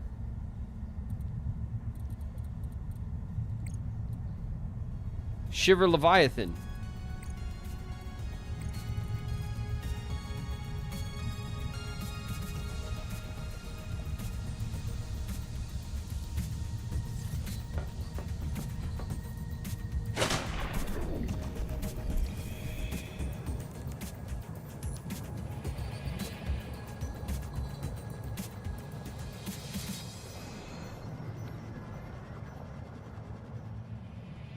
Most likely, maybe. Can someone look it up? Because I don't want to try if it's useless.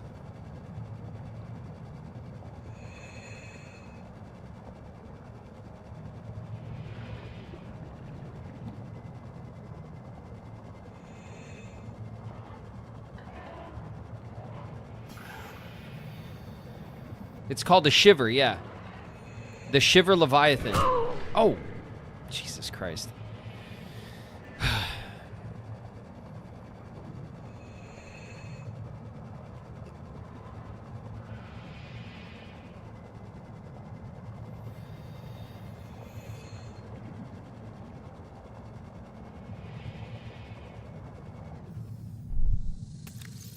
Read the sexual dimorphism part.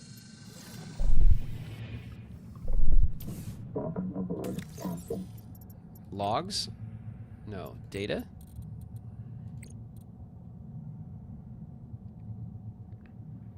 Male shiver leviathans are smaller and more agile than the large female. They also lack the female's distinctive tail organs, which may be a form of long-range towed array sonar. Males depend on the females for guidance and nourishments during long cruises in the open ocean. Packs of males cooperate with a single female in hunts.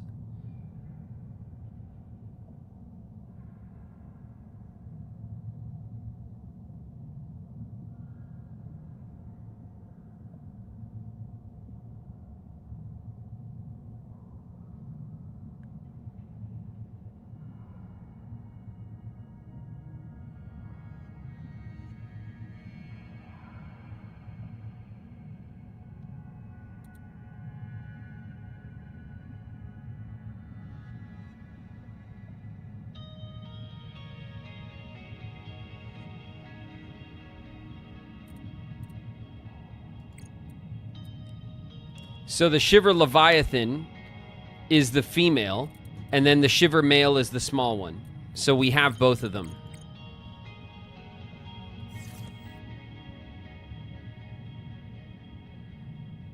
Okay, now, just because,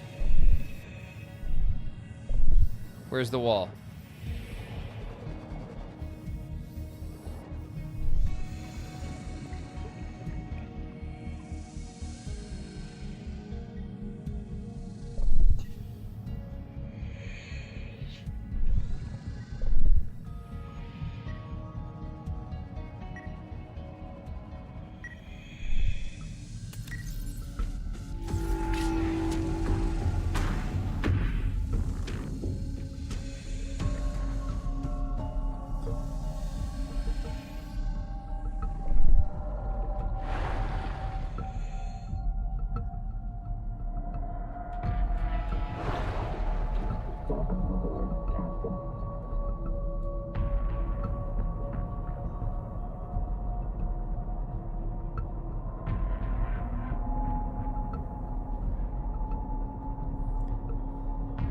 This is what Riku's doing while Sora's in another dimension? Yeah, today, yeah.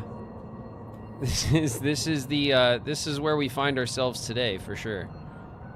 On an alien ocean planet, poking the bear.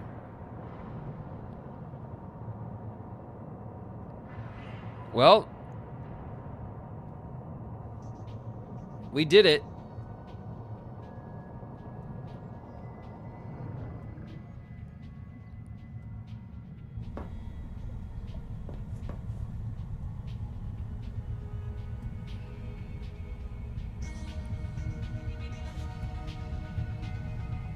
The large female is apparently unscannable. The scanner technically acts like it grabs the male, and it gives you both.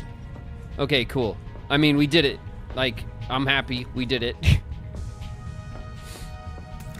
We did it, and we recovered our beacons for no reason, just to do it. We did it. Pretty solid, I think, on our part. We still got a bunch of Troilite. Not in there. Where's our Troilite?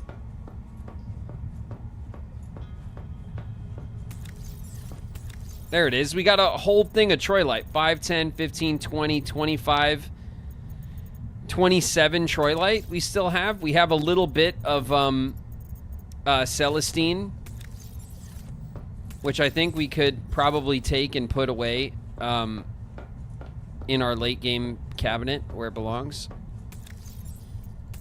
Just enough. Perfect. We do have some quartz. We have some copper. We actually have a bit of resources, which is nice.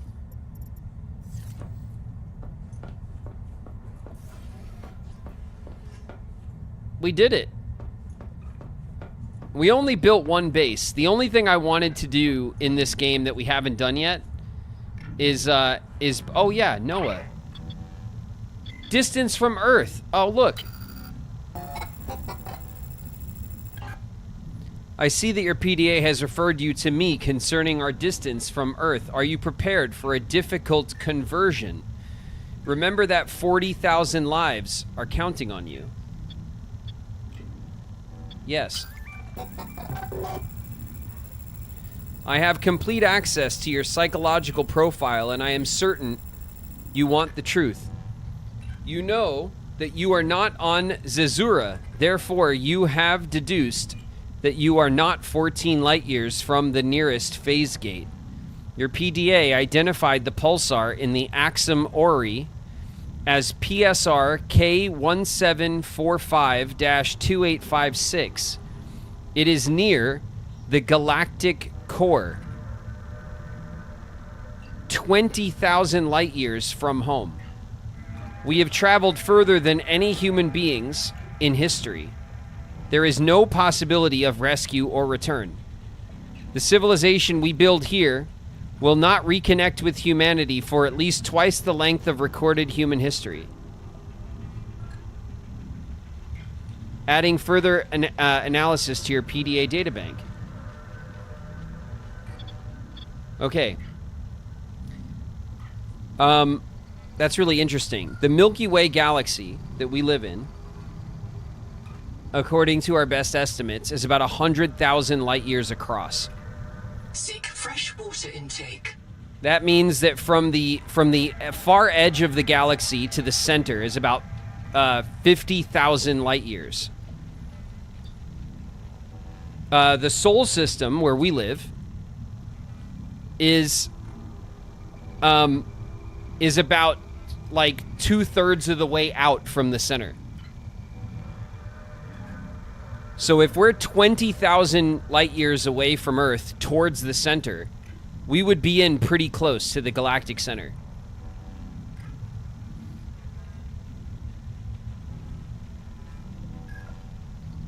That's really cool. That's really interesting. And in this science fiction scenario, I don't know what year this game is supposed to take place in. It's obviously future sci-fi with space travel and phase gates and stuff.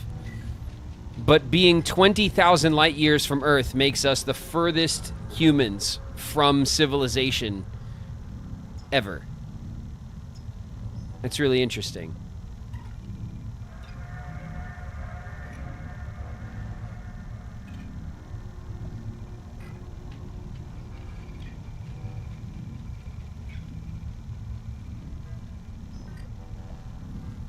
I wonder how you got that far. I think, well, we were in hypersleep or something, right? Like we were not printed or whatever for the travel, which makes sense in a sci-fi setting.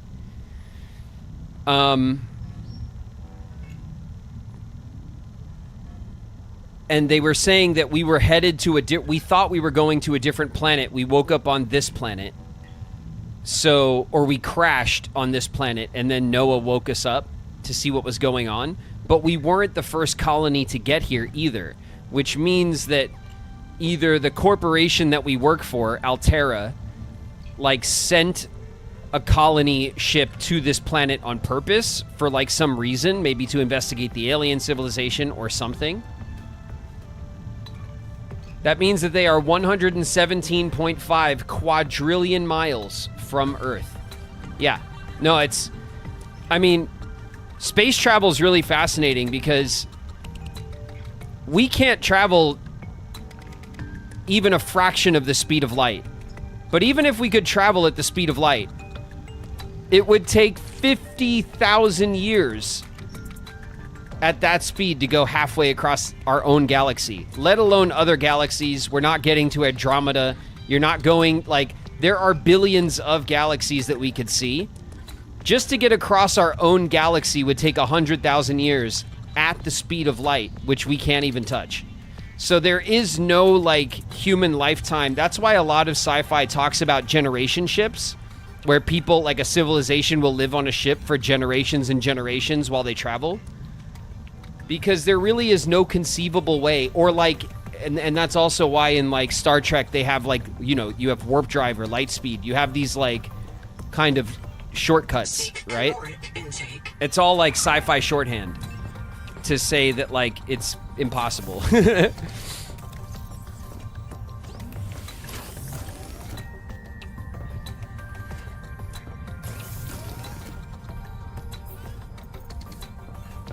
All right.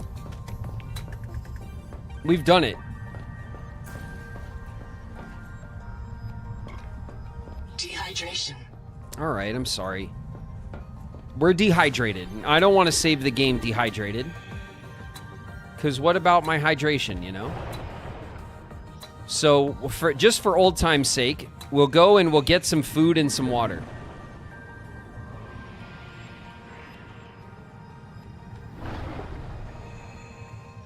Maybe.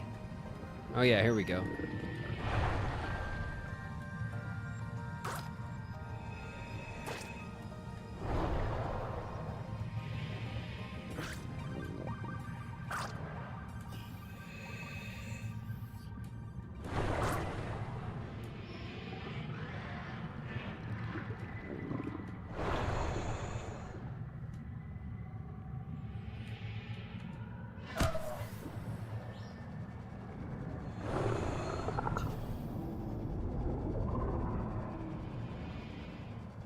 Finally home from work, ready for peaceful waves in a land far, far away.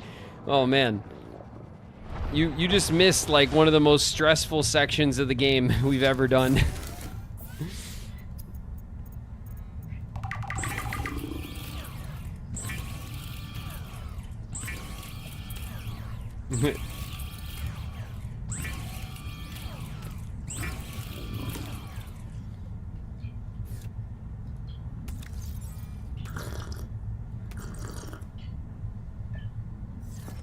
Okay, so now our water's taken care of. Let's grab a little bit of food so we have some... When we come back to the game, we're not, like, starving and dying.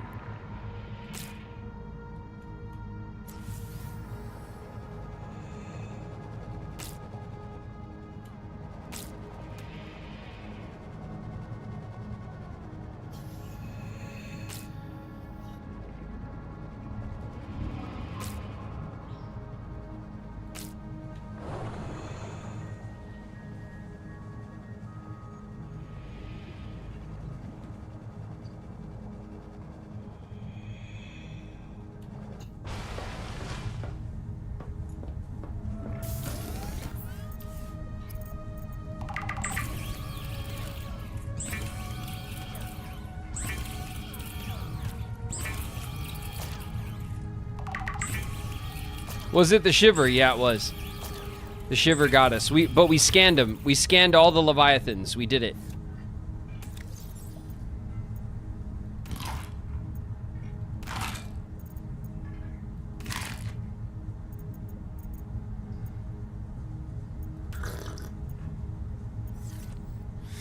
All right.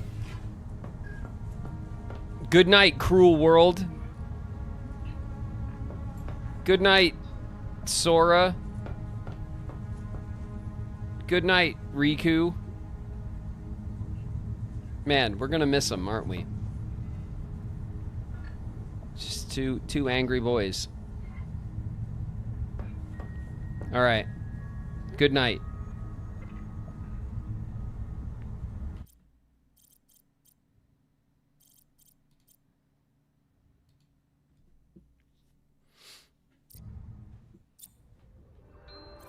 Oh, man.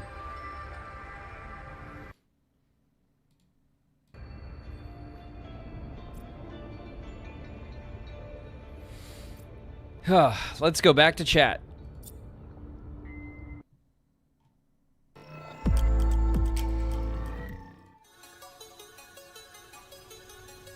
Ah, we did it.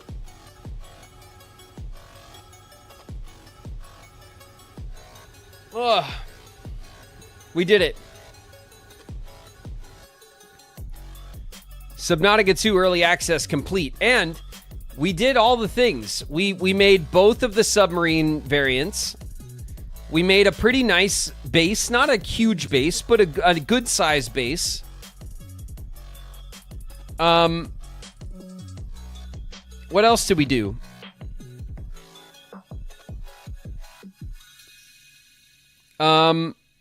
We scanned all the Leviathans, the Great Jaw Leviathan, the Collector Leviathan, and the Shiver Leviathan. We got all of them scanned, which is cool. We got all of the Biobeds inventory upgrades. We got all of the Biomod scanner upgrades so that we have all the passives if we want. We completed the story. I think we got all of the building blueprints. We might be missing a few like little random ones, like decorative ones maybe, but that's it. We definitely got all of the major blueprints for sure.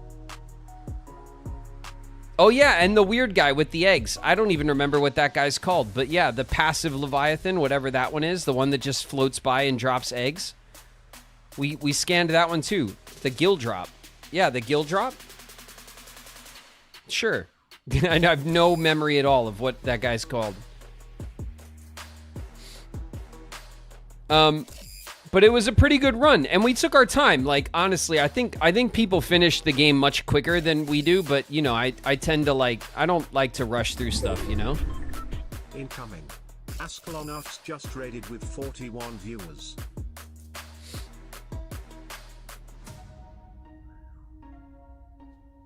Hey, what's up, Raiders? Watch your heads, everybody. Ascalon Arts is rating. I'm saying hi to Gildrop. No, but I thought you named the Leviathan after Gildrop. Is that what you did? It is now the Gildrop Leviathan? No? I don't know. What do you think of this, Gildrop? Egg drop. It's too much pot, Pooh. You can't just do pot every day, Pooh, of your life. You're wasting away. Did you say Ascalon? I don't know. Ascalon? Ascalon? Ascalon? Ascalon? Ascalon. I don't know what I said. I don't think before I speak. How dare you? What's up, Raiders? Welcome, welcome. Thanks for jumping in. What were you guys up to? Gildrop's in the house, by the way. What up, Gildrop?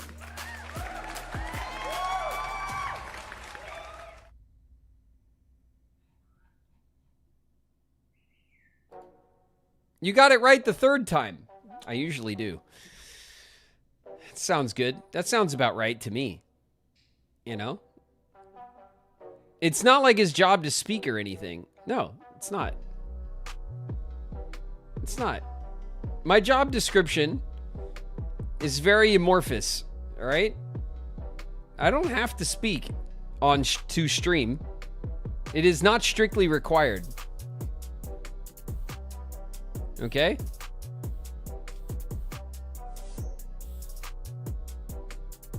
That's what you guys think. We're gonna slowly transition to a mime stream.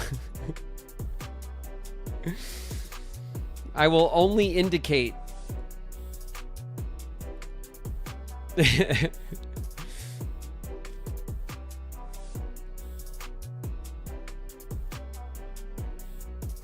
Notice is Gildrop, but not me. Did I miss you, Coda?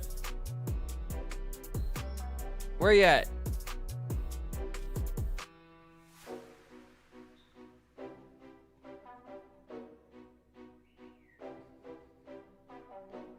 There it is.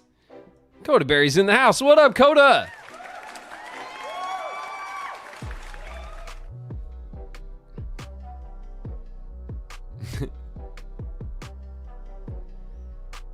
Is that it for tonight? Or are we playing another game? It's early.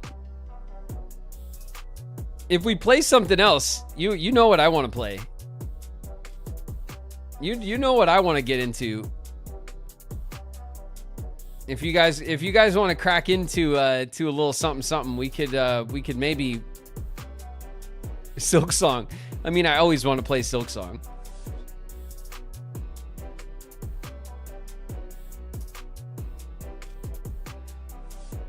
My friend Ascalon said he can't speak in chat. It'll only take a few minutes. There, we have a new, new chatters. There's like a countdown or something. It's something that's set up to discourage like trolls and bots and bot raids and stuff like that. I because I am a voice actor and I'm new to the platform, my stream was actually targeted quite aggressively in the early days with like trolls and bot raids and like hate raids and stuff.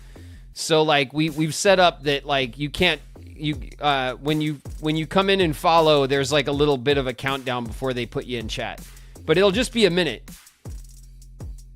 And I'm sorry about the inconvenience. It's just a it's kind of how we have it set up so that the people who end up coming in are real people who want to hang.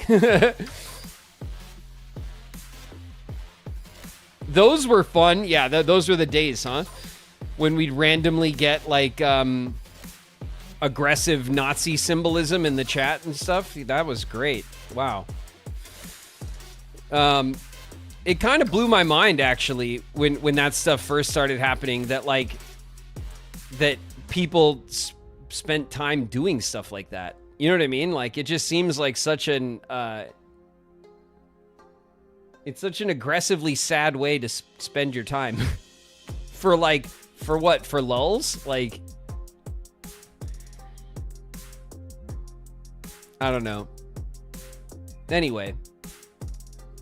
Glad that hasn't happened in a while. Well, no, because now we have multiple moderation bots set up that specifically target those things.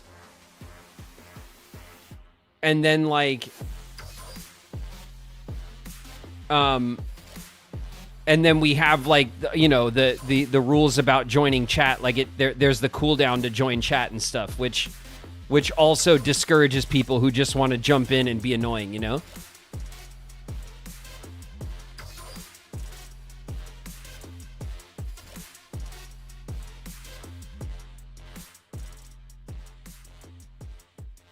Graven, you sweet summer child. I am a winter baby. How dare you? How dare you?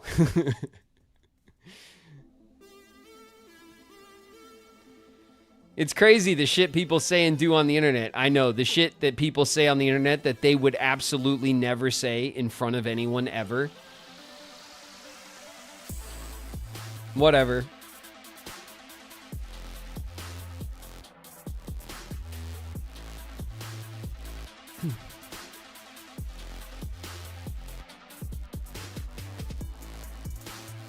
Everything is trembling. I'm probably shaking my camera because I was bouncing my leg. I have to remind myself to not do that.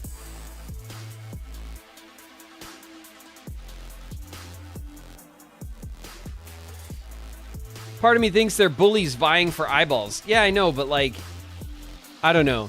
I never understood. You know how like people like there's that kind of like any press is good press. You know what I mean? Like attitude. I have never in all of my years in entertainment and in the industry, and I've just never been able to understand that attitude, you know, of like riding bad press to the top, or like seeking out negative press because press is press, you know? I just it seems so socially horrifying to me. You know what I mean?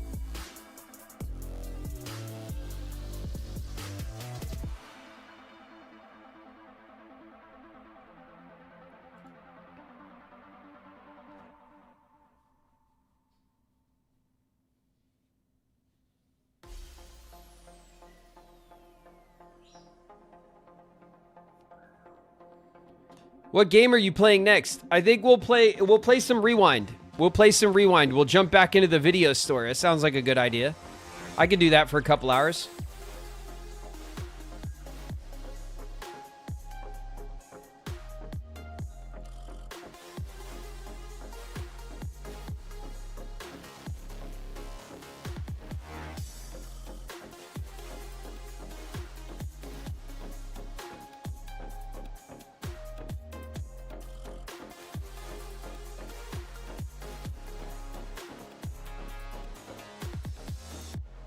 I'm excited to go to the video store. Let's go. Yeah, we'll kick it up in a minute. I was going to see if our raiders were going to get all the way into chat, but I don't know if they bounced.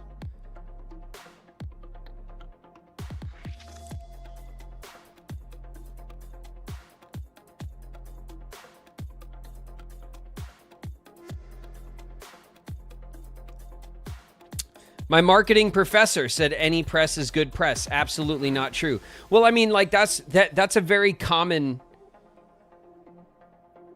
That's very common, that attitude in the industry and in general. And we see it socially to an extent. It's really true. To me, it's just horrifying. I don't understand like being okay with it, or like choosing a path like that.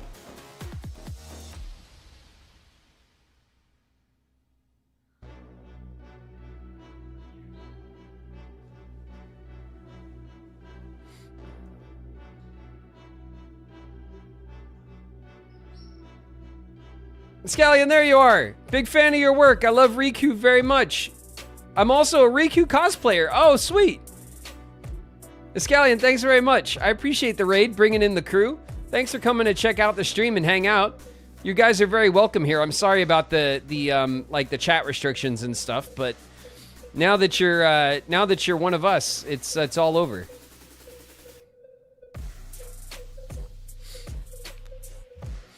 To your crew, to the people from your stream that are still around. My name's David Gallagher. I play Riku in the Kingdom Hearts series. I'm the voice actor for Riku, as you guys probably know, and I am playing the Kingdom Hearts games on my stream here. I play Kingdom Hearts on Wednesdays and Fridays. Tomorrow, I'm actually going to finish Kingdom Hearts 2, I think, completely. And then we may have a bit of time off from Kingdom Hearts for like maybe a week or two as we get ready to go into the next game. But I'm going to completely stream Days as well. I have a modded 3DS, and we're going to play all of Days next. So if you guys are into that sort of thing, look out for it, because we'll be doing it soon.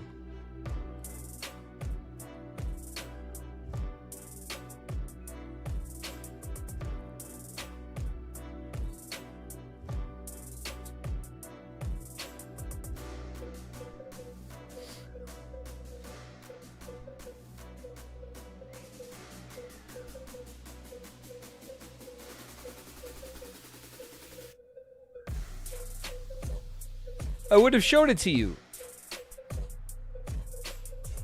To show what? The cosplay?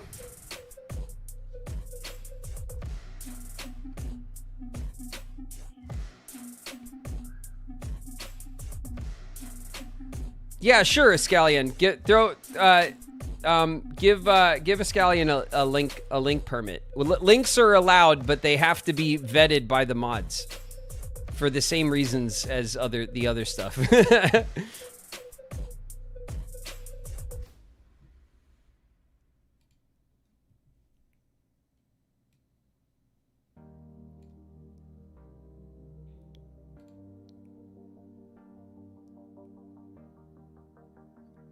Wow, you look great.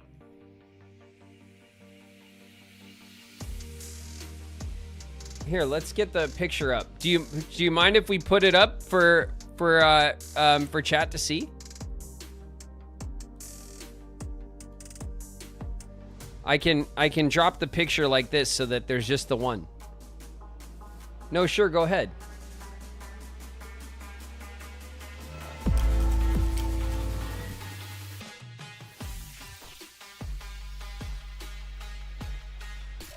Oh. It doesn't, I can't make it much bigger, I don't think. Unless I do this, maybe? No, the picture doesn't get any bigger. But it's a great picture.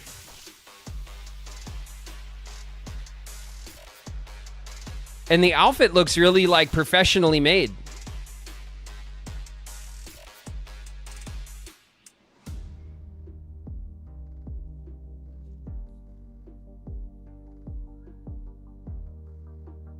Thank you. Yeah, it's a great picture. It's a great cosplay. The wig is on point. Look at that. I'm slowly becoming a cosplay, connoisseur is probably the wrong word, but like, but I see so much of it now with my community. We have a whole cosplay channel on our Discord for our community. We have lots of cosplayers in our community. But it's definitely like a side of the fandom that I knew about, but like wasn't like as familiar with. You know what I mean?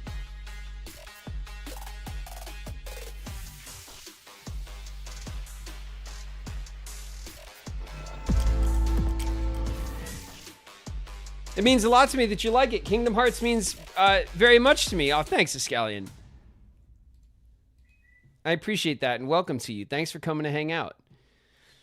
Where you got to come and chill on our Kingdom Hearts days. When we play Kingdom Hearts around here, it's crazy. We always get like a few hundred extra people, and it's very chaotic, but it's fun.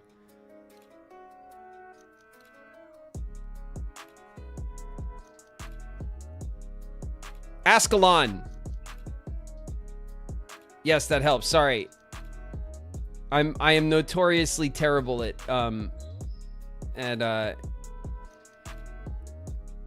names. But my favorite thing that I do is sometimes I get it right the first time, and then someone says, "Oh, you said it right," and then I never say it right again.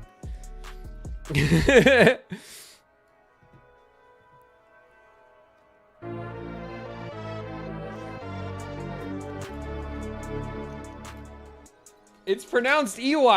I know, it's pronounced EY. It's always pronounced EY.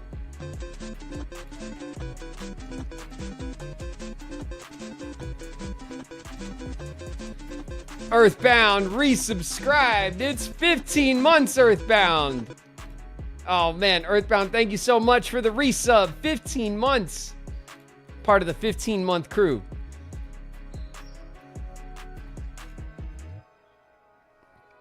Is it strange for you to hear your own voice in media? No, not at all for me. I've grown up. I grew up acting and stuff in film and television. I've done theater. I grew up in the industry, so it's something I'm very much used to.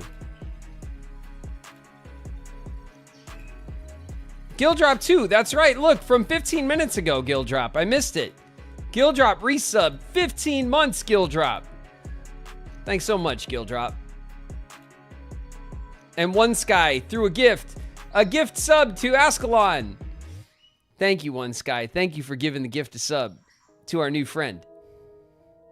We have a very generous community here. A very generous and a very welcoming community here. Trafalgar de Riku has resubbed. It's been 15 months. Man, the 15 months is kind of blowing my mind, you guys.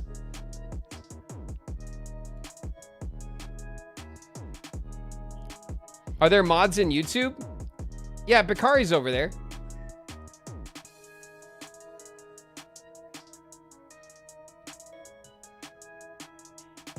I think.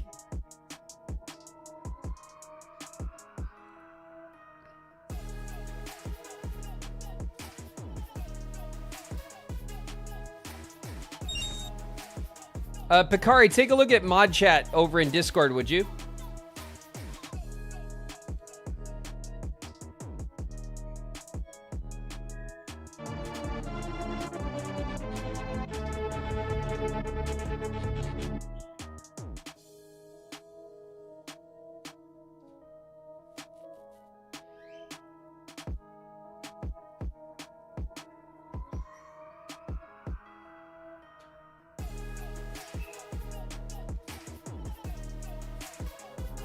Just needing feedback. I think that's fine, Queen, honestly. What is it set to now? 10? Yeah, we can cut that in half. We haven't had any issues in a long time, and I think honestly the bots have really like done a lot of that cleanup for us. So I think cutting that, we could at least see how it goes, you know? I think that'd be fine, honestly.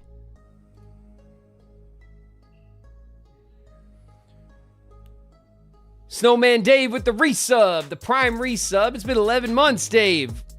What's up? Snow MD in the house.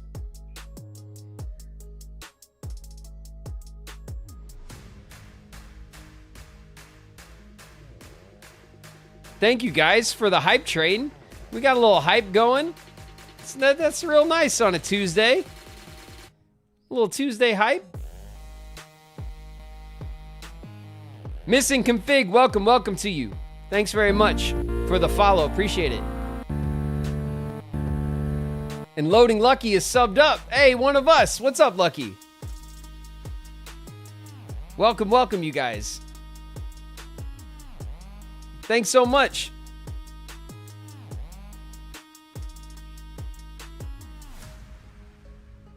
I wanted to thank you for reading my comment earlier. My sister and I are reeling from the loss of our grandmother due to elder abuse fraud from our local hospital and elder care facility. I'm terribly sorry to hear that, Romara. You've made both of our nights. Thank you again. Oh, well, thanks very much for coming to hang out here. You guys are very welcome to hang out here all the time, okay? And I'm really sorry to hear about Grandma. You guys take care of your fam, okay?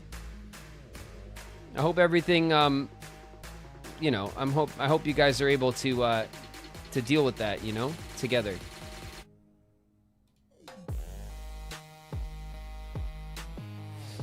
can't believe you've been streaming 15 months. I know, it's kind of, it is kind of like 12 months. The 1 year mark was like kind of fun, but I don't think it like really hit. You know what I mean? Like, I don't think it really like dawned on me, especially because at the time I was very like locked in and overwhelmed with a lot of content and stream stuff and travel and all of this stuff that I've been doing lately. But seeing it hit 15 months, it's starting to feel like it's been a while. You know what I mean? And it makes me smile. It's like, it's really cool that we've been, it feels like, obviously we haven't been streaming for years and years, right? But it feels like our feet are planted. It feels like established. You know what I mean? And that makes me smile.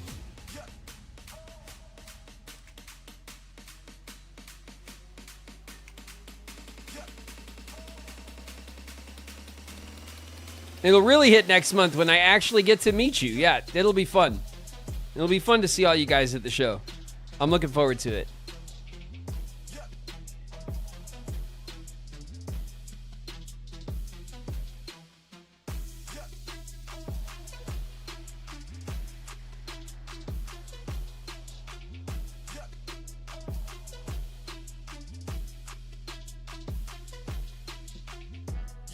Someone pointed it out to me. If you look up I Go by Graven on YouTube, it says your first stream was in July. Whoever recorded it started recording when you started Kingdom Hearts. Well, at first, when we started on Twitch, like, I had my channels on YouTube, like, but I started on Twitch and I was really only focused on Twitch for a while. And then we started adding YouTube in, and then I started doing the VODs. And then it wasn't until December when we started multi-streaming to both platforms. So anyone who caught us on YouTube didn't catch the very beginning, like the kind of struggle streams and the stuff that we did last spring when I was like really trying to figure it out.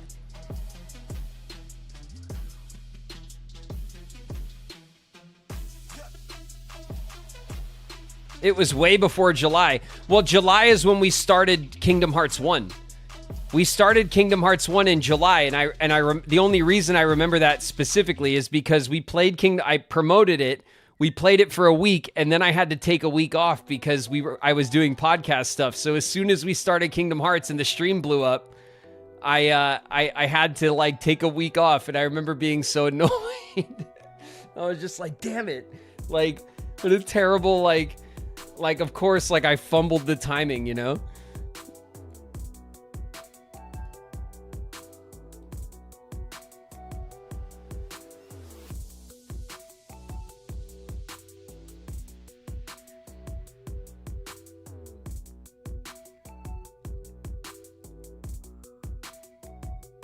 I remember that. I wasn't subbed at the time, but I remember how crazy that time was. Yeah, we went from like, when we started playing Kingdom Hearts, the stream was like, our regular crowd was like 30 people. Was like 30 to 50 people was like our regular kind of crowd. And then that, like, we started Kingdom Hearts, and the first Kingdom Hearts stream was like 1,400 people, which was crazy. And then our regulars that started hanging out, like, kind of jumped. And there was a couple times over the course of the past year where our regular group of like, of our regular like core community group kind of jumped up.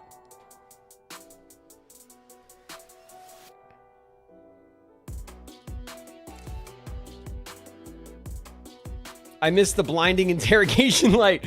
I mean, I still have my light. I just have it turned way down because, you know.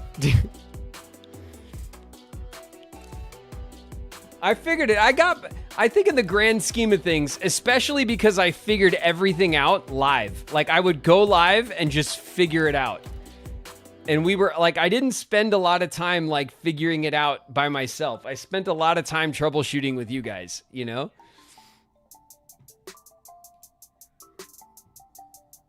But it made it really fun.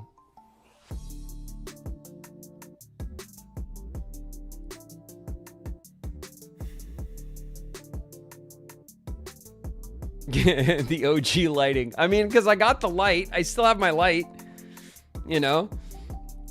I just turned it on and I left it on like the normal settings and it was like just like giving me a sunburn. You know, I basically have it on but barely. Like it's only on its lowest setting and it's plenty, you know, but I didn't think that would be the case, you know.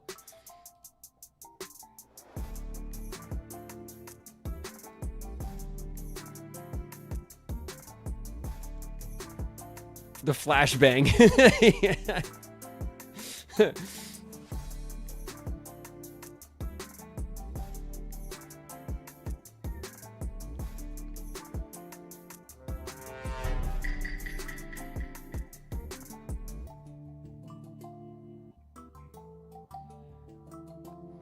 I followed you in July. I got gifted a sub in November. And even I couldn't catch you online because I was so busy. It was YouTube VOD Gang. That's what the VODs are for. There's a VOD gang. There's still a VOD gang out there. Shout out to the YouTube VOD gang. They get love from me. Because all of these things, like, put together is what makes the streaming project, like, viable for me, you know? Like, we're streaming here and you guys support the stream with bits and hype trains and gift subs and subscriptions and stuff. And that obviously is like the base. And then the VODs make, you know, they generate some ad revenue and stuff, and all that stuff put together is why I can do this full time with you guys.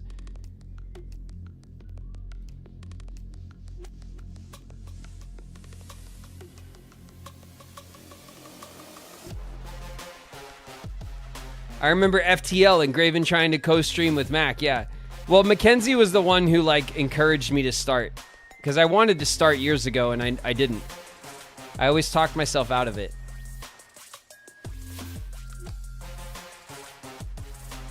Car Dealer Sim changed my brain chemistry. There was a time where I prioritized Riku's Vehicles over Kingdom Hearts 1.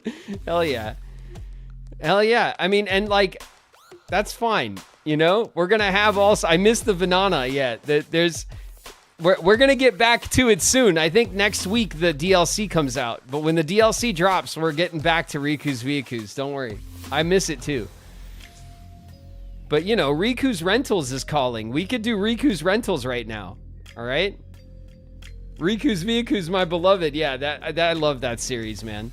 If you guys don't know, if anyone doesn't know what we're talking about, Riku's Vehicles is our car dealer simulator series.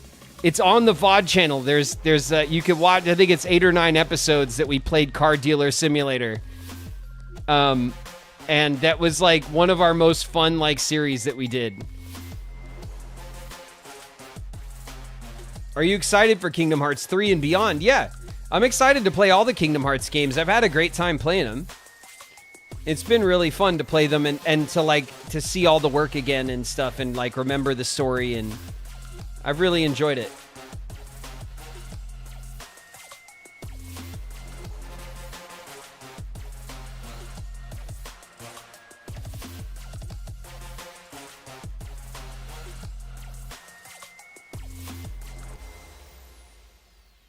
We got to clock in. Yeah, let's clock in, you guys.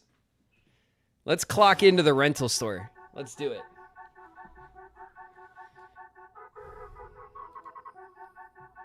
All right. I'm going to switch over the stream title and stuff.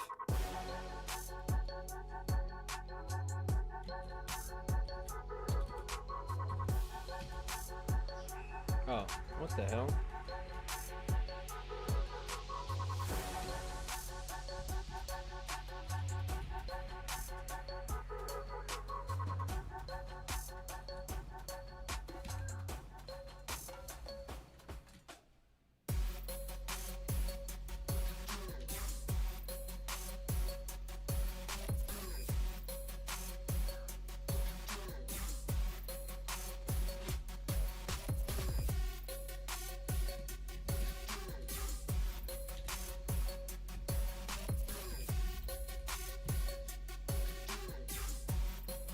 All right.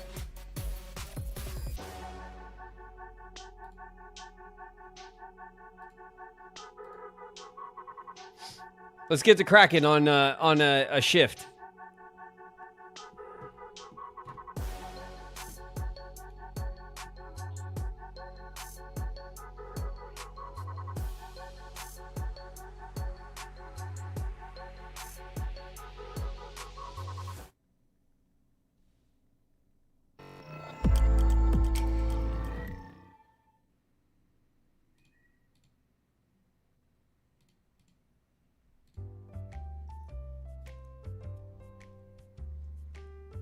Clock in, baby.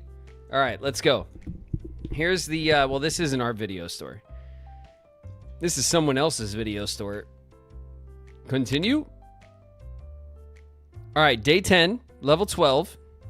We got almost 2 grand.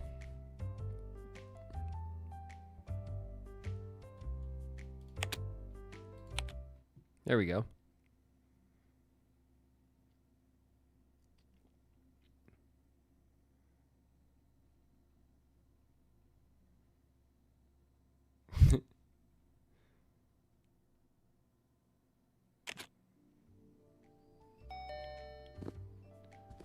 Oh, we haven't been in here to look at all our collectibles.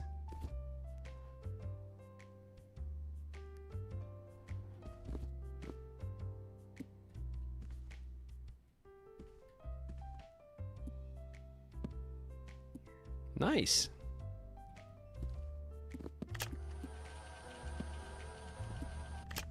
Oh my god, we made the store bigger, but we like have no reason. This is like our only Okay, so I had an idea. Hold on, I'm gonna let this guy finish.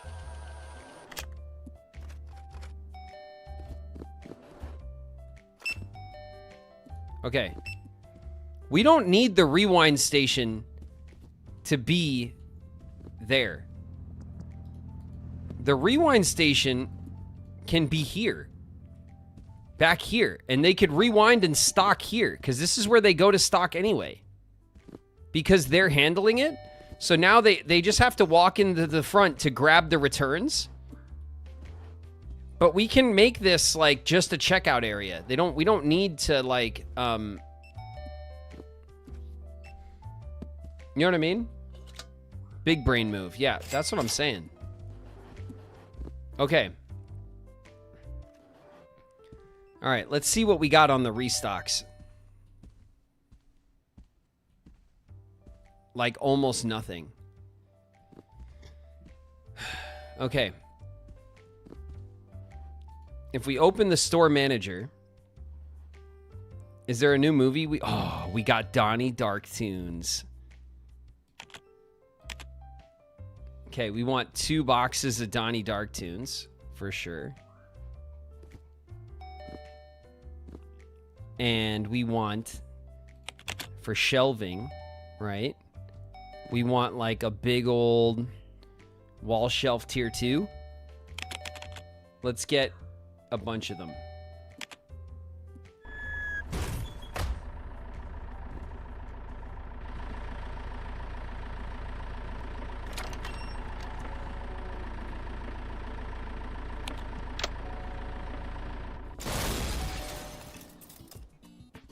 Okay.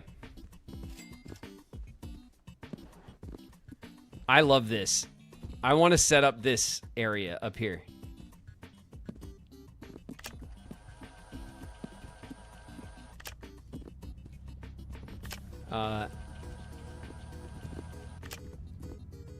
One, 2, 3, 4. Okay, 4 more. Okay.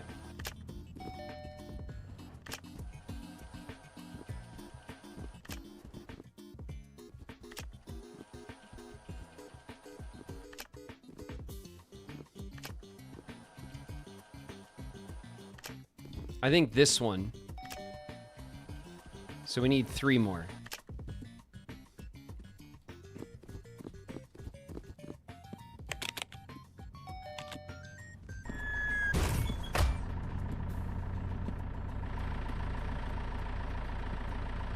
Okay. What we're doing is I'm grabbing like the higher capacity wall shelves, right? And we're gonna stock we're gonna stock this stage. Okay, the stage is gonna be like our video area, and then this, I think, is also a high capacity wall shelf. Okay, so now we have all of this. So we have 1, 2, 3, 4, 5, 6, 7, 8. Okay, 8 of them. And this is 1, 2, 3, 4, 5, 6, 7, 8, 9, 10, 11, 12. Okay, so 12 total, right? So now we have 8. And we have 3 more. 3 more movies that we could put out. So we have a half pyramid tier 2.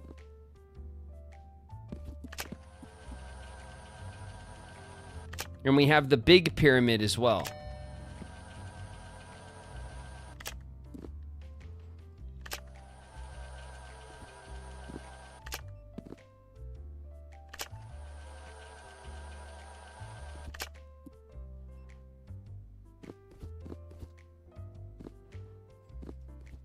Let's see, half pyramid tier 2.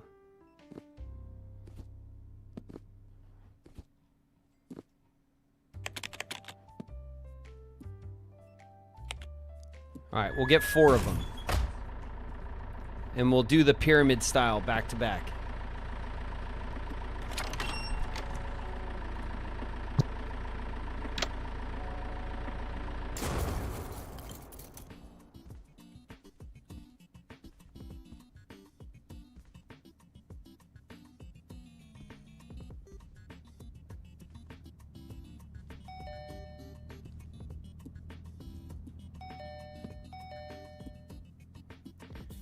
Okay. This has a... Okay, so then we want to do like this.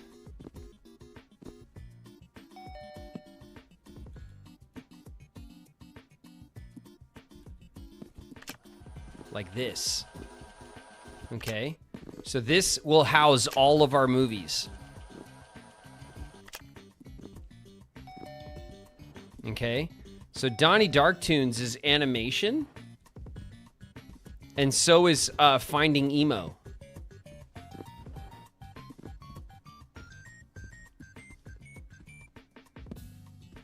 So I think maybe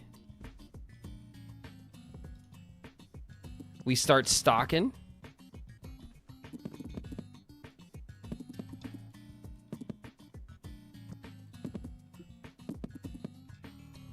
Okay, fully stocked.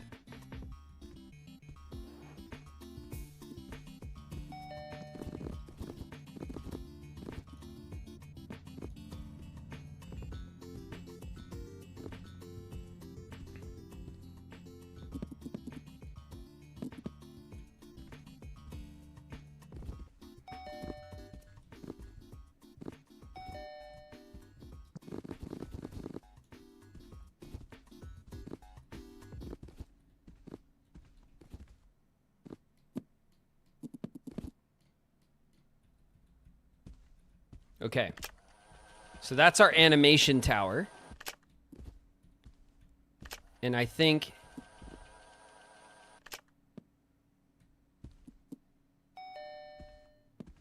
our fantasy is going to go up as well. Right?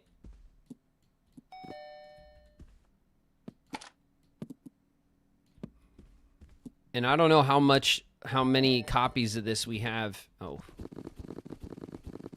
A bunch. Okay.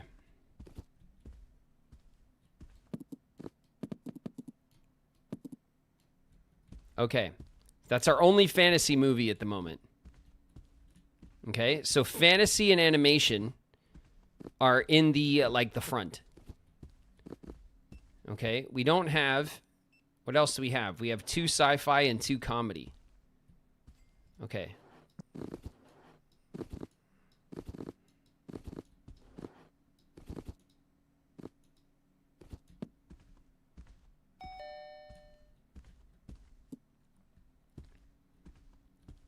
What do we have? Horror, action, sci-fi?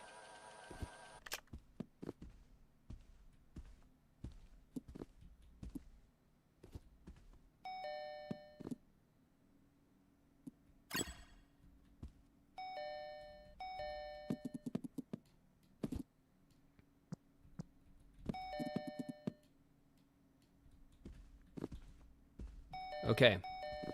Let's see if we can get that and...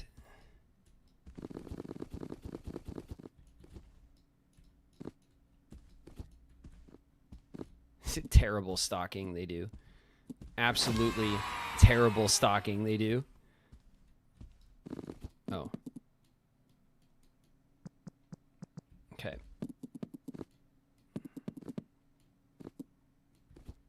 All right, cool. That's our sci-fi section. What's the yays about? What happened?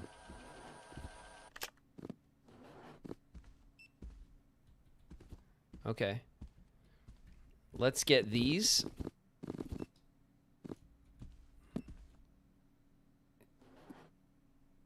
Yeah, okay. Move on.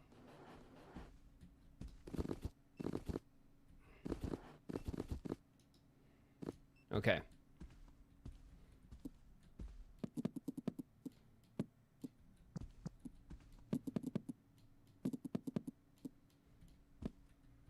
Okay. Let's go see if we can grab... Oh my god. How did all those get there?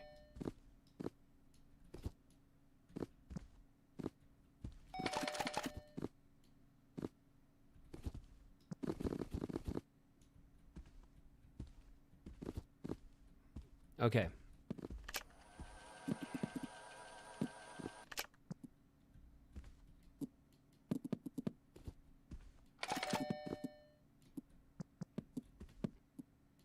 Okay. Okay, it's working. It's working.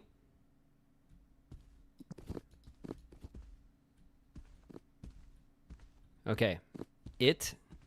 So many copies of it were stolen. Like, they were completely stolen. A Bug's Life is an action. Oh, wait a minute.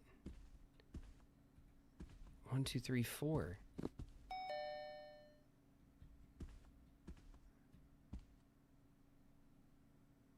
One, two, three, four, 5.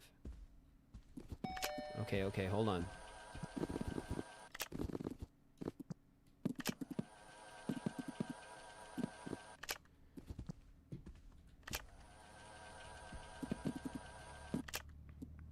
Okay, horror is gonna go there. Action and sci-fi.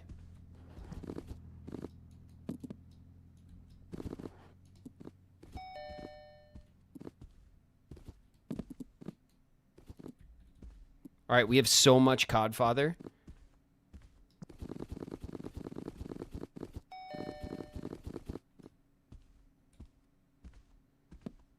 Okay.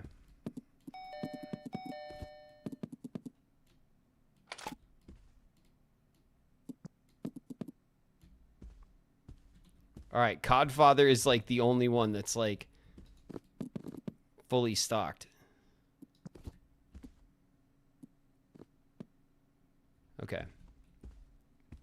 Let's get these random copies on the shelf. Okay. Okay, next. We have romance.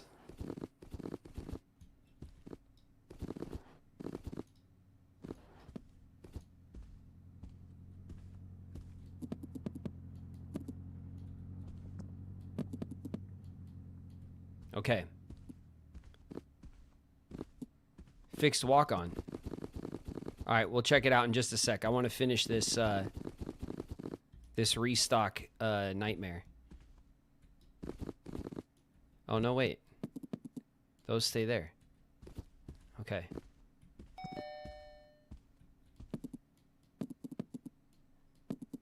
Okay. Good. Okay, that all looks good.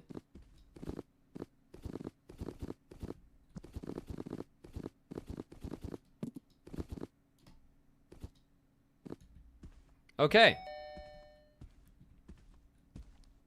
Oh shit, wait a minute. Did I miscount? Of course I did. Okay, so this is what, comedy?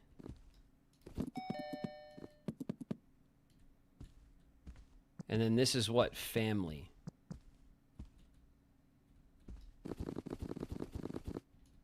Okay.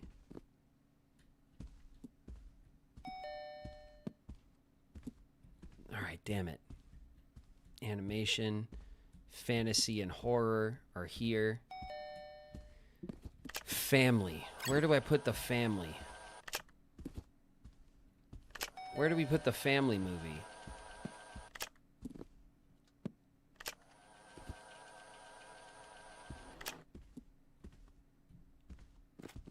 Where do I put the family movie?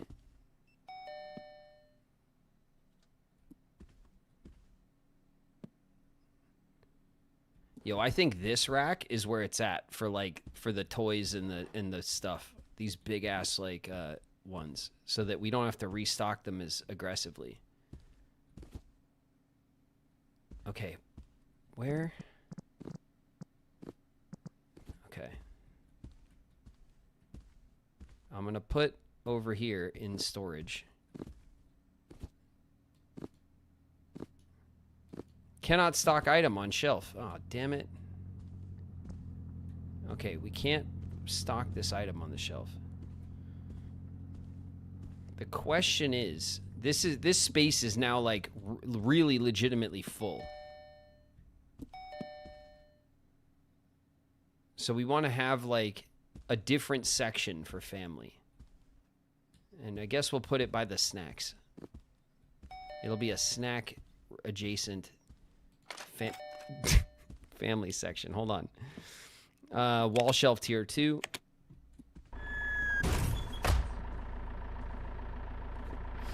He hates me. You guys relax. We're in the game, and I will, when I check in with you guys, we'll do whatever it is. Chill out.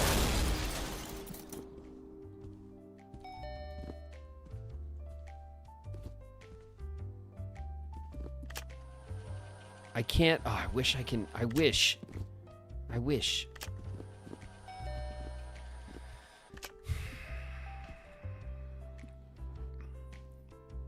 It can go down here.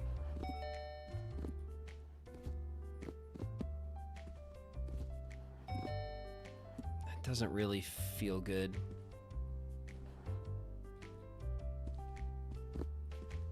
That does. That kind of does.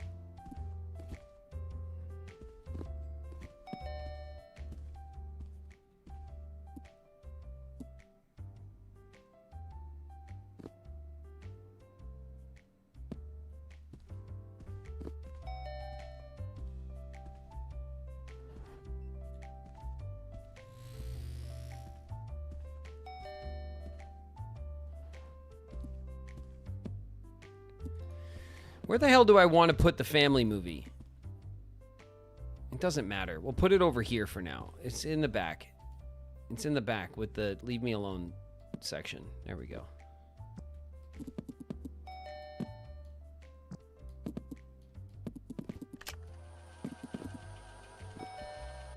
Fully stocked. Okay.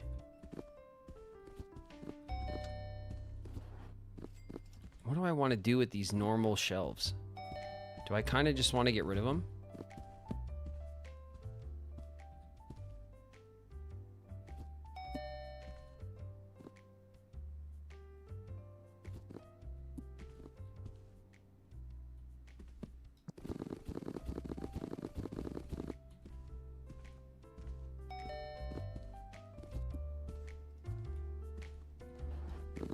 Oh my God.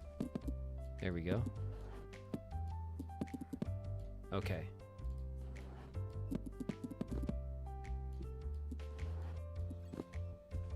Okay. We're not fully stocked, but we got tons of cards. Okay, good.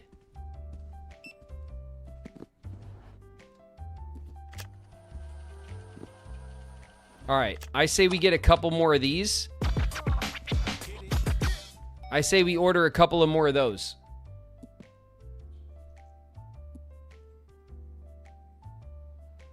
Don't cry over a straight white man.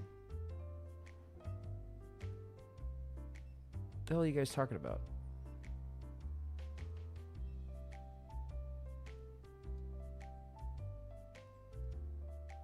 Graven, let me in. Let you in what? What do you mean?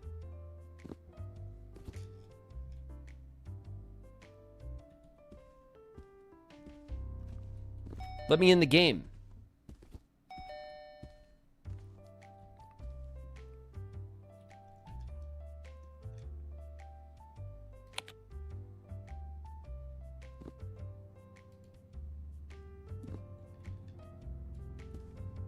Like that?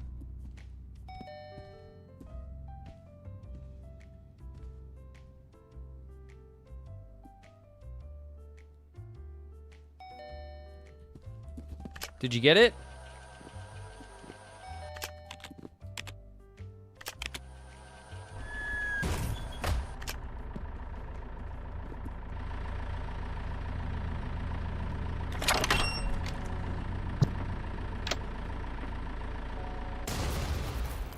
Okay.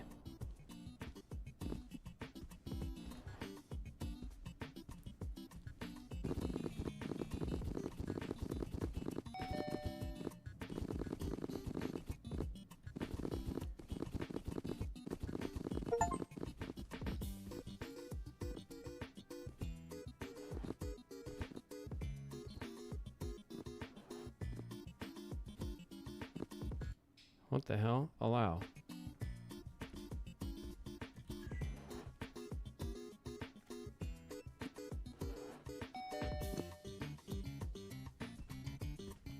I keep looking at these other characters suspiciously now. What the hell?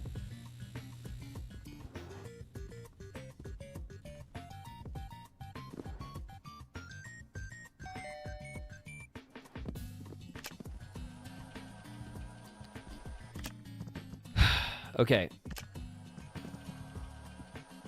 Dolphin dudes. Stalking dolphin dudes.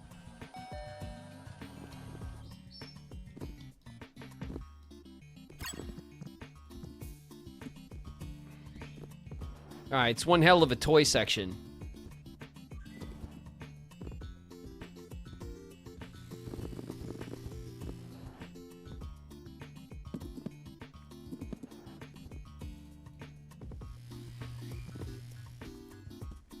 Alright.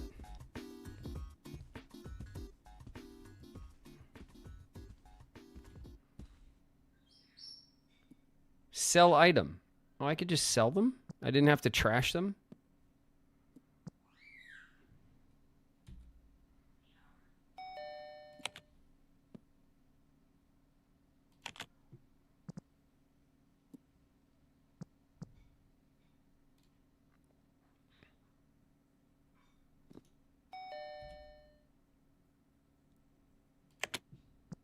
That's the good one.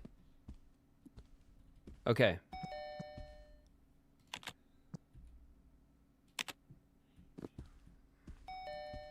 Hey!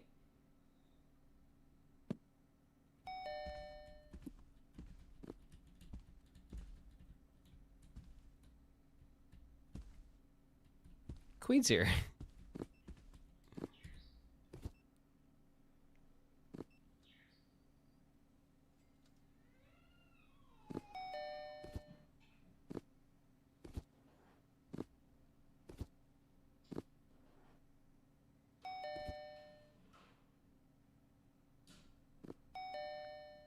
I need a glass of spite.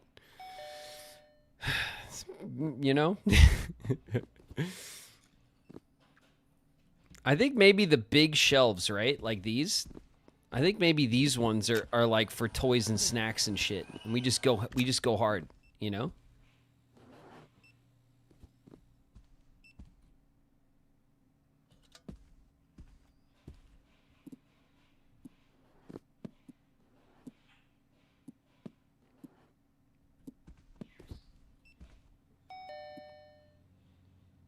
Trying to think of how I want to lay this out.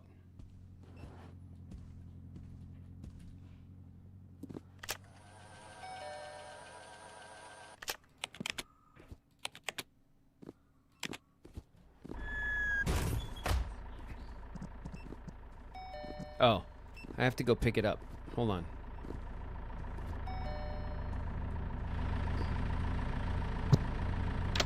Okay.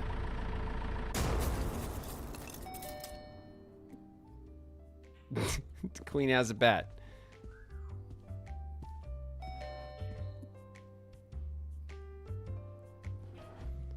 Queen is on a rampage.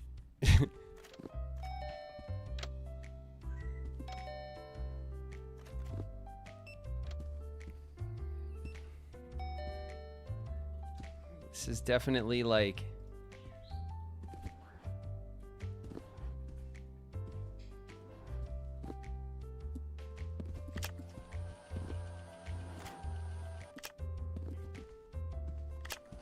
Like, do I want to, like... Do we want to fill in, like, aggressively?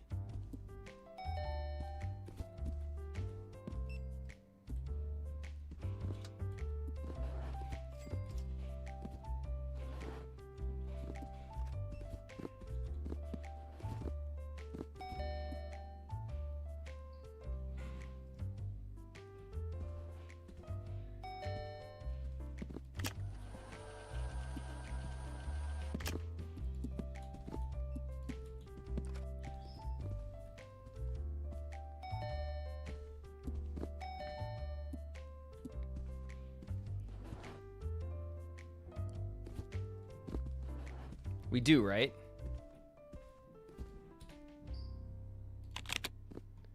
Okay. So, toys.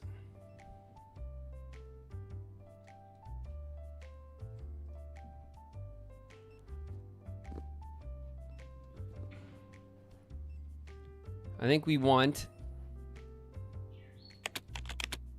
like 3 orders of basketballs, 3 orders of that. And then snacks.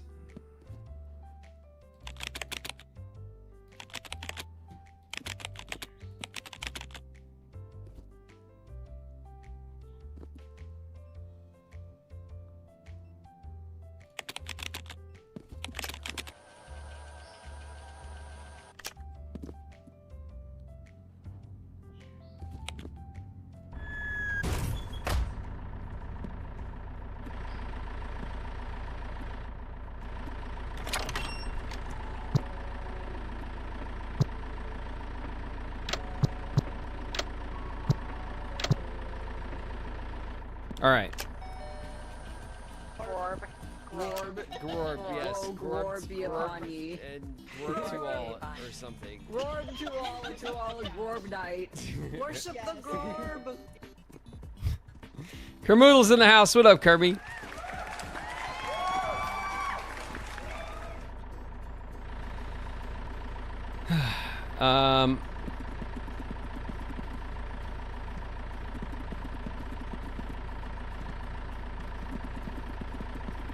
I needed to grab first the shelves. That's what I needed to grab first.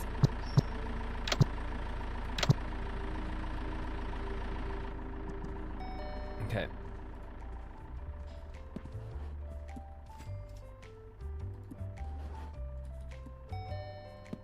Okay. There we go. Now, basketballs.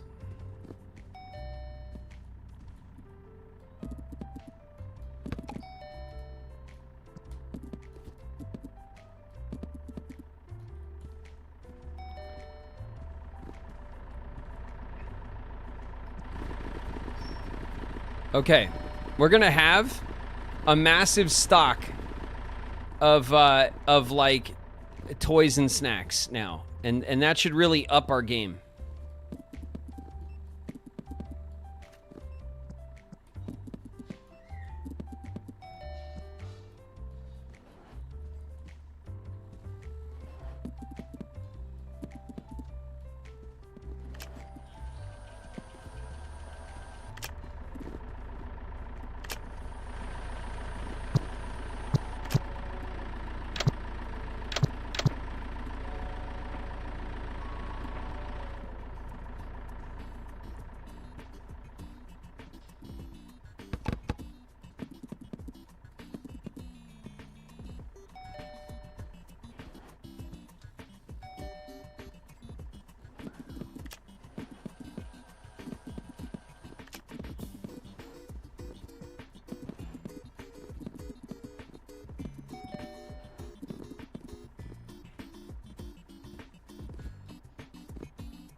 Okay.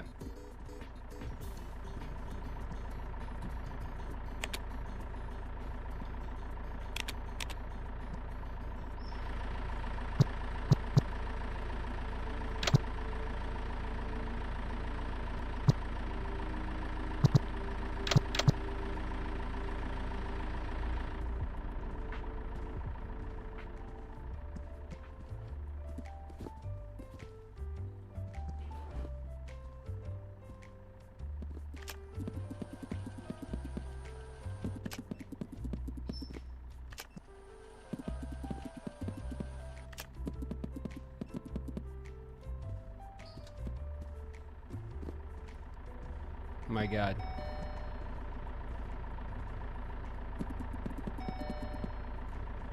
There's no way we're gonna stock anything fast enough.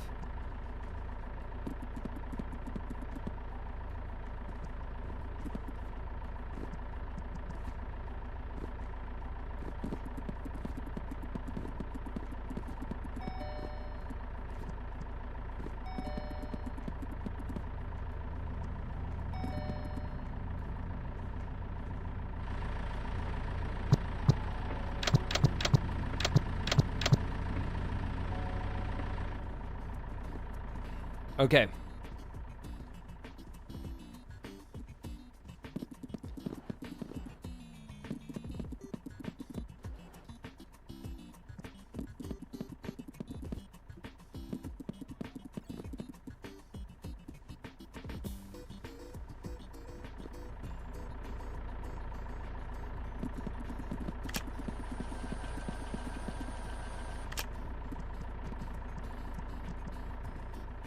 Deep ocean slime.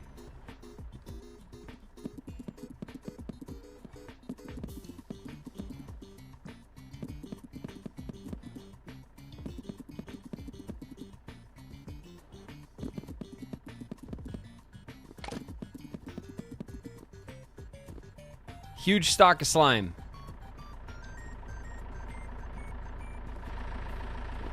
Graven's selling all the cavities.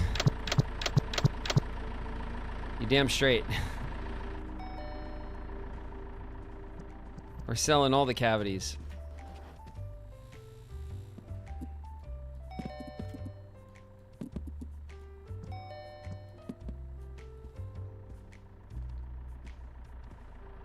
I have no idea where Queen went. Queen like wanted in the game and then disappeared.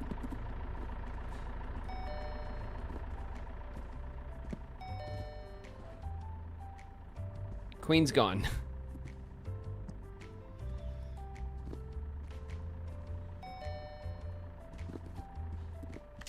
There you are.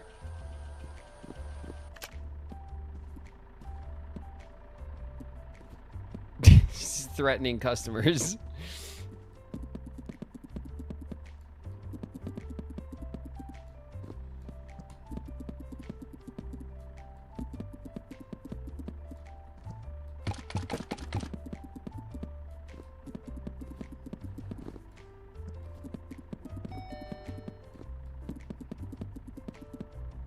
All right, full stock.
Oh God.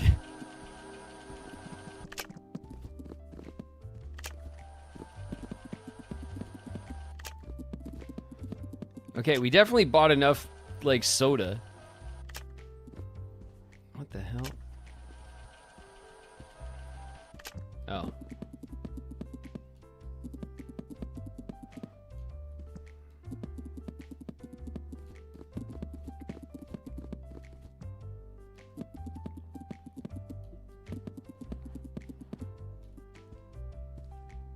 Okay.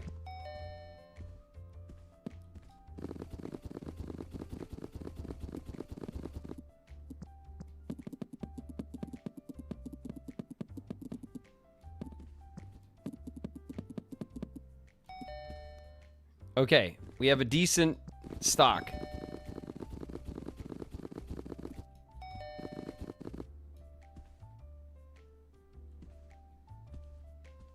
Okay.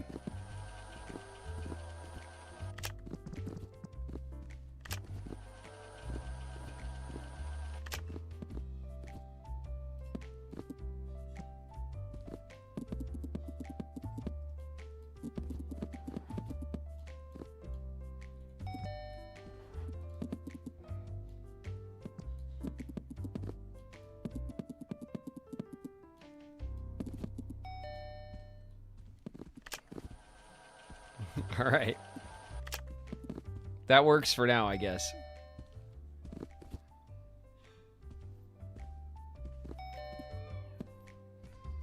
Okay, we did level up during that big push. So, did we get another movie? No. 14. We're level 13. Our balance is 3K though. So if we go in here and we go to expansion and we go to tier 2, we can purchase the front store expansion.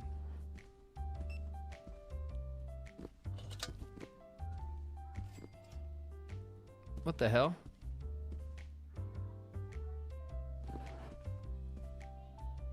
It didn't just open this up?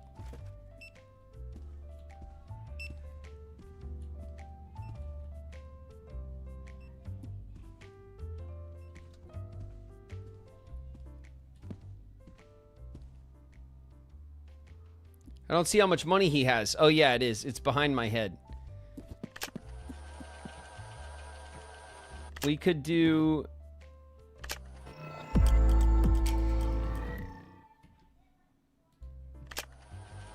we could use our Kingdom Hearts camera.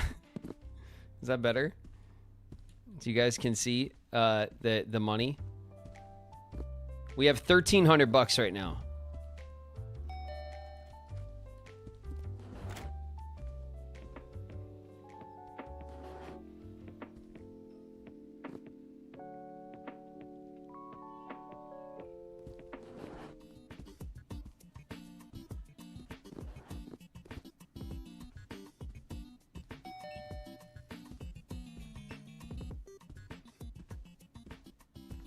Okay, I think the store can, like, aggressive... Oh. We have a new member. Okay, cool. 3 grand is the next expansion. The frontal completion. What the hell? Tier 2 expansion. Oh, it was just this corner, but not this. I see. And then we also expand into the basement, which I don't know what that's good for, but I guess we'll find out.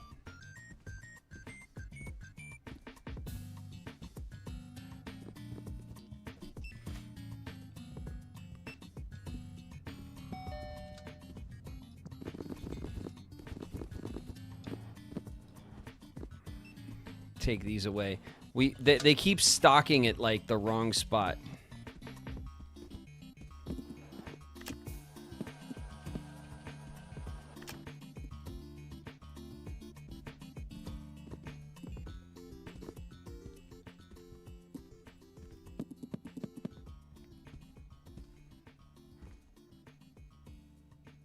Waiting.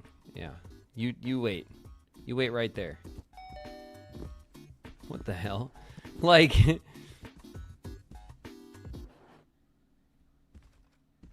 like, what the hell, dude?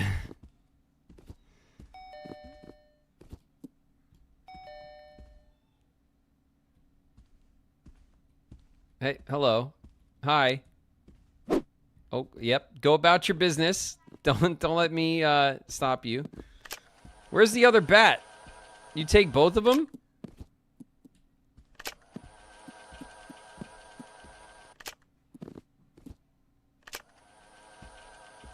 Okay.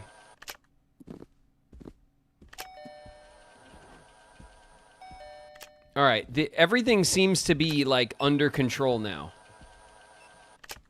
Except our restrooms don't have doors, but that's like, you know, whatever, you know, it's one problem at a time. Queen, if you can hear him, we can't hear you. No, we're not in a chat. Queen jumped into the game and took off. We're not in a chat. We're just Queen's doing their thing. That I don't like. I think Queen was out getting memberships, but I'm not sure. Okay. So what can we do next? We can hit our computer, right? Customization? No. Employees? We can hire more employees, but I don't think we need them. We have 2 on returns and 2 on restocking. And I think until we need more people restocking, it doesn't even matter.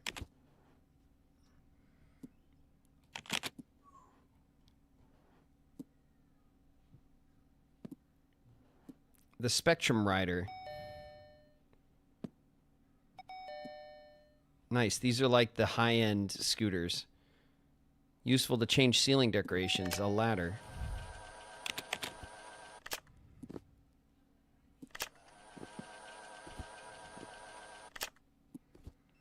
Print out more flyers in less time.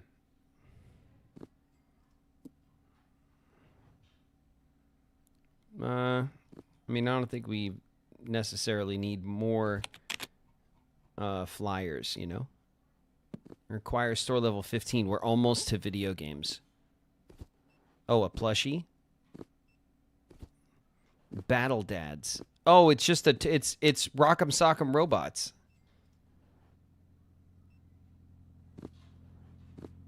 Swerve It. This is the Bop It. Nice, okay. Nice. I thought those were like N64 carts or something. Little Licks.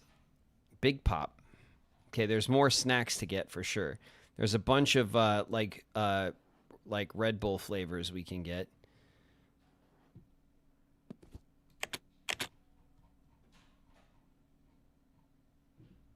Okay. Info. Let's take a look at the store. You guys said the name of the store was up on the store? Yeah. That's pretty sick. I like that.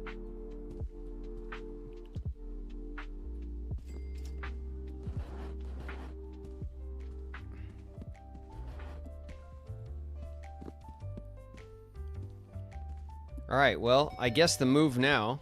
What's this? Okay, there's some videos dropped in the Lost and Found.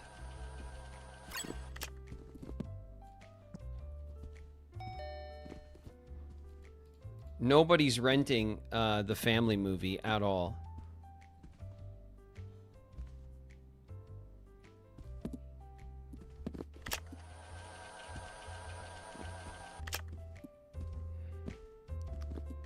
I really think we got it under control right now. All right. Queen took off with our scooter. So, we're going to get a fancy scooter. I'm going to get the Spectrum Rider. And then for the bat, now we don't need the bat right now. That's fine. We're going to get a fancy scooter.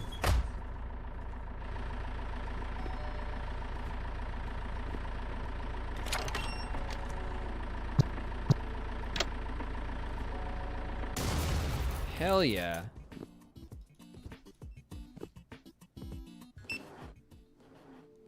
Look at this. Wait a minute. What happened to us? Wait a minute. Why don't we look like our character anymore? What?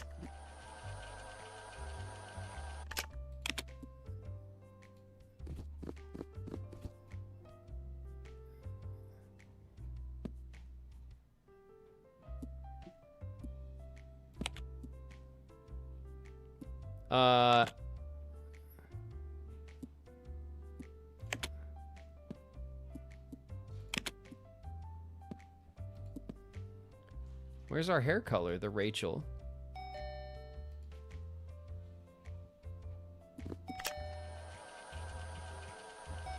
Okay. All right. I feel better about that.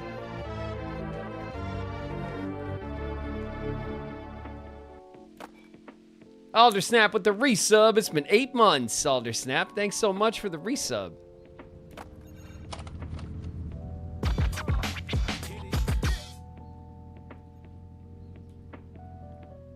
Level 14.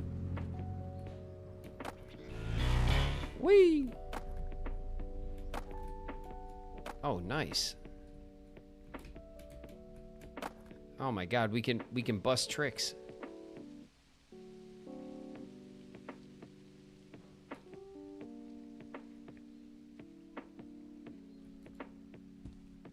Oh yeah, the bookstore. There was nothing in there.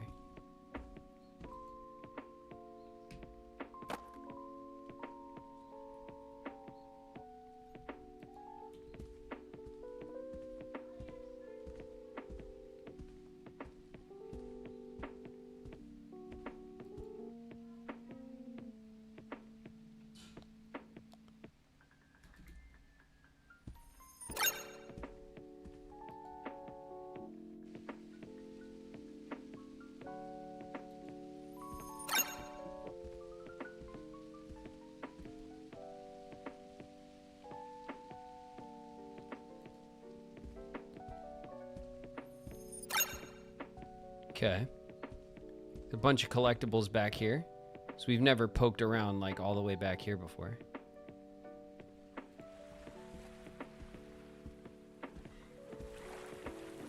There's a little beach over here. That's cool.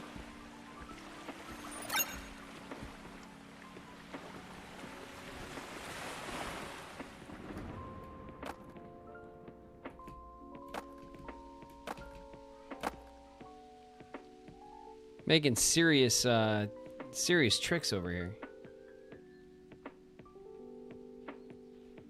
Can you swim? I don't know. I could do that though. Isn't that cool enough? Rent net.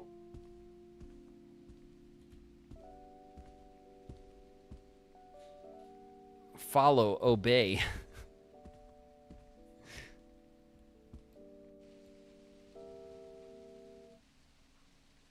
RentNet is controlling the populace.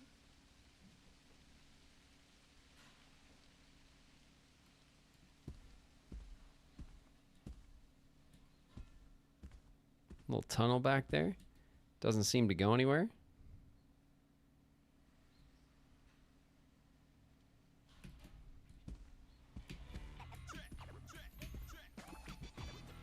Ugh.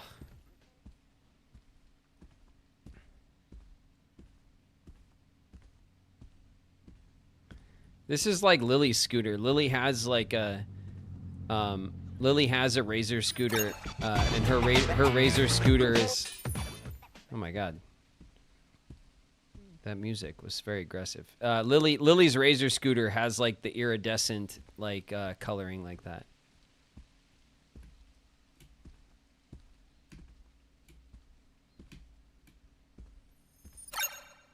I got a water gun. It looked like a super soaker. There's a Walkman up there.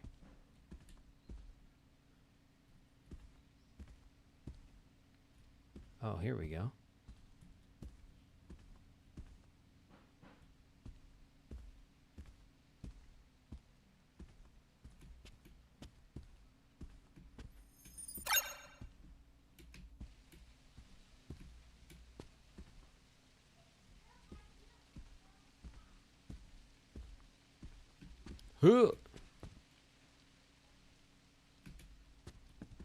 Okay, there's one up there.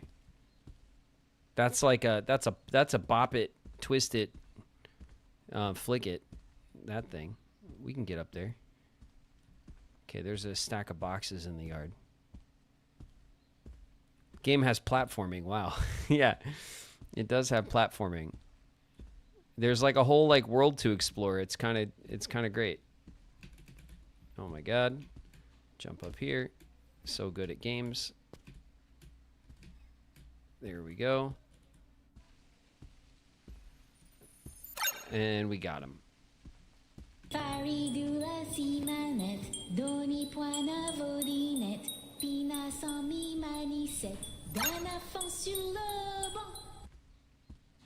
Jimble Jamothy in the house. What up, Jamothy?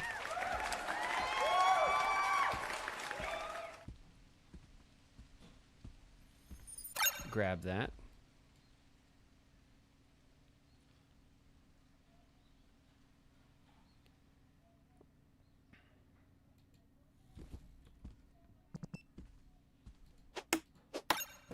There you go, bud.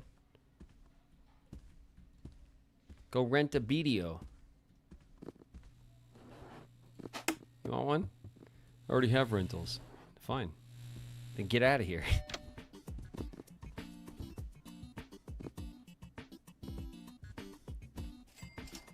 The hell? Why do we have 3 cardboard signs all of a sudden?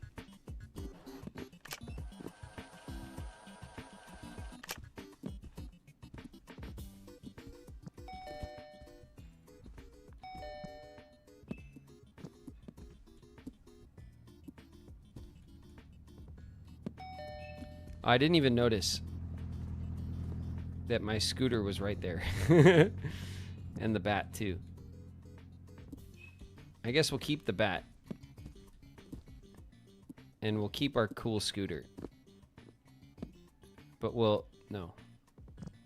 We'll put the scooter down. And then we'll pick the scooter up. There we go. That's where we want it. I had it in my pocket the whole time. An entire scooter.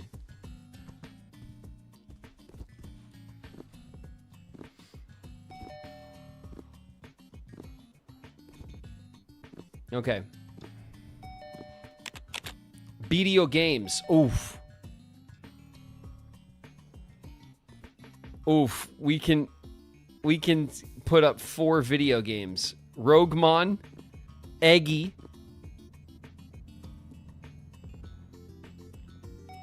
the Pretendo 94 Gold, and Taddy's Tadpole Adventure. Oh my god. I love it. But we need Fight Pub. Fight Pub is a drama. And we need it.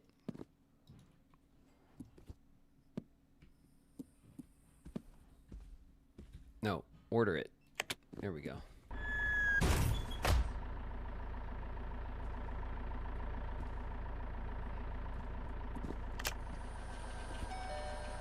We're only missing one of these.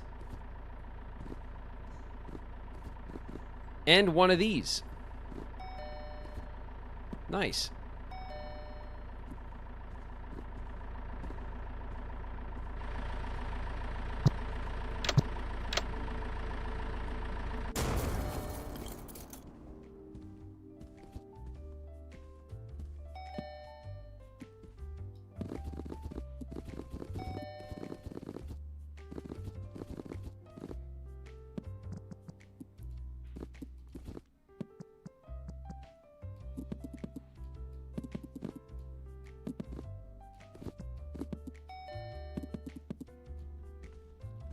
Okay.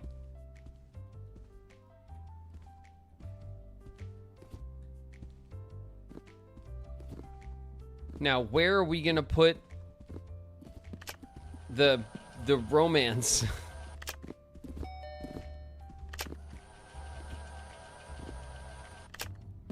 We need shelves.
Okay, it's just gonna go there for now.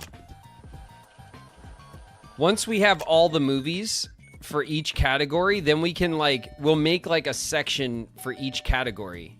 Once we have our full layout, you know?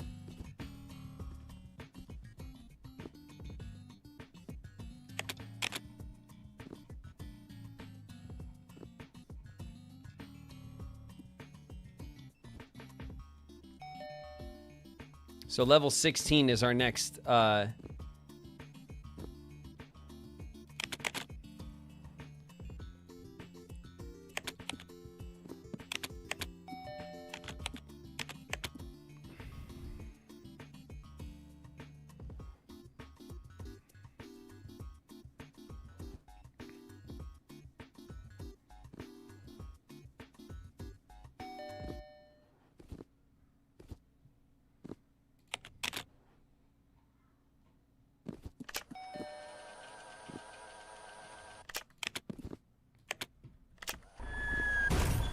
Okay, we're doing a full-blown video game shelf.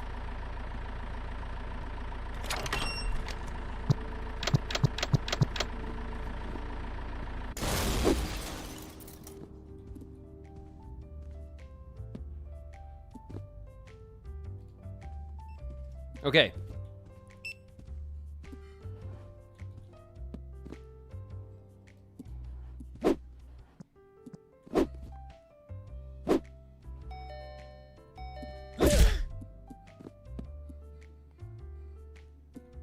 What's that? Scratchers. Oh my god, I threw something.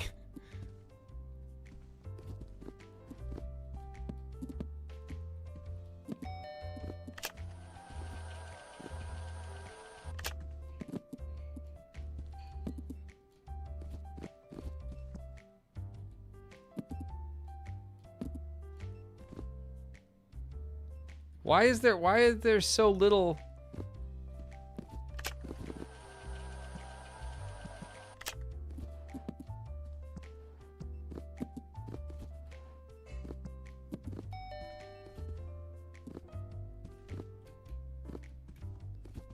We're so excited.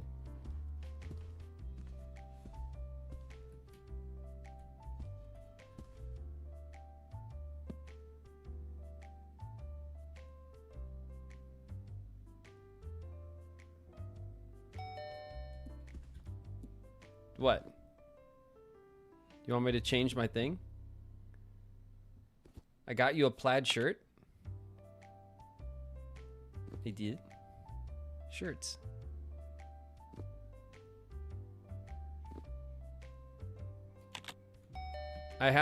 Do I have to take this? How do I take it? Do you have to drop it?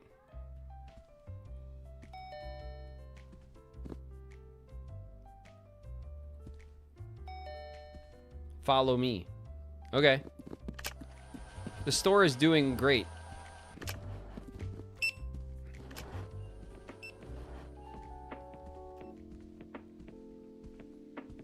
Over at Outfitters.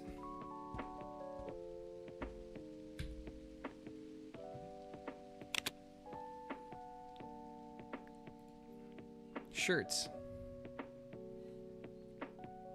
Ooh. Jack. Grayscale. I like this one.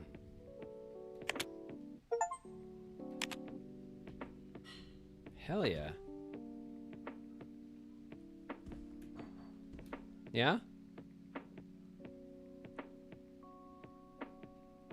All right. Hell yeah.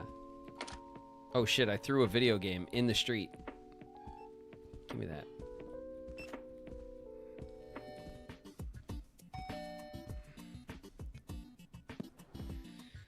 Okay, I kind of expected these to like stock more densely, but they do not.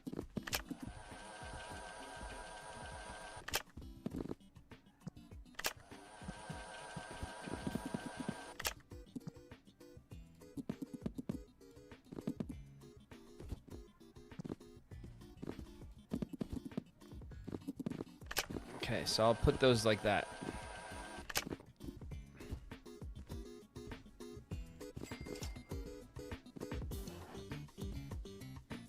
Where are we at? 3,800 bucks? Our next upgrade is the basement. Yeah, the basement. We might finally found the basement key, but it's going to cost you. Basements are for fun and fighting? Question mark? I have no idea what the basement's going to do, but I kind of want to see. You know? Props.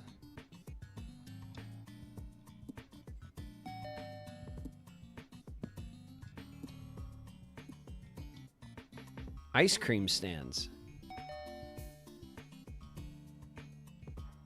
A green licky pop. The ring pops. Lily loves these things.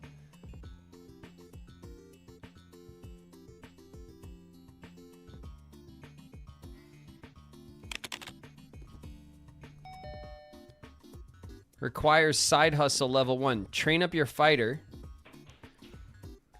Level 1, unlock Fight Club. Feed your fighter and pit him against enemies. Fight Club level 0. Side hustle level 1.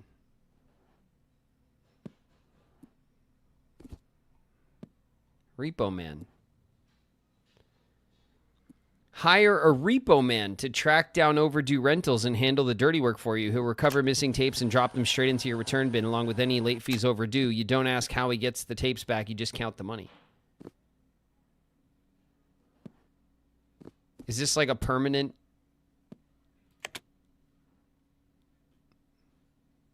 A mechanical bull? Oh my god. We've completely misused the stage. We need the mechanical bull. Don't take my job. What do you mean? Well, look, we're automating.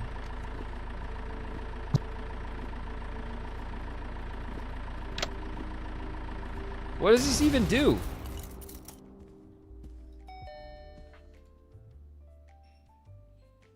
Object must be reached by customers.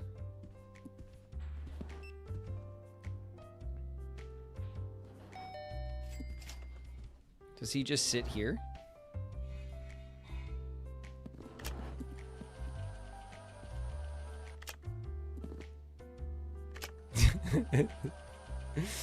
Just sits here next to the...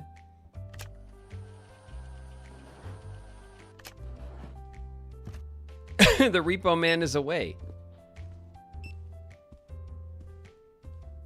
I'm getting late rentals for you. Yeah, but look, we can do like other shit.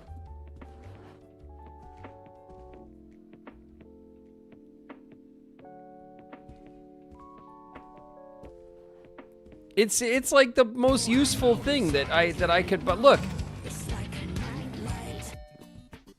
He's smoking a cigar. Like a Nightlight's in the house. What up, Nightlight? I'm gambling then. All right, don't lose all our money though.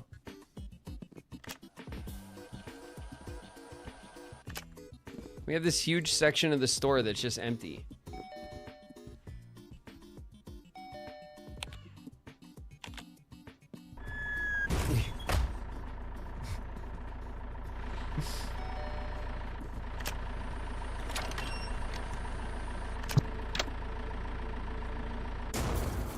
Look at this.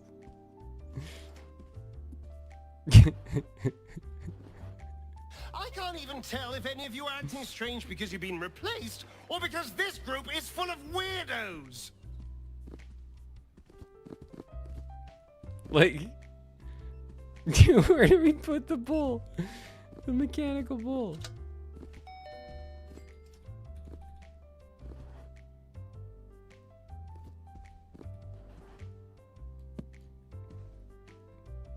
The Bucketron.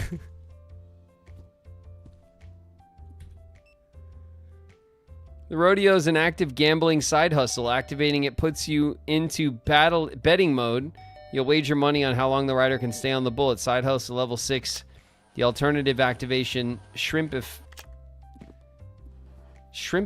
unlocks, transforming the bull into a shrimp.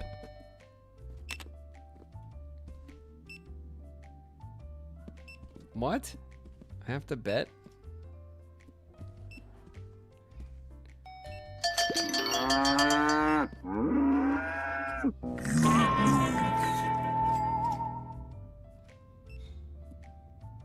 The hell? Pick up.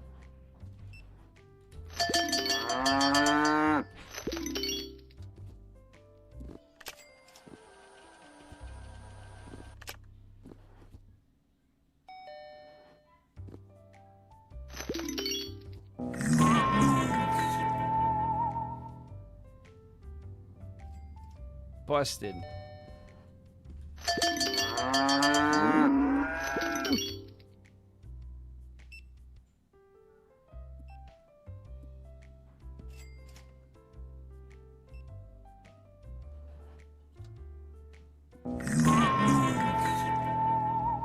I lost $40. How do I lose $40 if I bet it and then how do I win?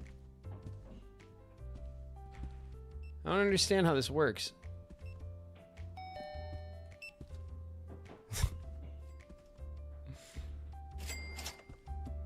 Whatever.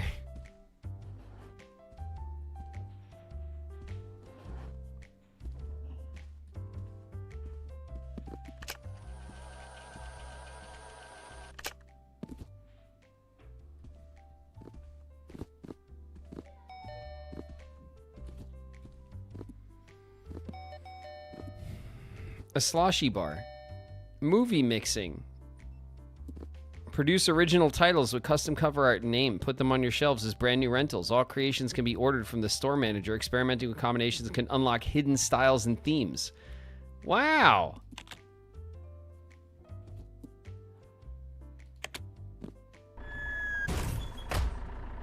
We gotta play with that, right?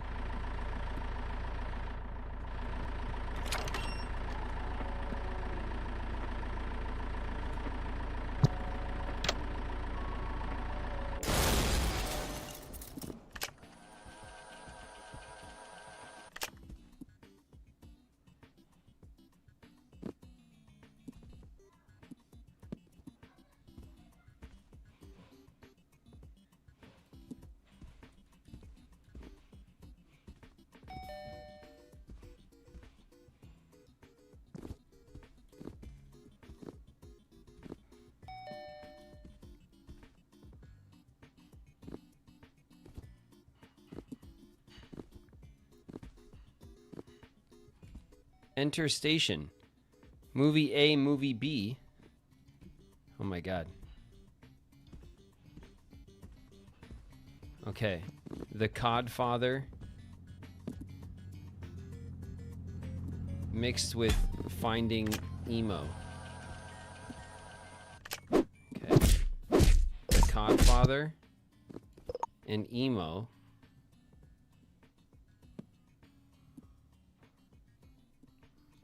Mix.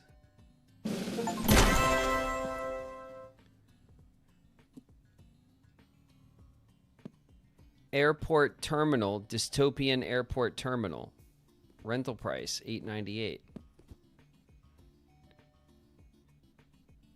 What? New art.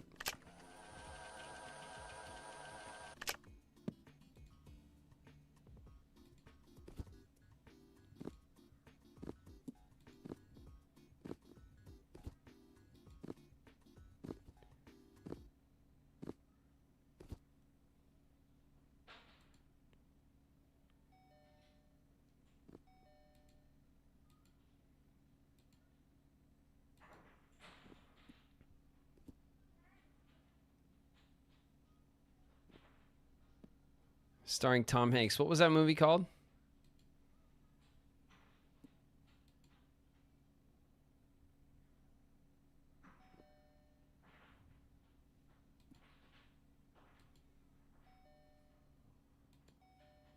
The Terminal. The cover arts are really not doing it.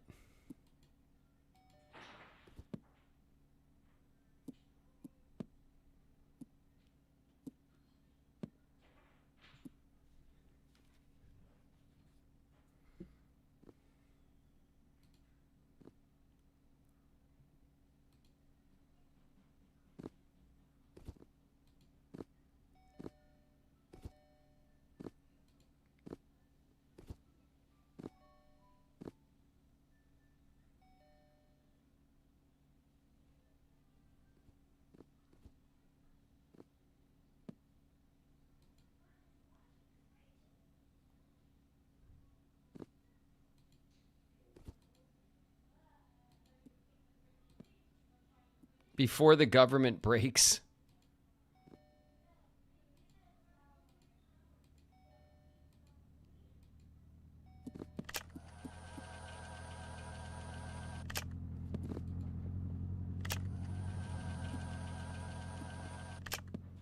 Brooding Airport Terminal.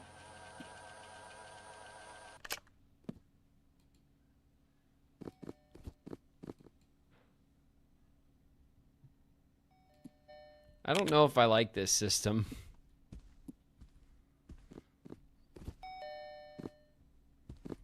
I don't know. It didn't seem very good. We'll try again another time.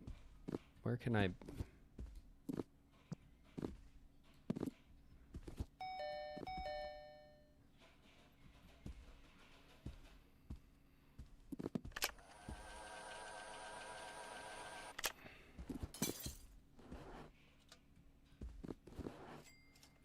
I love this guy just sits here angry.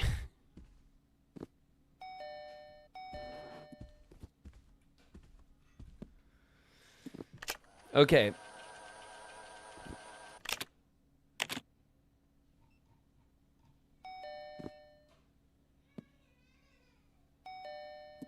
Eleanor's polluted secret?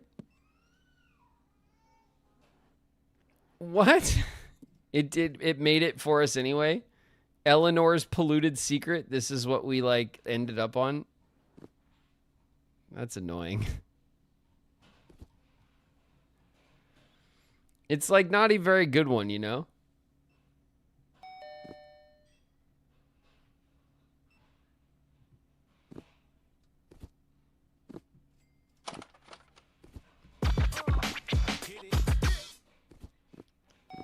Level 15. Does that mean we get a new movie? No, new movies are uneven numbers. Okay. So employees, expansions, customization and info. Let's see, stations. Demand flyer stand, a top-of-the-line flyer printer that prints faster and holds more than anything before it. Maximum output, minimal waiting, absolute flyer supremacy. Sorry I'd write more, but I'm tired and in need of a hard seltzer.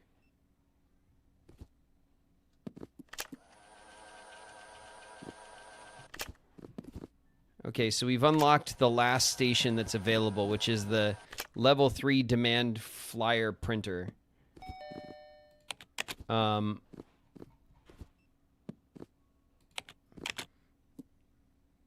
I guess to get the Fight Club, we need the basement, I would assume.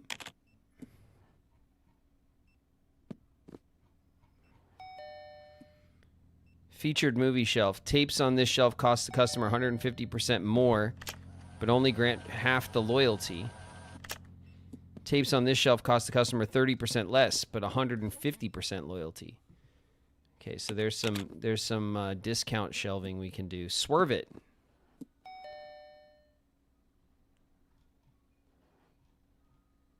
We need like a dolphin dude section.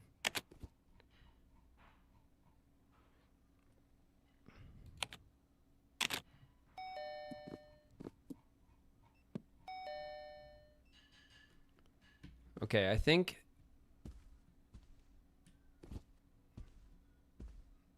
we just let the store run for a minute. Everything's going fine.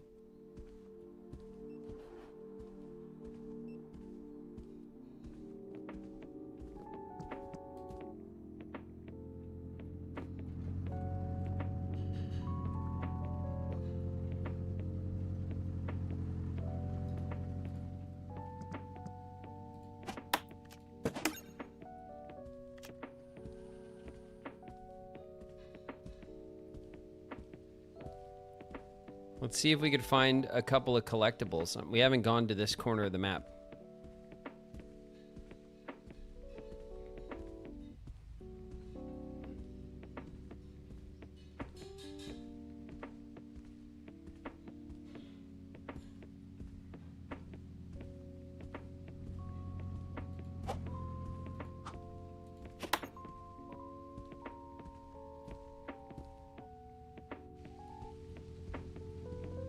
Okay. Studio lot.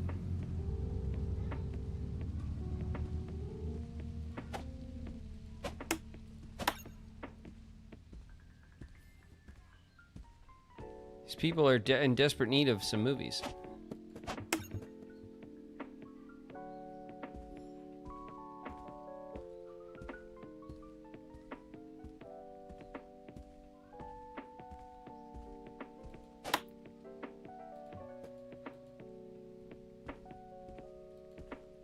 Fine.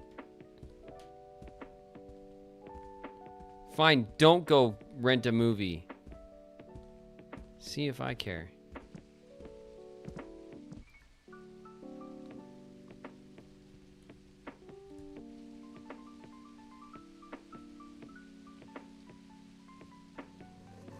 No collectibles on the movie set, huh?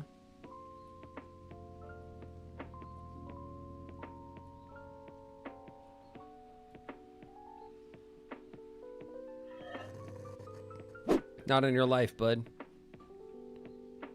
All right, they're after me.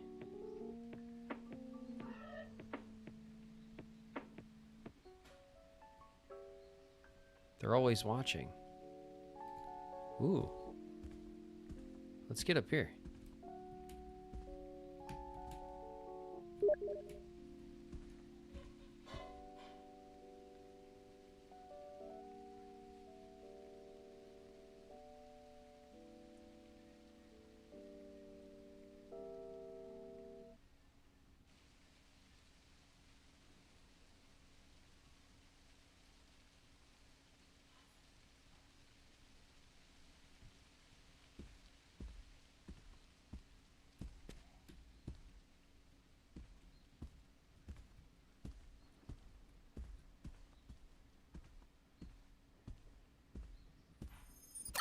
Nice.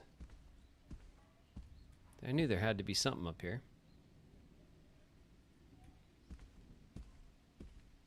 Hey! No fall damage.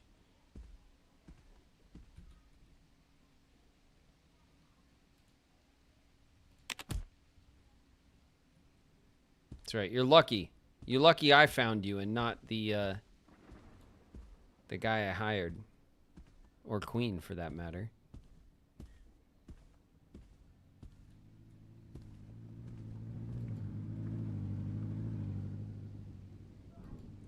What's this? Ooh. It's like a fancy house. We're going up on the hill here.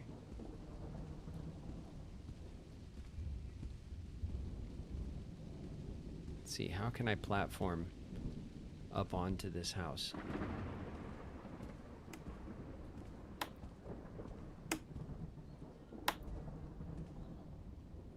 Maybe I need to take my ladder.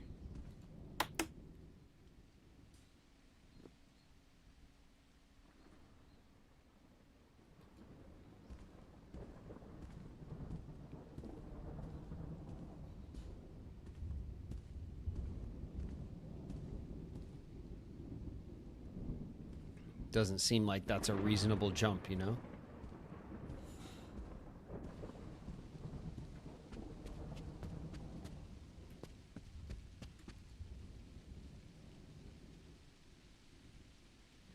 this the Playboy mansion for mice? Threw stuff away and now you can't find it. Might be in here. It's a weird spot for that.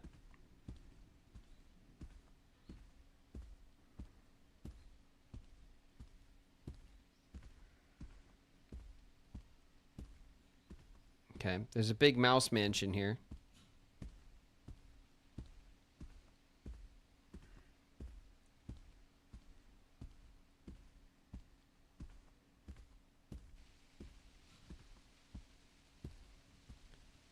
I wonder if any of this is like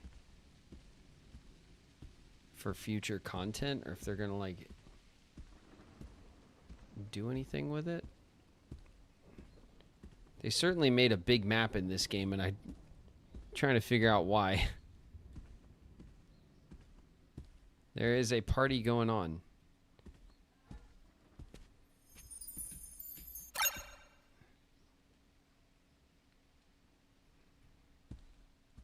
All right, well, I guess that's the collectible.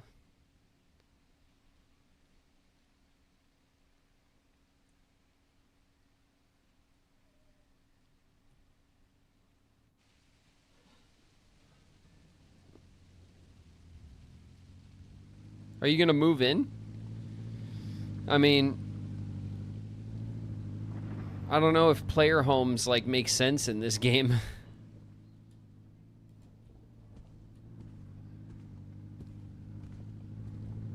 Okay, there's a big collectible up there, and there's a bridge.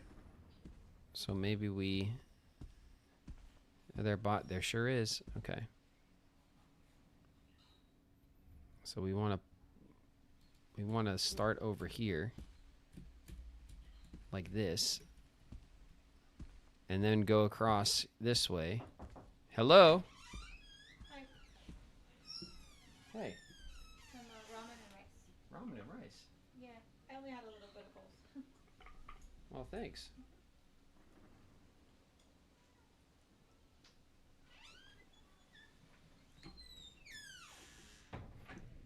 Got a little bit of food. Okay. Okay. All right. Platforming extraordinaire. Got him.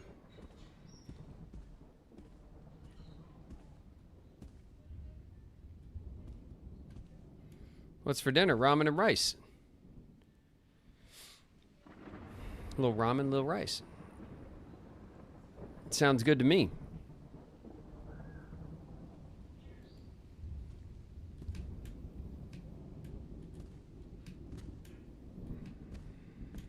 Oof.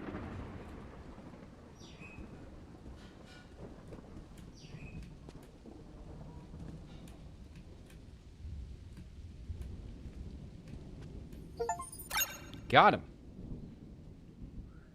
My store smells of rich mahogany was the name of that achievement I just got.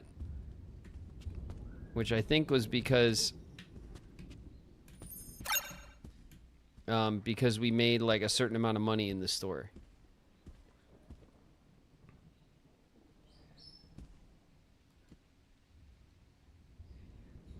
Okay, we've gotten a ton of collectibles.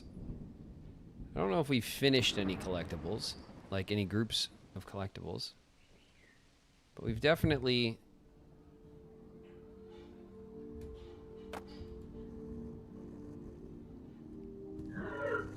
shit. Not today.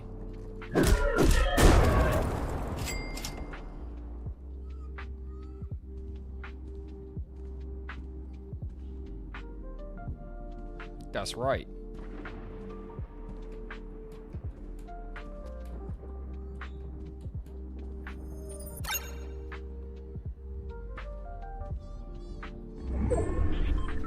Incoming. Via Final Fantasy just raided with 12 viewers. Via Final Fantasy, what's up? Welcome, Raiders. Welcome, welcome. Thanks very much for the raid.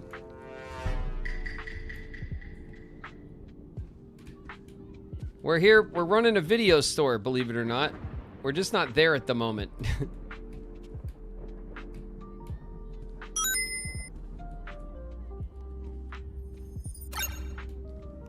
Welcome, everybody. Thanks very much. Hope the evening streaming game is going well. It is. It's nice. We're having a little video store nightcap in Rewind 99.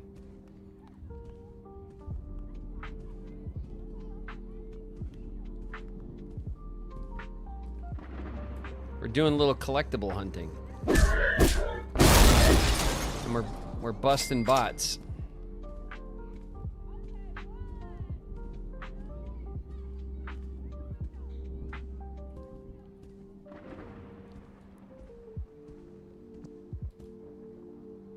All right, you guys, let's go back and check on the store. The store has been making money while we've been gone. We're at 4,300 bucks. I think it's time to buy the basement. You know?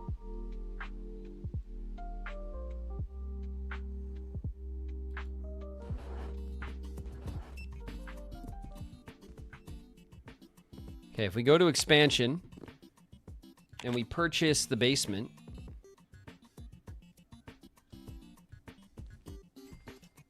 I think that means we have a basement. Let's go check it out.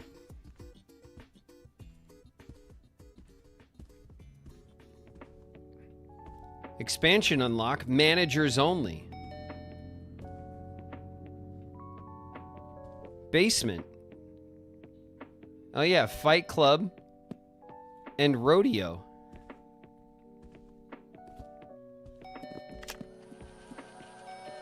Piss bucket. That's disgusting.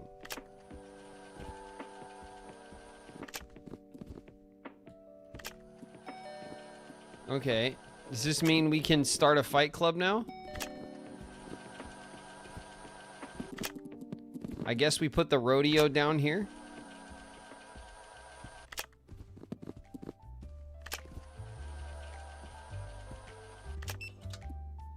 Hey, Queen.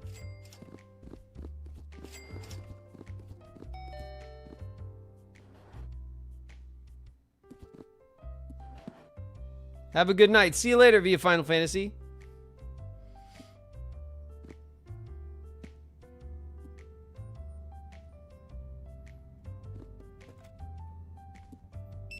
Let's go see if we could start a fight club, Queen.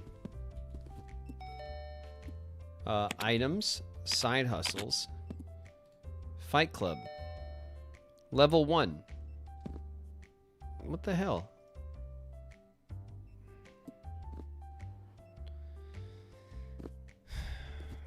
Claw machine, level 1. Fight club, level 0.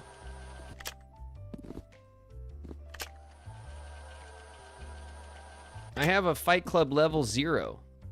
And I have to upgrade my fight club.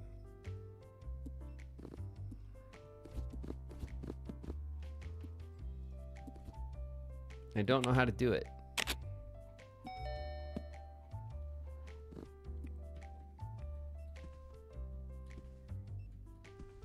Good, our collection is pretty strong.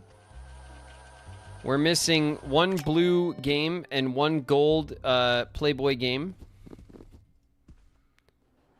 We're missing 1 of these, and we're missing 1 of those.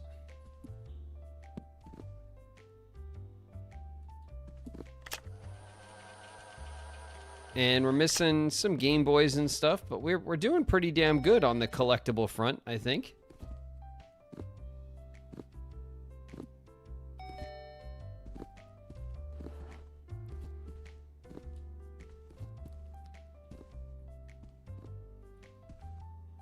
Shrimpify level 6.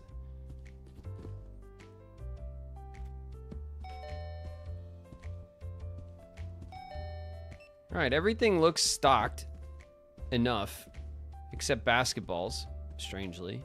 Basketball's the most popular thing we sell, which, like, doesn't make any sense. This is our little video, our little video, like, tower section.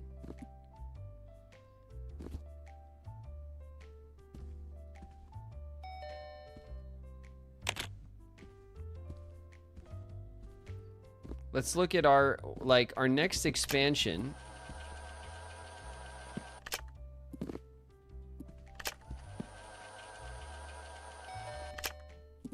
is the Tier 3 expansion.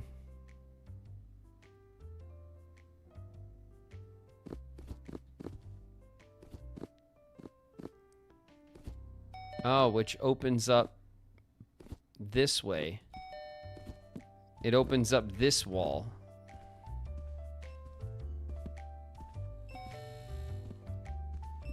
I wonder if it expands the stage. What's this?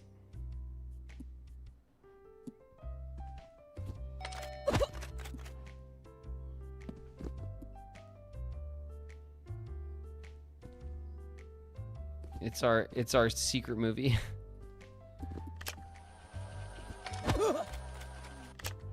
We have to make like a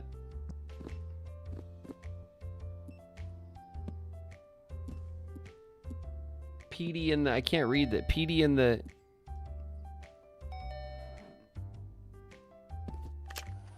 the bike factory. Have you been making movies in our secret studio back here?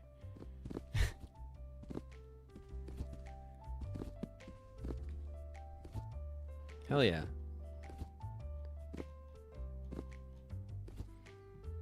Petey and the Duke Factory. And Eleanor's Polluted Secret. Nice.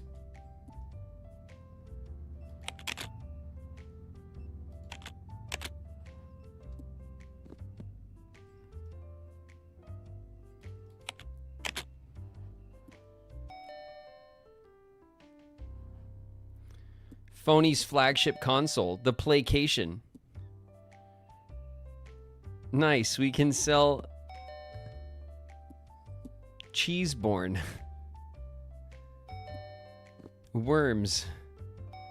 A Souls-like. Silent Mill. Forever Fantasy. Forever Fantasy 8. You guys love that, huh? Look at this. Look what we're gonna unlock. It's Forever Fantasy.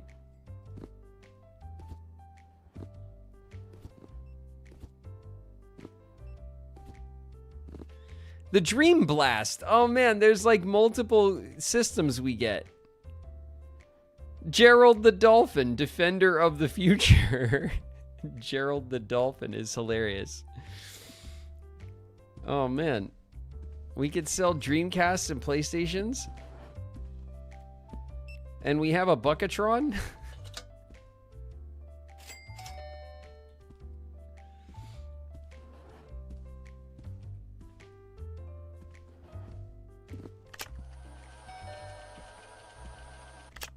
All right. I think, well, I'm going to see. Our next expansion is $4,000 and goes to 6. And then tier 4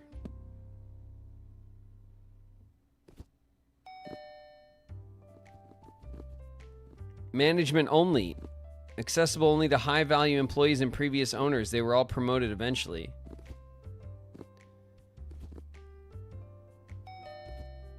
Reach store level. Okay, so this gives us the manager's room in the basement. Which is kind of cool.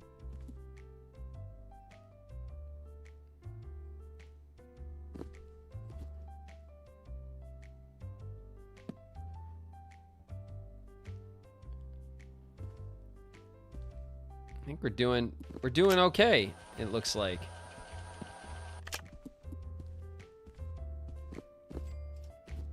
We definitely need to like stock more stuff. Or I could blow money on the claw machine.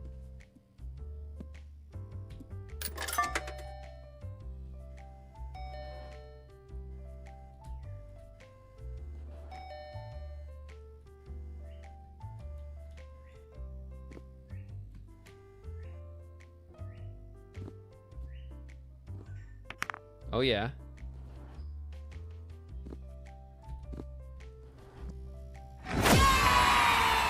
Oh.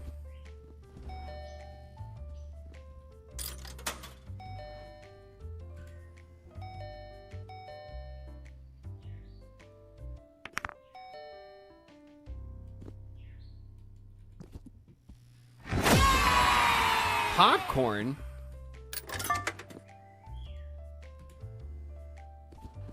I want to get the green one.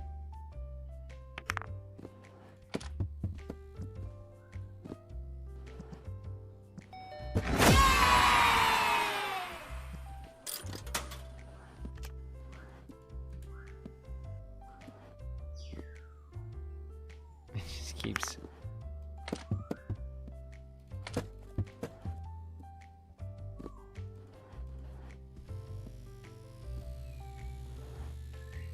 Where'd it go?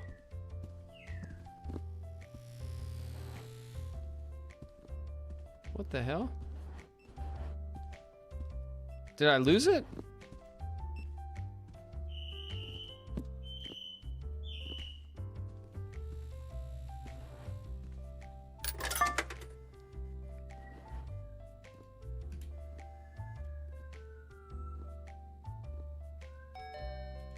No. There we go. What's the green one do?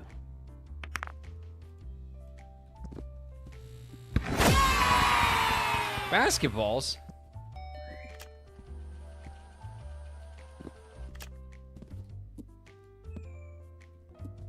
Alright. Claw machine kind of sucks. Try to get the action hero, right?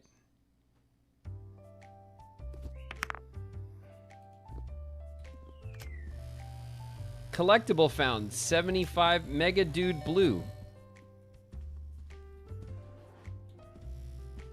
Does that mean he goes in our collectible room? It probably does, right? Yeah. Oh, these are claw machine collectibles. Okay. Cool.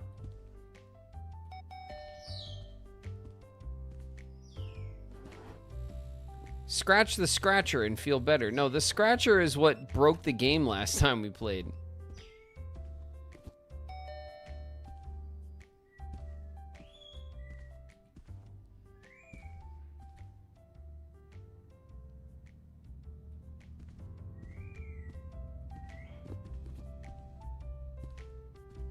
This guy has done nothing. Rewind or die? Oh, I have to send him out.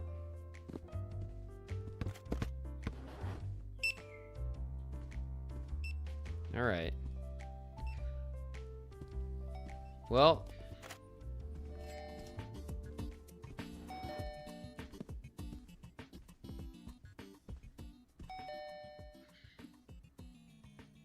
Where's Queen?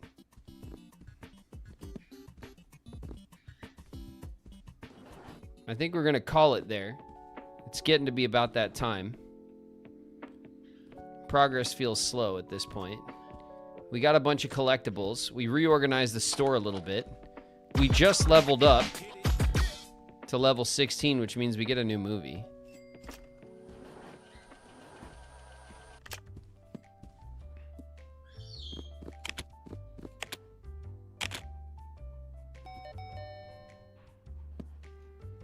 Wedding slashers.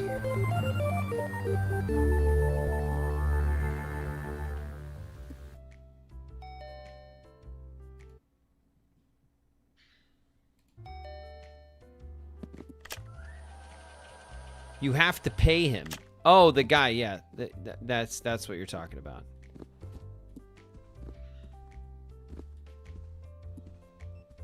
Well, I think it's time, Queen. I'm gonna hop off and go back to chat. Where are you on the map? Are you like in the middle of something? What are you doing?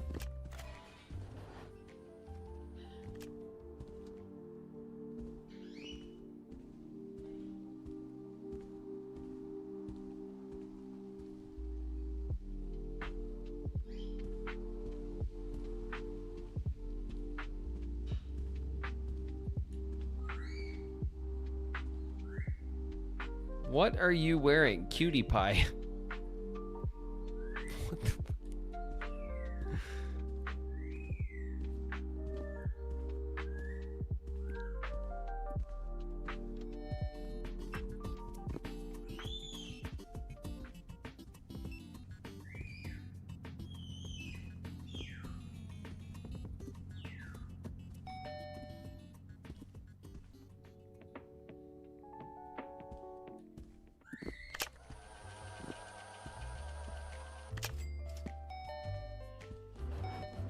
Where you at, Queen?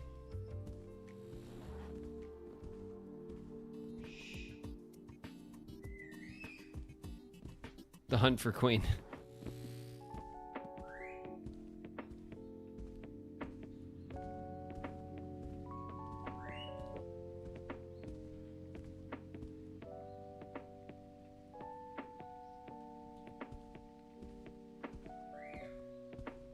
Someone give Pele attention. Pele, just be shouting. All right, I saw you darting across. All right, Queen. It's time. Okay. All right. That's it. That's that. The store. Wow, some of the shelves are barren. Not all of them, though. We're in good shape on a lot of this stuff. But some of our stuff is pretty picked through. The movies, though? The movies look good.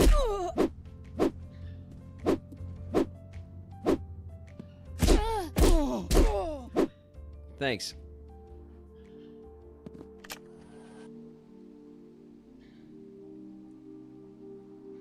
What the f... Is this the hospital? Reshoot medical. Alright, cool. Queen put me in the hospital. And look, I found a collectible.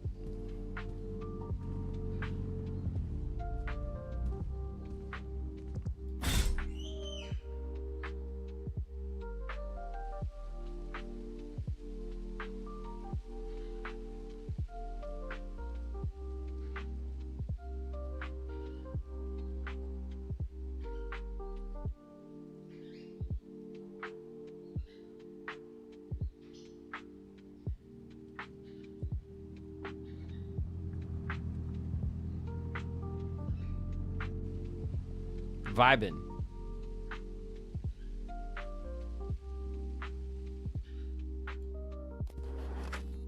I'm back. All right, you guys. That's gonna do it. Let's go back to chat, and we will we'll have a sign off.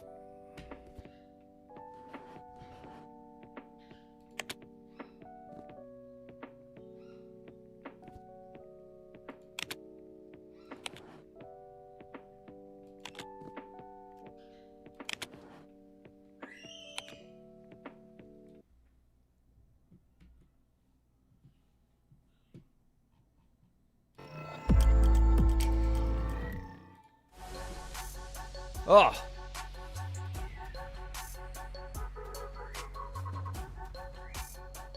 Ugh.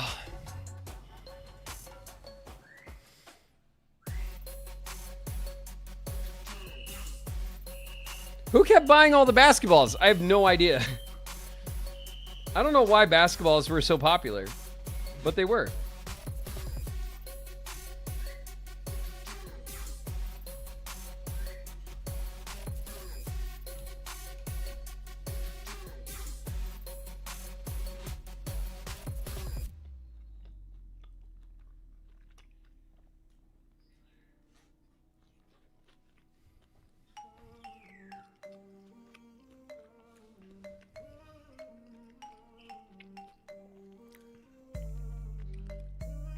Check your Steam messages.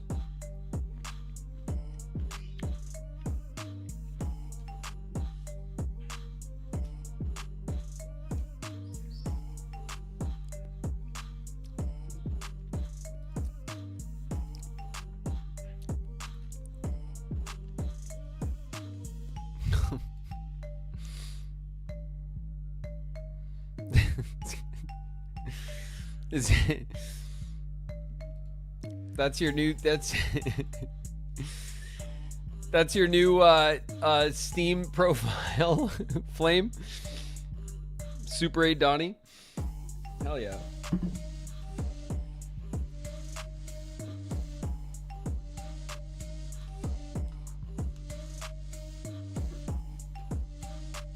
Oh my god. Do you know if you'll be going to a Florida con in the nearish future? I don't have anything in Florida on the schedule, no. But that doesn't mean that it won't come up or that I won't get there eventually. I've done conventions in Florida before. I know that they do a lot of shows, so I imagine that I haven't done anything in the Southeast yet this year, and I have done a bunch of shows, but most of them have been in the Southwest or I guess in the Northeast. I've been to one, and I'm going back up there in a few months as well.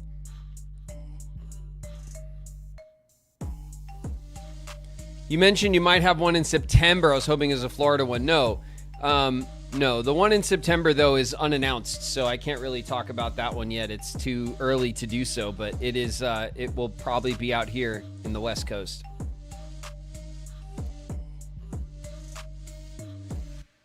Tell your agent to find Florida. I'm pretty sure he knows where Florida is. But don't worry, you guys. It'll all happen. I'm doing so many. I've never done this many conventions in my life. I've done more conventions this year than every other convention I've ever done put together any other time. Already. You know? I had only ever done 3 conventions. If you count Houston last summer as not this year, then I had only ever done 4 conventions ever before this year, and this year I've already done 6. So like, yeah. By the way, my convention rep is a group called Philadelphia Connection. Okay, that's Lucas's company. If you're interested in me being at a convention in your state or something that goes on in your region, then the way to make that happen potentially is to request me with the convention. You reach out to them, you put in a request for them to have me, and then presumably if they get enough requests for people, then they reach out to the reps and stuff. But I have a very good convention rep. Lucas has been in the convention game for a long time. He's got a lot of clients, a lot of nostalgia clients and horror clients and all that kind of stuff. So he knows how to do, he knows like the different kinds of conventions. You know, he's been working hard getting me to a bunch of shows this year. So, you know, it'll be all right. We'll get around. Okay. And you know, this year and beyond.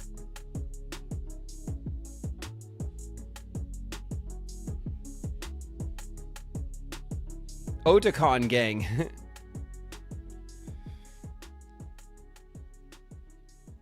Flame and I are going to scare him out of the Southeast. Well, I guess the one I'm doing this weekend is it considered Southeast? Not really. I don't know. Tennessee's not Midwest. I don't know. Is it Southeast? It's just kind of Mid-East. But I'm going to be in Tennessee this weekend, which is the closest I'm getting to Florida as far as my schedule is concerned right now.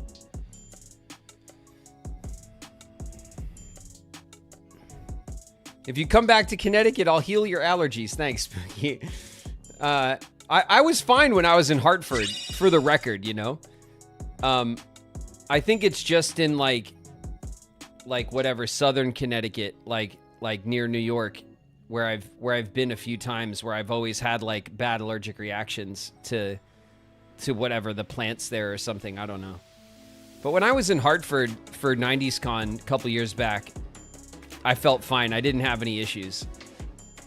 Hartford wasn't very like rural though. It was like a little city, you know.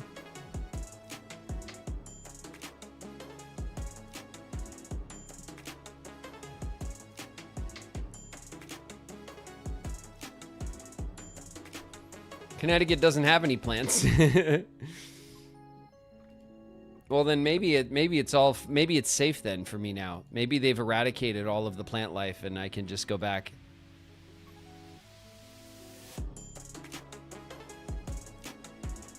Lucas better have them Grorbs. I told him. I got to talk to him again. Probably tomorrow morning. I'll link up with him and talk to him about like our trip, because he's not going to be there. He's not going to be in Tennessee on Friday. He's coming down Saturday afternoon, I think, because he has another show, I think, in Detroit with other clients.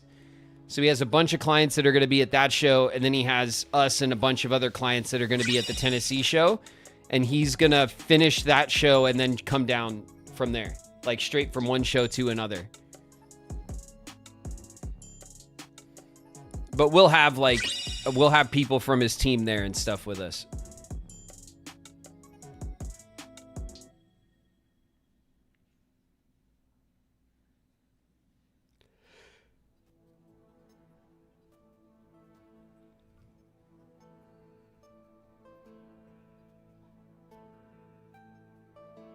I'm hounding you on Saturday. Nice. Well, I'll see you on Saturday, Flame. It'll be fun. You know? I also, by the way, for Flame and for whoever else is coming to see me, how these shows go for us, for me, it's like, it's always, I guess for everybody, the shows can be a little bit of a grab bag, right? Like sometimes, my table's really busy. I was pretty much busy the entire time when we were in Vegas. I didn't have a huge line, but that's because I sat there and worked my line and worked through it all day and was pretty much busy throughout the whole show. When we were in Albuquerque, it was kind of like hot and cold. When we were in Arizona, it was hot or cold. There were sections of the day where I was just chilling at my table. If my table's busy, then I could definitely hang out with you guys. We could take pictures, sign stuff, bullshit for a minute, but I will have to move on and take care of the line. I can't just sit and bullshit when I got a line. When my table is not busy, in the event that nobody's at my table, come and hang out. You know what I mean? That's when we can kick it. You know? Do you take cash or Venmo? The tables are cash. They're cash only tables.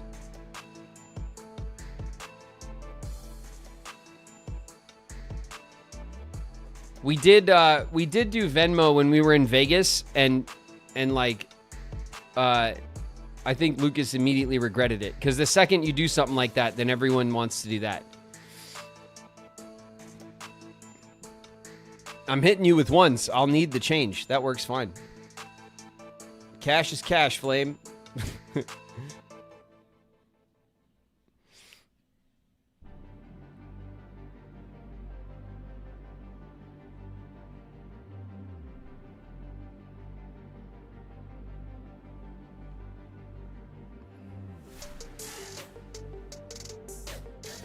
Flame is gonna stalk the table.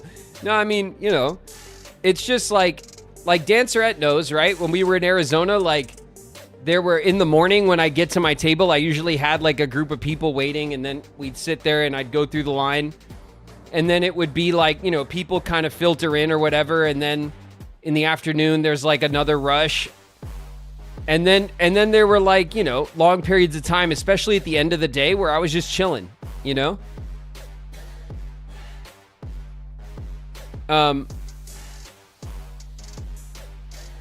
And I made sure he ate. Yeah. I mean, I usually they'll always order us lunch or whatever, and they always bring it to the green room, and I'm like, just bring it to me at my table, and I just sit at my table and eat lunch.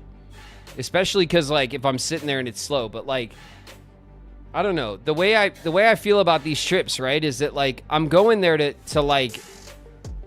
I'm like a vendor, you know what I mean?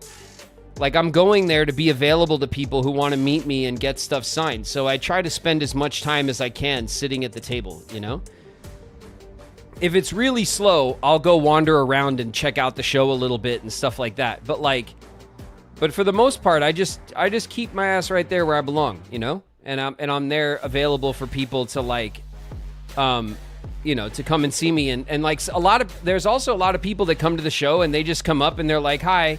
I can't buy anything. I just want to talk to you. And I'm like, cool, hang out, you know, and I just see people and talk to them and stuff too. I just sit at my table the whole time ready for the people. Like, yeah, like that's, and some of the shows are really busy and some of the shows are not as busy because it all depends on like what kind of show it is and what who the guest list is. Sometimes there's, you know, when we were in Arizona, man, they had some like really distinguished voice actors there, man. It was crazy. And their lines were like huge, like all day, you know? And then like at other shows, you know, when it's not like that, you know what I mean? And your table can be like busier, you know?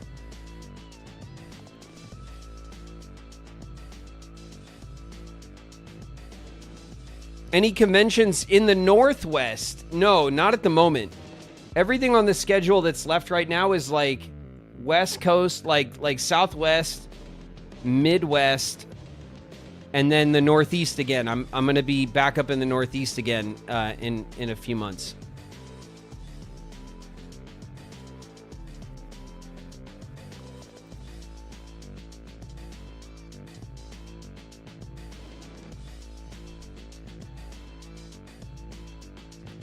And get your ass up here one of these days. I mean, shit, twist my arm, you know?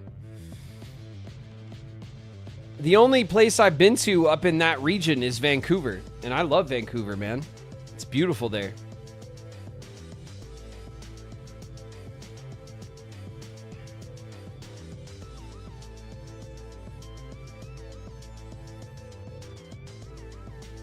You were in Portland for an hour. Don't forget. I'll tell you what, I did forget. Yeah, that's right. I sat in the Portland airport, which was a really nice airport, by the way. But I just sat there and waited. I didn't even get any food or anything. But, like, you know what they were building at the airport in Portland? They had, like, a Stumptown coffee house. I was like, hot shit. It's good coffee, man. And I was like, of course, Portland's got, like, the bomb, like, coffee shop in the airport.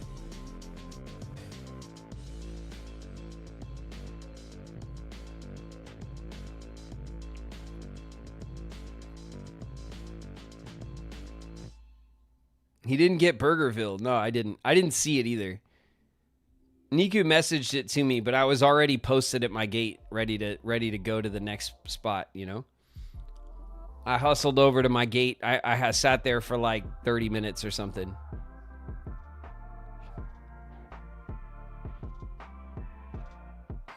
Cause where my one plane landed was like far from where it was in a different terminal. So I had to walk like clear across the airport to get to wherever I was going.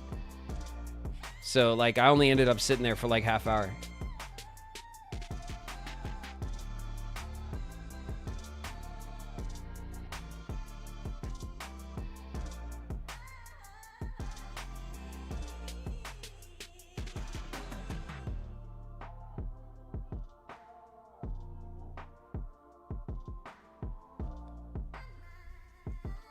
Yeah, like the going from one terminal to another was like a mission. Shut up, Zero. Level 0 hero in the house. What up, Zero?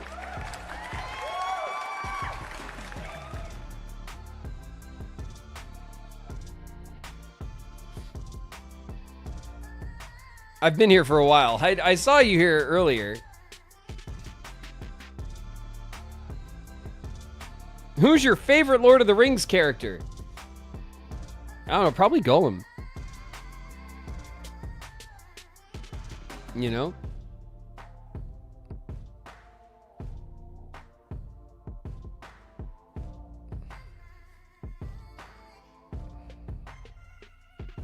I'm glad I wasn't being rude coming up to your table a second time. Harlequin S, no worries. That's like, I'm doing the conventions because of this. Like, if I wasn't doing the stream, I probably wouldn't be that interested in doing a ton of conventions and stuff. You know? So, like, I look at that as an extension of, like, the streaming community to go. I get to meet you guys, get sign things for you guys, and, like, and then also for the people who are excited, who show up, who don't know about the stream, I get to tell them about it. And we get new people coming in off of that. You know?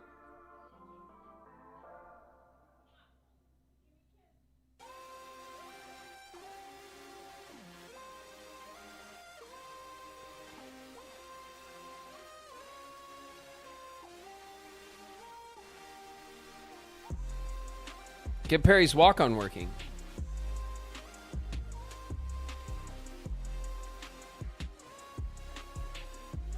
Hold on, let me check it out. Sin Struck Art, approved. Soul, approved. Perry, approved. Bada bing. 3 new walks.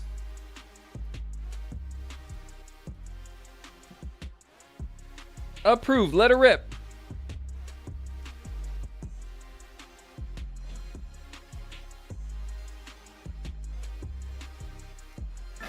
Where's everyone going? Disco.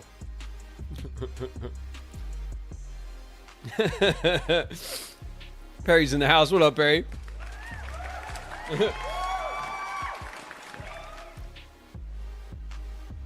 That's what you guys were cooking up. Awesome! We're gonna fail. Sin Struck Arts in the house. What up?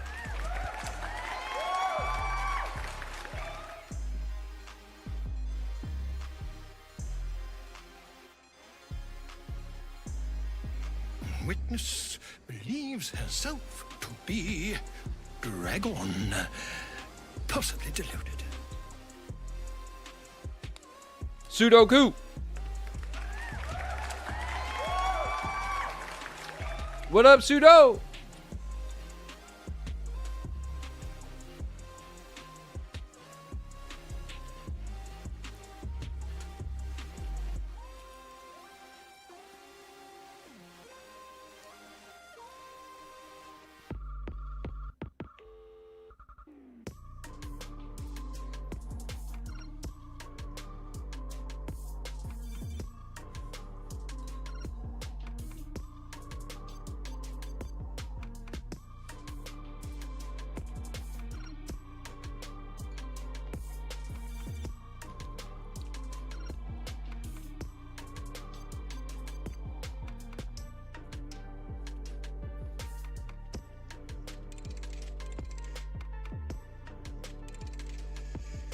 I'm on cooldown. Hold on, Soul. I got you. There you go. Let her rip.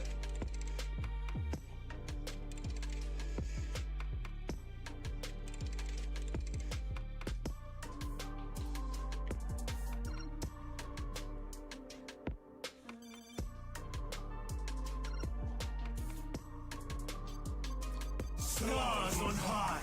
Fall is rain. Soul's in the house. That's the OG.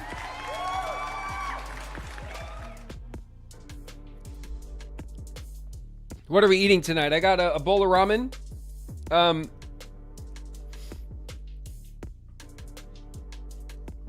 Some ramen with tofu. And a little bit of fried rice.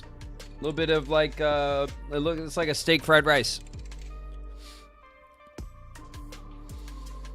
It's the leftover special. We had ramen the other day. The fried rice Shauna makes all the time. Shauna usually makes fried rice when we have like leftover meat and stuff.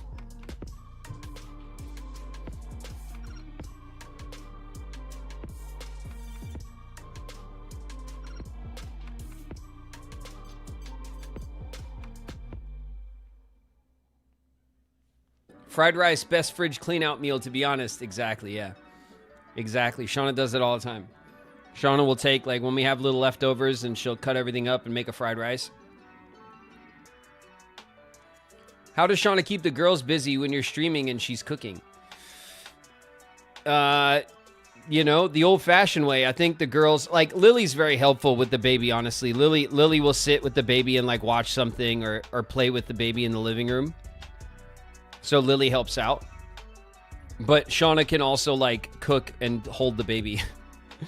Shauna can, like, also do that. And I think often does, depending on the baby's mood. Like, if the baby, like, sometimes, especially lately, because the baby's been fussy, the baby's been very attached to Shauna.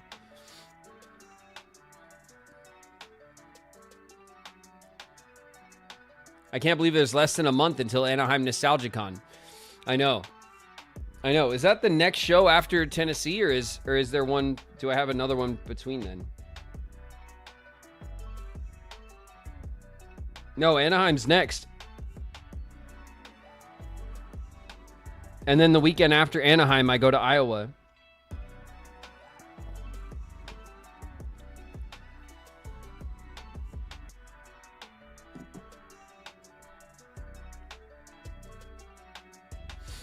Did the chemical situation in Anaheim get sorted out? I have no idea. I only saw the headline about it, but that's it. I'm nowhere near that, so I'm not like personally affected. So I have not like looked into what happened, honestly.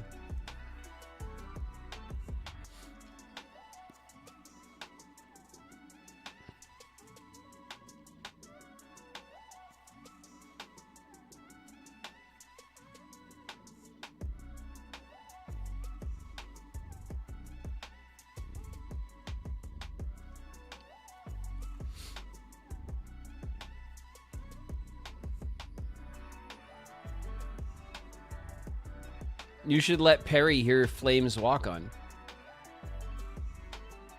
Perry was here.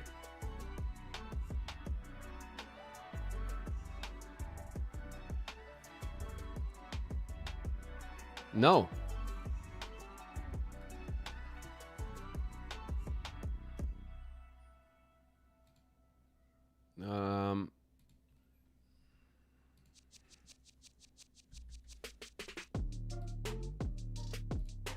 There you go. Let her rip.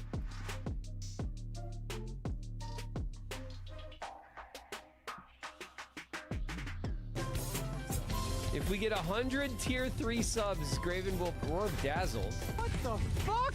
Real for real, no cap on God.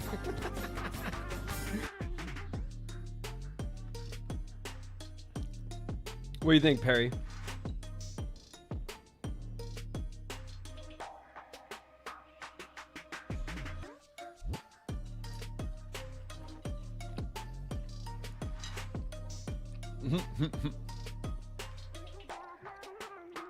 Ten out of 10, no notes.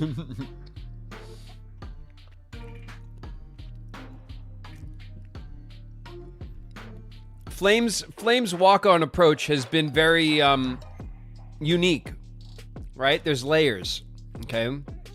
The first it was like one audio, then we added the music, then now we've spliced in like some movie quotes. You know, there are dimensions to this that have been developed over time, okay?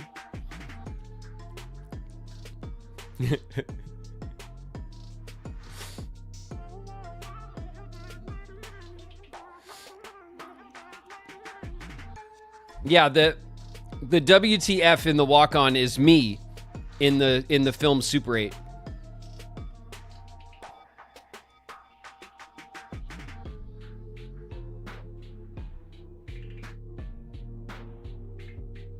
It is a delicious cake that is still baking. Yes, I'm sure that we will continue to layer in new levels to this shit.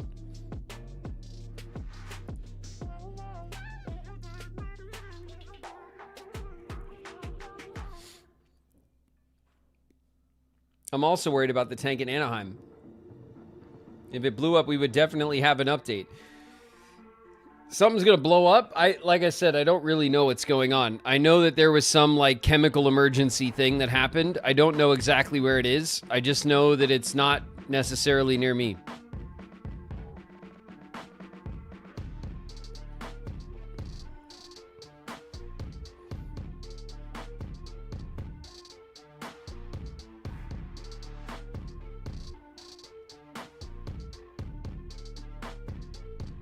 It will be a masterpiece. Yeah. Yeah.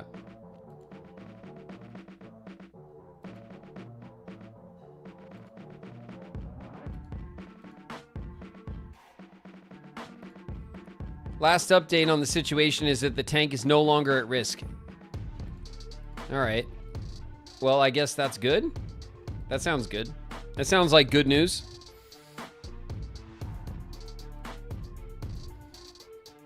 Listen, you guys, I'm going to call it, okay? It's past 8. We had a good stream today. Thank you guys for humoring me on a little bit of a twofer today. We did finish Subnautica. We finished the early access of Subnautica. It's all done. We will return to Subnautica when they have a major content patch, when there's some more to explore or the story continues or what have you. We'll go back to it, okay? I've enjoyed it, but we did it. We did all the things. So we're done with Subnautica. And because we finished a little early, we went a little late playing Rewind 99. Thank you guys for humoring me and my simulator itch. I appreciate it. All right.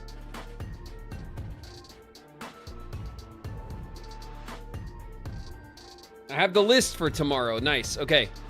Sounds good. Tomorrow we should wrap up Kingdom Hearts 2. That's the plan.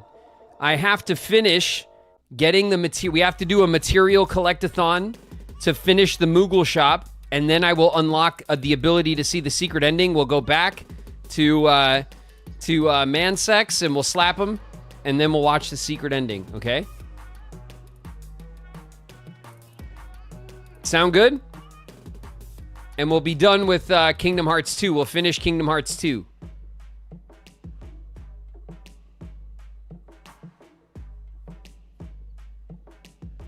All right, you guys. Thank you. Thank you very much for the bits. Thank you guys for the hype. Thank you guys for the gifts that you give to each other, for being generous and a welcoming community to all the new people that show up. You guys do it all the time. It makes me very happy. Thank you so much for sharing our community with new people. Thank you guys for the resubs. Thank you guys for the new subs if you're new. My name's David Gallagher, but around here, I go by Graven. Thank you guys for hanging out, talking shit, playing games with me. I'll see you guys tomorrow for a Kingdom Hearts finale, all right? And then after that, I'll see some of you IRL in Tennessee at Smoky Mountain Fan Fest. All right, you guys. Get some rest, get some grub. I'll catch you guys tomorrow. Peace.